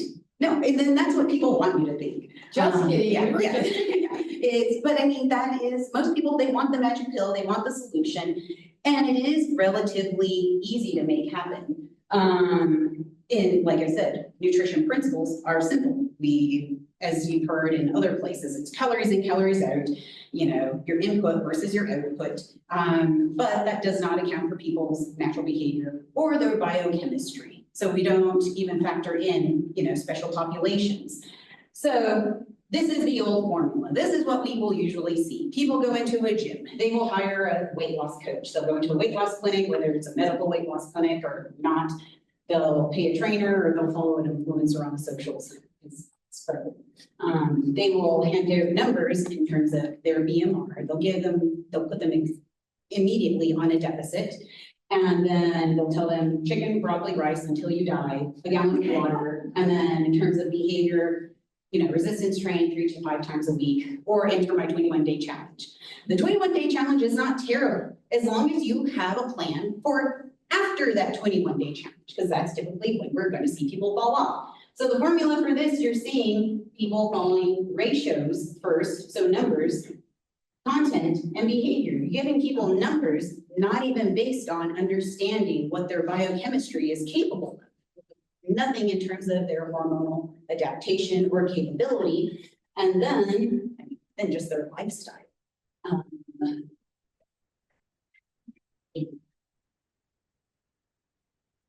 So this is the behavior nutrition model. The beginning, these are the most common observations that I see whenever people come in. When I assess the behavior, the content, the ratios, you can't see that, but under that it says ratios. Most people, they're skipping meals. Everybody is I have 35 cents for every person that doesn't eat breakfast. I'm not a breakfast person. I get nauseous. I never have. My parents didn't eat breakfast. Okay, but that or they're overeating, impulsive snacking, go over to content. We know they're not getting enough dietary fiber from plant matter. Most non-water beverages, whether that's diet colas, I don't know, electrolyte beverages, coffee. Diet foods, those are really big, you know, the sugar-free, fat-free, air, whatever snacks. Snacks that aren't actually snacks, it's actually junk food or treats. Candy bar is not a snack. Poor protein sources, people thinking that peanut butter is a great source of protein, when really, it's a great source of fat. And again, in terms of ratios, this is all pertains to serving sizes.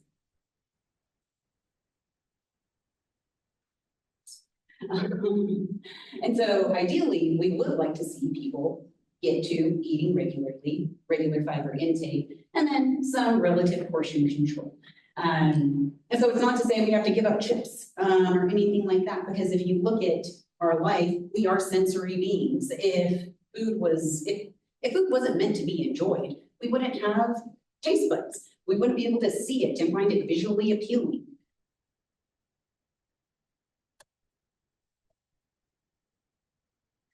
So, and this is all based on the 2190. Again, 21-day challenge, 21 days it takes to form a habit, 90 days for it to become an actual discipline, part of your lifestyle. But if you'll see in 21 days, and let's say 21-day challenge, for instance, you can see some changes in terms of your composition, maybe water retention. You're not going to see a whole lot in terms of your like dense fat mass or your visceral fat.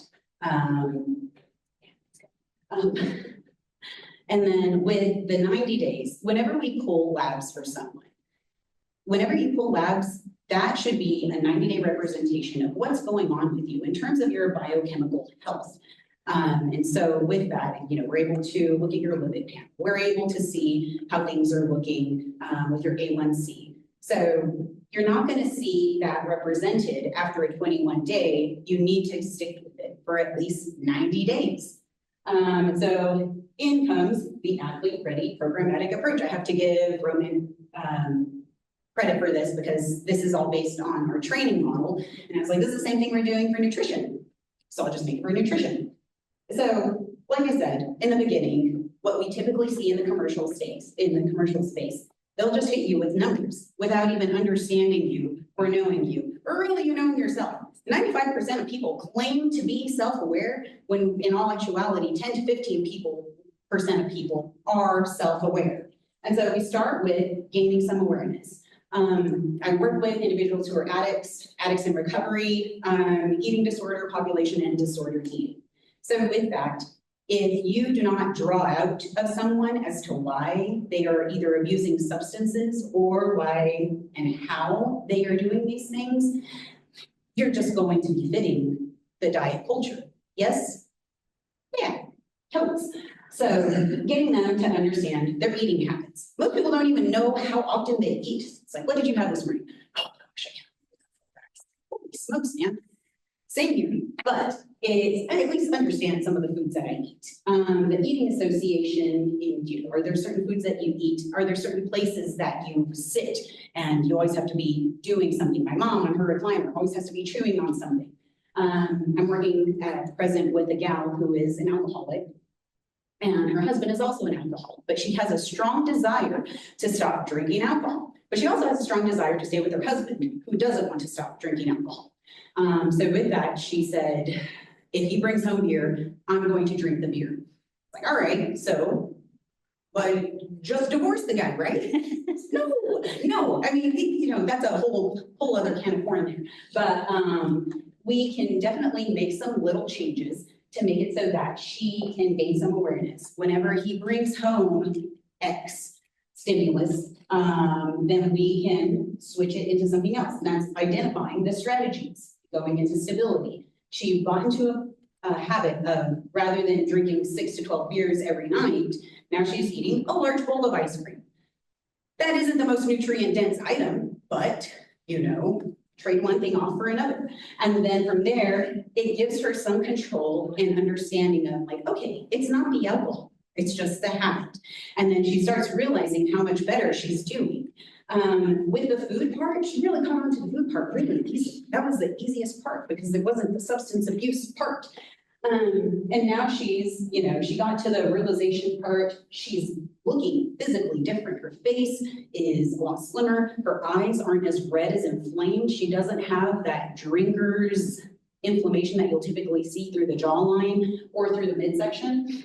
And then she's on her way to getting to capability mastery. Capability meaning just, she is capable of doing this on her own, but also in terms of mastery, everybody thinks just day-to-day stuff. It's not just day-to-day. We have to be able to navigate these things whenever we're on vacation or going through, Thanksgiving with the family. You shouldn't have to carry your sad Tupperware meal and be like, sorry guys, I'm trying to stay on track. You can stay on track and still enjoy the things of life that I don't remember which of yours, but thanks, I'll take it. So in my mind, the new formula is patients, clients go to, coach, clinic, trainer, forget the influencer. And we address it from the behavior content ratio standpoint. So, this is just a small example of how we could make small little changes to get big wins, because true behavior modification is performed over a long period of time. It's not just 21 days to change someone's life. It's 21 days to open their eyes and see that they can do certain things, especially if you're doing it in a non-deprivation diet way. So something simple like increasing your step count, and then resistance training 1 to 2 days rather than 5 days a week. Content, identifying their familiar foods, getting them to identify their familiar foods, their safe foods, if you will, because I work with a lot of neurodivergent populations as well. And then ratios, we know about precision nutrition's palm, fist, thumb tool, and then you can cup, or if you want to be a little more ambitious, you can weigh out your. Any questions about any of these? I guess I should have asked that way earlier. I'll just get going. All right, great. Okay, so behavior. We're going to break down the behavior, the content, the ratios. Behavior is, I saw this guy on social media and he was going on a long rant about food has no power. You don't have a relationship with food. It doesn't feel anything for you. Stop making it so difficult. Get over it. And he's right in the fact that there is not a mutually emotional relationship between us and food. But food is very powerful in the fact that it can be just as powerful as methamphetamines and heroin and alcohol.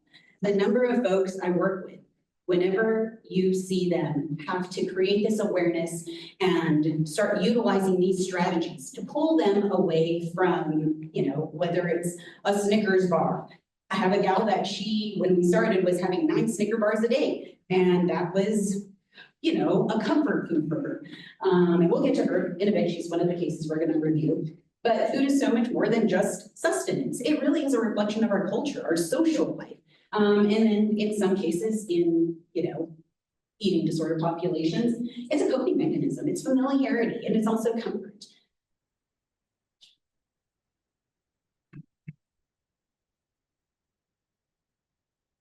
So, assessing our environment. This is the land of the free, so we eat big, and everything tastes rich, it's shiny, and food's processed so that it can be more visually appealing. But also, it's so cheap. I can go down the road and buy 10 pounds of beef if I want to, twice. That's crazy. And it's something that we don't really call attention to. And so whenever it's something we're surrounded with, it does desensitize how we can utilize it to help us get more towards our goals. Yes? Yeah, yes, yeah, thanks. And so whenever you're able to identify people in terms of archetypes, let's be real, everybody fits in a box to some extent. There is always new ones, all the way.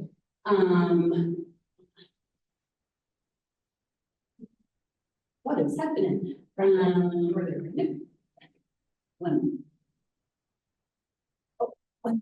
There we go. Archetypes.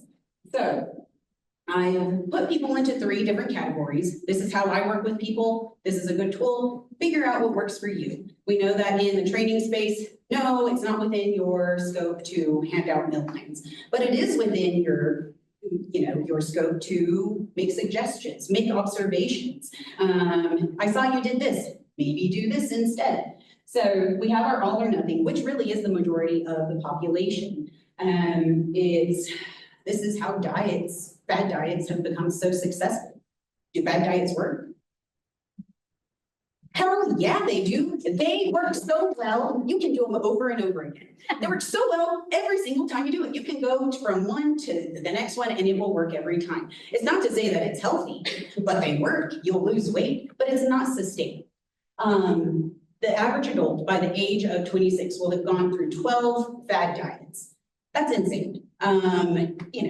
You can name off, there's Weight Watchers, Jenny Craig, Nutrisystem. That's big money. And why haven't those things gone out of business? Because they work, if you're getting that short-term gratification. And so whenever we look at the next one, the limited commit, these are the people, they're on and off. Oh, I had a really good week, and then, then they're off for a couple of weeks. Or, I'm just gonna start working out once a week, or they just switch their lunches. The attempt is there, there's just a lack of structure, there's a lack of accountability, and a lack of tools. The askers, I changed the name of this. Rob knows. These are the individuals, they will ask you, especially if you're in our industry, what should I do about this? What should I do for this? If I want to get stronger, what should I do? And you give them gold for free, and they don't do anything with it, right? I mean, we know so many of those. And with those, they do truly have a desire for change, but they lack the confidence. They may lack initiative. It's usually lack of tools, skills, and accountability.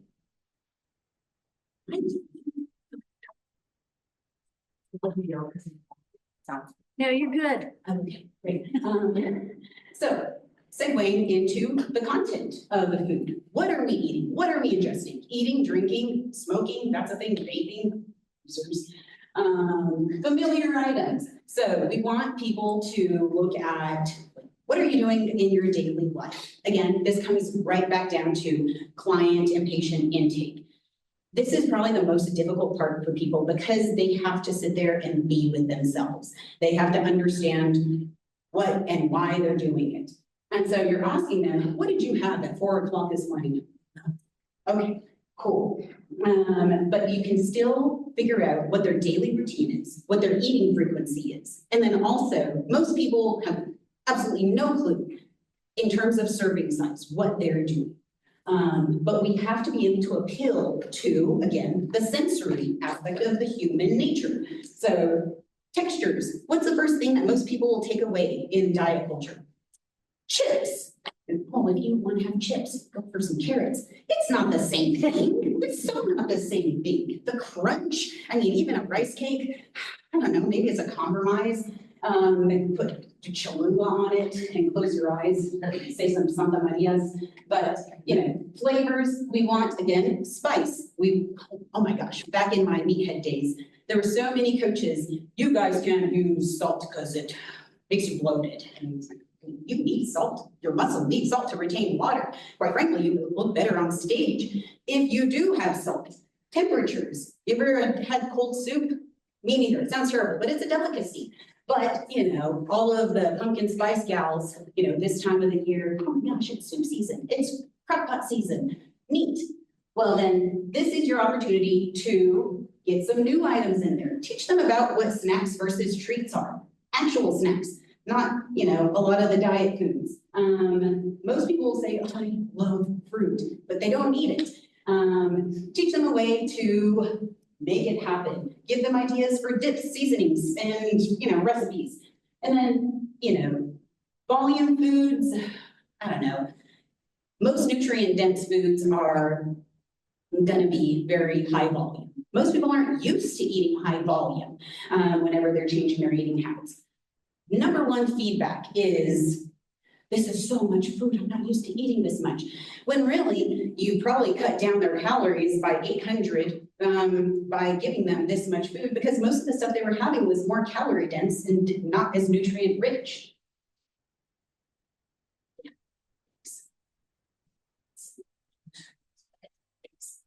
So, is this the next one?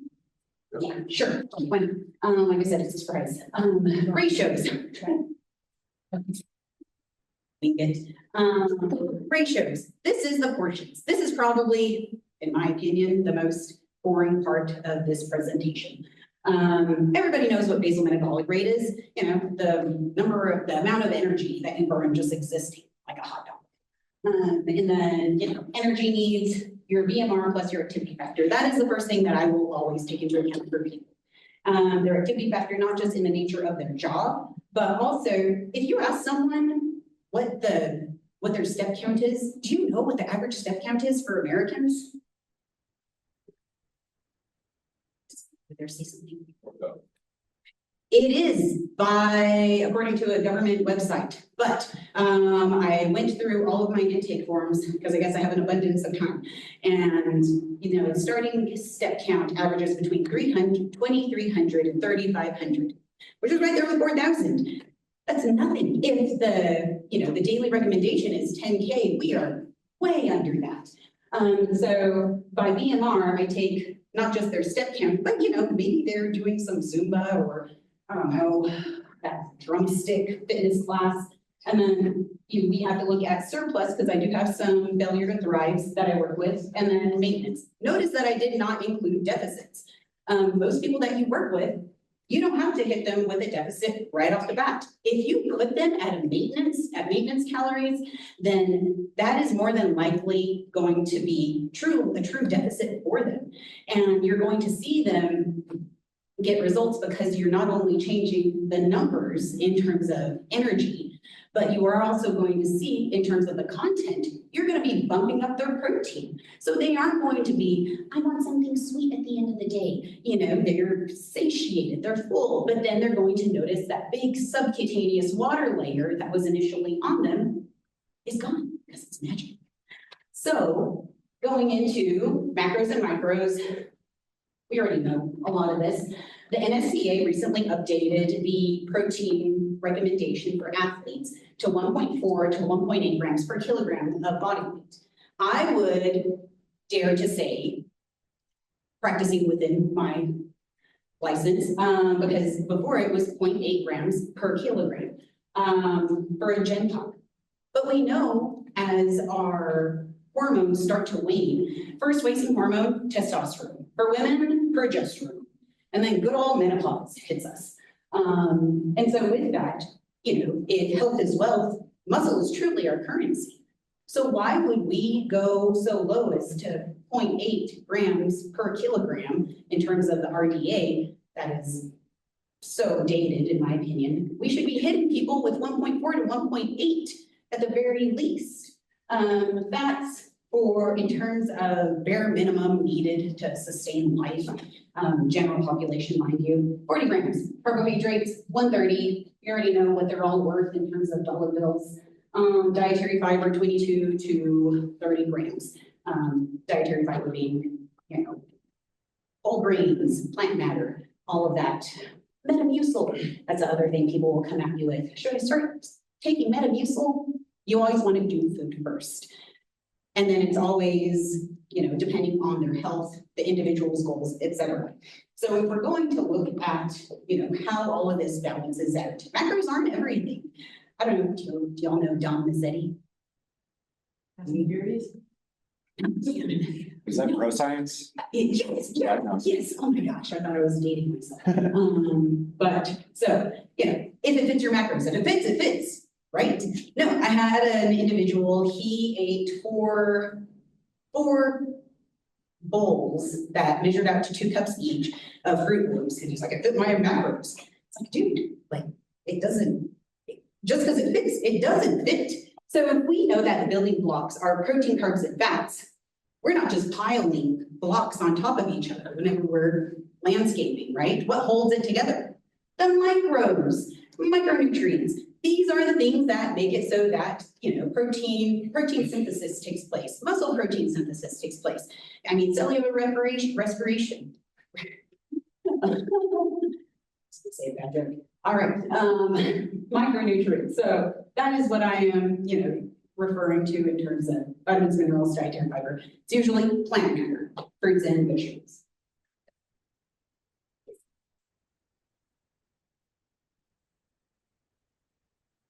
And I just thought that this was a nice update, a breath of fresh air. I think for far too long, they've been giving the 8 cups of water is, what you need. But that doesn't take climate into account. That doesn't take our actual composition, the elevation we live at. Of course, we're going to need a lot more. Hormones, medications, if you have someone on diuretics, you need to give them a bit more. If you have chronic kidney disease, or just inadequate kidney function, you got to take this into account. So it's nice to see that it had bumped up. I don't know if anybody's seen this. This was on the USDA website, which was also probably most surprising. But I would probably disagree that for women, we need that little water simply because of our hormonal fluctuations throughout the month. Meat, this is something that I don't think is explained well enough to clients, because again, going back to the calories in, calories out. You know, I'll have someone come in and it's Brian, I'm on my feet all day at work. I don't understand why I'm not losing weight. It's because that's what your body's used to. That is just another day in your life.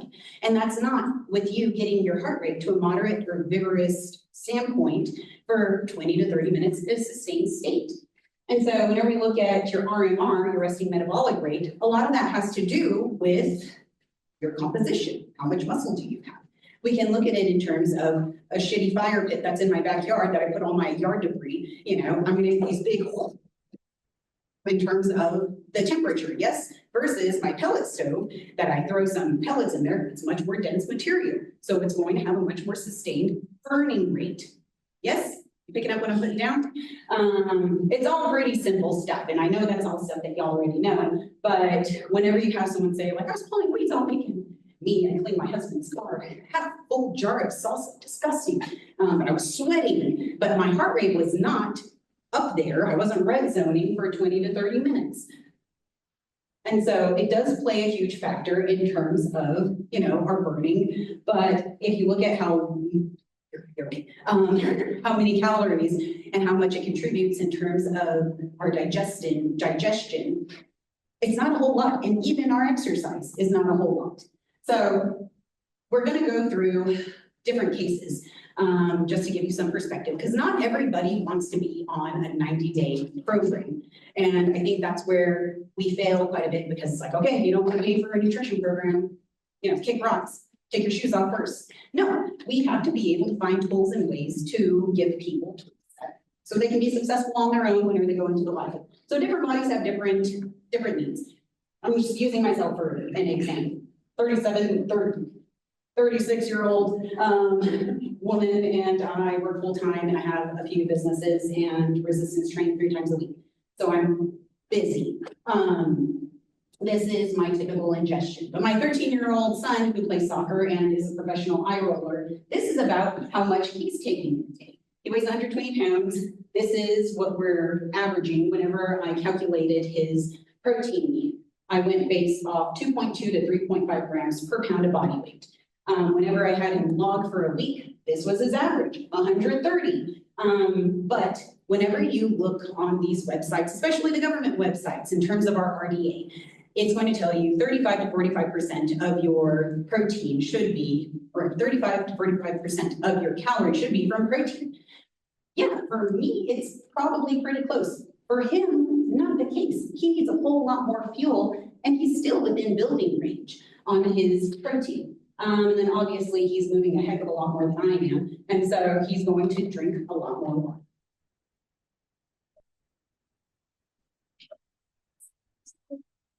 I'll give you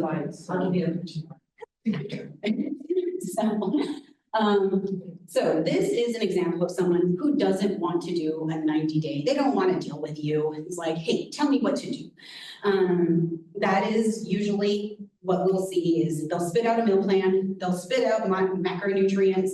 They'll give them like their BMR, tell them you're 35% body fat, and I don't know what else to tell you. When truly, if this is a desk person, this is the majority of our population these days, yes? How many of y'all work with people who sit at a desk all freaking day? My husband, I have a great husband, but he's got the strong mouse hand muscles. So this is an example of an administrative individual employee. And this is a pretty copy paste from, I could probably go through a number of folks I've worked with. This is it. I go to Starbucks in the morning. I'm not really a breakfast girl. I just get really nauseous, and I've never had breakfast, so I just skip it. Then they make a lap around the office and hit every candy dish. And, you know, it serves as a little bit of socializing, but also, you know, a little bit of calorie supplementation as well. Lunch. Who knows? It's a wild card, man. They'll usually work through it, Or there's pizza in the break room to appreciate you, not pay you more. And then one of the better options, in my opinion, is leftovers from the night before. That's a great tool. Just pull from the night before, take it in. But that is the minor. Then you get home after getting your ass kicked and taking your kids to practice, and then you just take down a bunch of chips, but while you are preparing dinner. And then you overeat at dinner, and then you wonder why you feel like crap. And then, but there's I want something sweet or salty at night.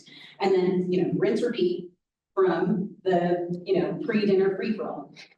And so what I do with these people, if they don't want to, it's usually financial burden or constraint that you'll find. Because not everybody is able to pay $150, $500 for a custom meal plan and to have that accountability.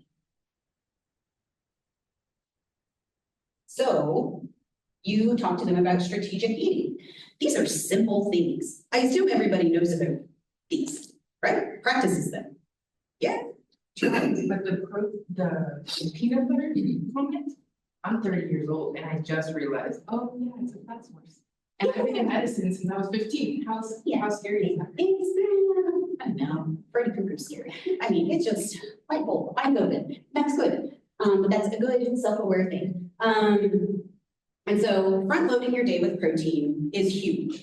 And you can utilize, it's always the on-the-go crowd. And so if people are always on the go and they can't make ambitious breakfast, I have no quandary with someone using a freezer sandwich. If that's going to get you to get it going, hit it. And then eggs, I mean, there are hard-boiled eggs, protein shakes, protein bars, those are all supplements. Again, supplements, not replacements.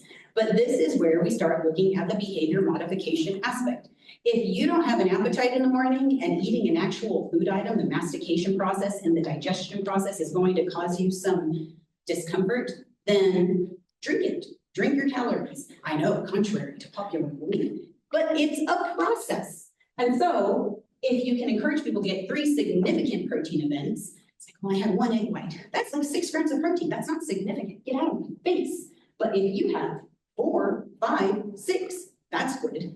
And then always make time for midday meal or snack. Again, this is a good time for client education. Difference between snacks and treats. 1 fruit, 1 vegetable a day, instead of hitting people with you need 3 servings per day of this. Most people aren't eating any plant matter. So why not just bring it down and then scaffold it so that they can have 1 apple, I don't know, a flurry of broccoli is a win. And then the giant water bottle with, positive affirmations. And have a plan for dinner. That doesn't mean that you have to have some half-baked harvest situation going. It doesn't have to be ambitious. Just make it so that you know that you have a protein thawed or pre-cooked, and then you can plug and play as you go. And it is family dependent because there are some selective eaters. That's, again, a different behavior modification strategy. So strategic foods, this is just a few. What I'll usually give these people, I'll give them the world's longest list of mobile fruits and proteins, good, better, bests. It took forever, but if you want, you can leave me your email and I'll send it to you and you can rebrand it and use it. I would love for y'all to use these things for your clients. This isn't a gatekeeping situation. I'd like to think that we're all here to help people. But these are just some of the more common ones. The chicken chips, oh my God, they're so good. But it's, chicken chips. I know, sounds weird. So going back to administrative gap. This is the change that she made. I checked in with her 6 weeks later to see if she even did anything. And she did. She started drinking a protein shake in the morning, along with her Starbucks drink. Don't care. She does still make her rounds at the candy dish, but because she has protein on board, she finds that she wasn't doing as much grabbing. She would just do the round, say hi, and bye.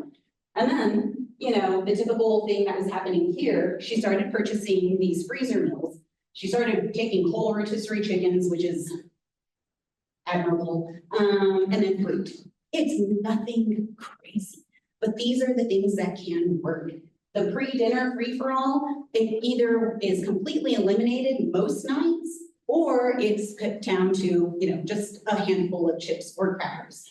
And thus eliminating the overeating at night. And then with this, usually she just doesn't even want the sweet or salty. If you load people with enough protein during the day, that's going to help with the fullness.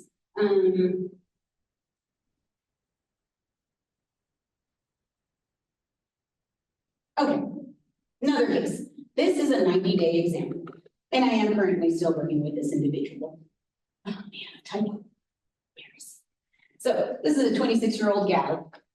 She started with me in February. She wanted to, her labs had come back a tad alarming, and she's looking to get pregnant in the next year or so.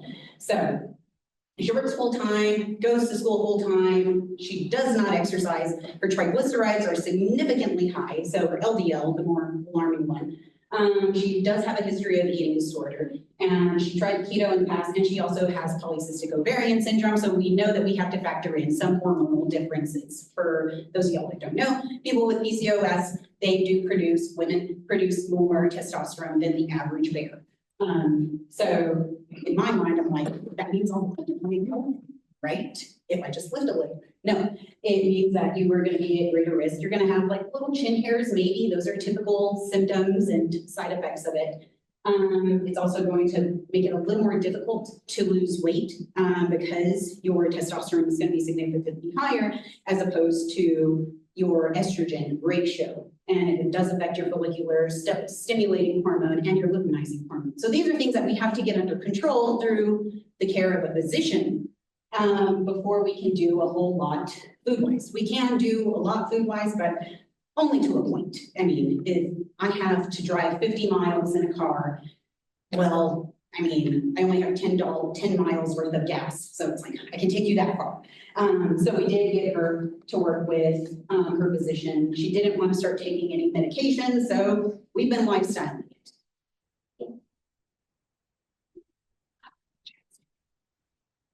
Okay, so this is where she started. This is an example of her February. I programmed this, and this is a lot of food. This is huge food volume. This chick was eating maybe twice a day. She works in a mega church, and so they always provide, Chick-fil-A or pizza for lunch. So she was having either 2 sandwiches or 3 slices of pizza every day for lunch. She would have a matcha tea, and then her dinner was whatever her husband would make.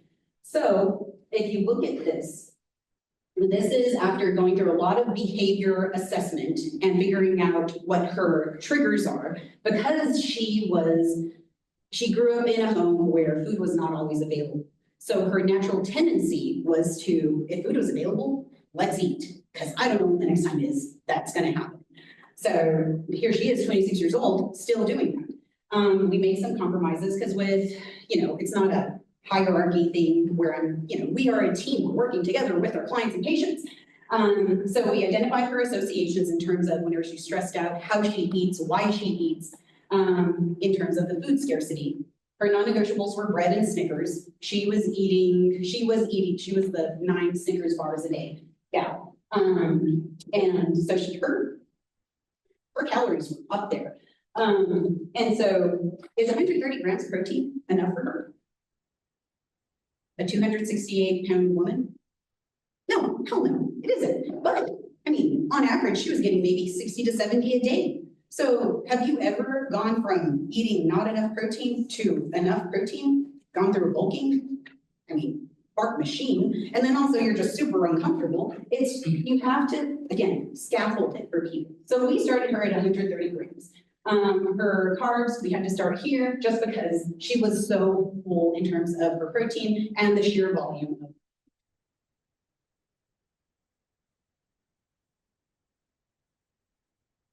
So today she's down 40 pounds and I don't program for her. In her this is an example of, this is at day 90. This is her doing it on her own. If you memorized that first one, you'll see that we had 2 supplemental protein events because she just wasn't able to eat enough animal protein. Now she's only supplementing 2 times with smaller values. And so she's figured out the tools. She's confident. She's able to function in her daily life. She's in therapy now. she increased her step count from 2,300 to 8,000 per day. And she found a resistance training program that works for her now. This is a success, huge success, but she's eating more than whenever she started, and she's still losing weight. She's losing 1 to 1.5 pounds per week. So going from 1,600 calories to 1,800 calories, but you see the ratios, this is actually a really low carb day for her. But all things considered, pretty neat. Magic. It is, it's amazing, but more than anything for her, this is one of, to me, this is the real win, is that she doesn't have, you know, the Snickers. She'll still have Snickers every now and again, this one, for instance, but she's having the snack size bars now. And she's okay with that.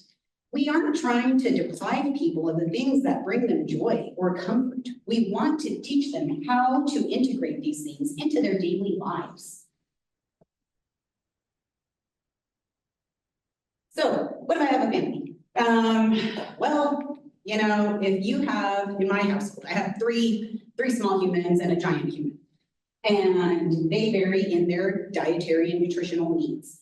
So protein's the star of the show in family structures.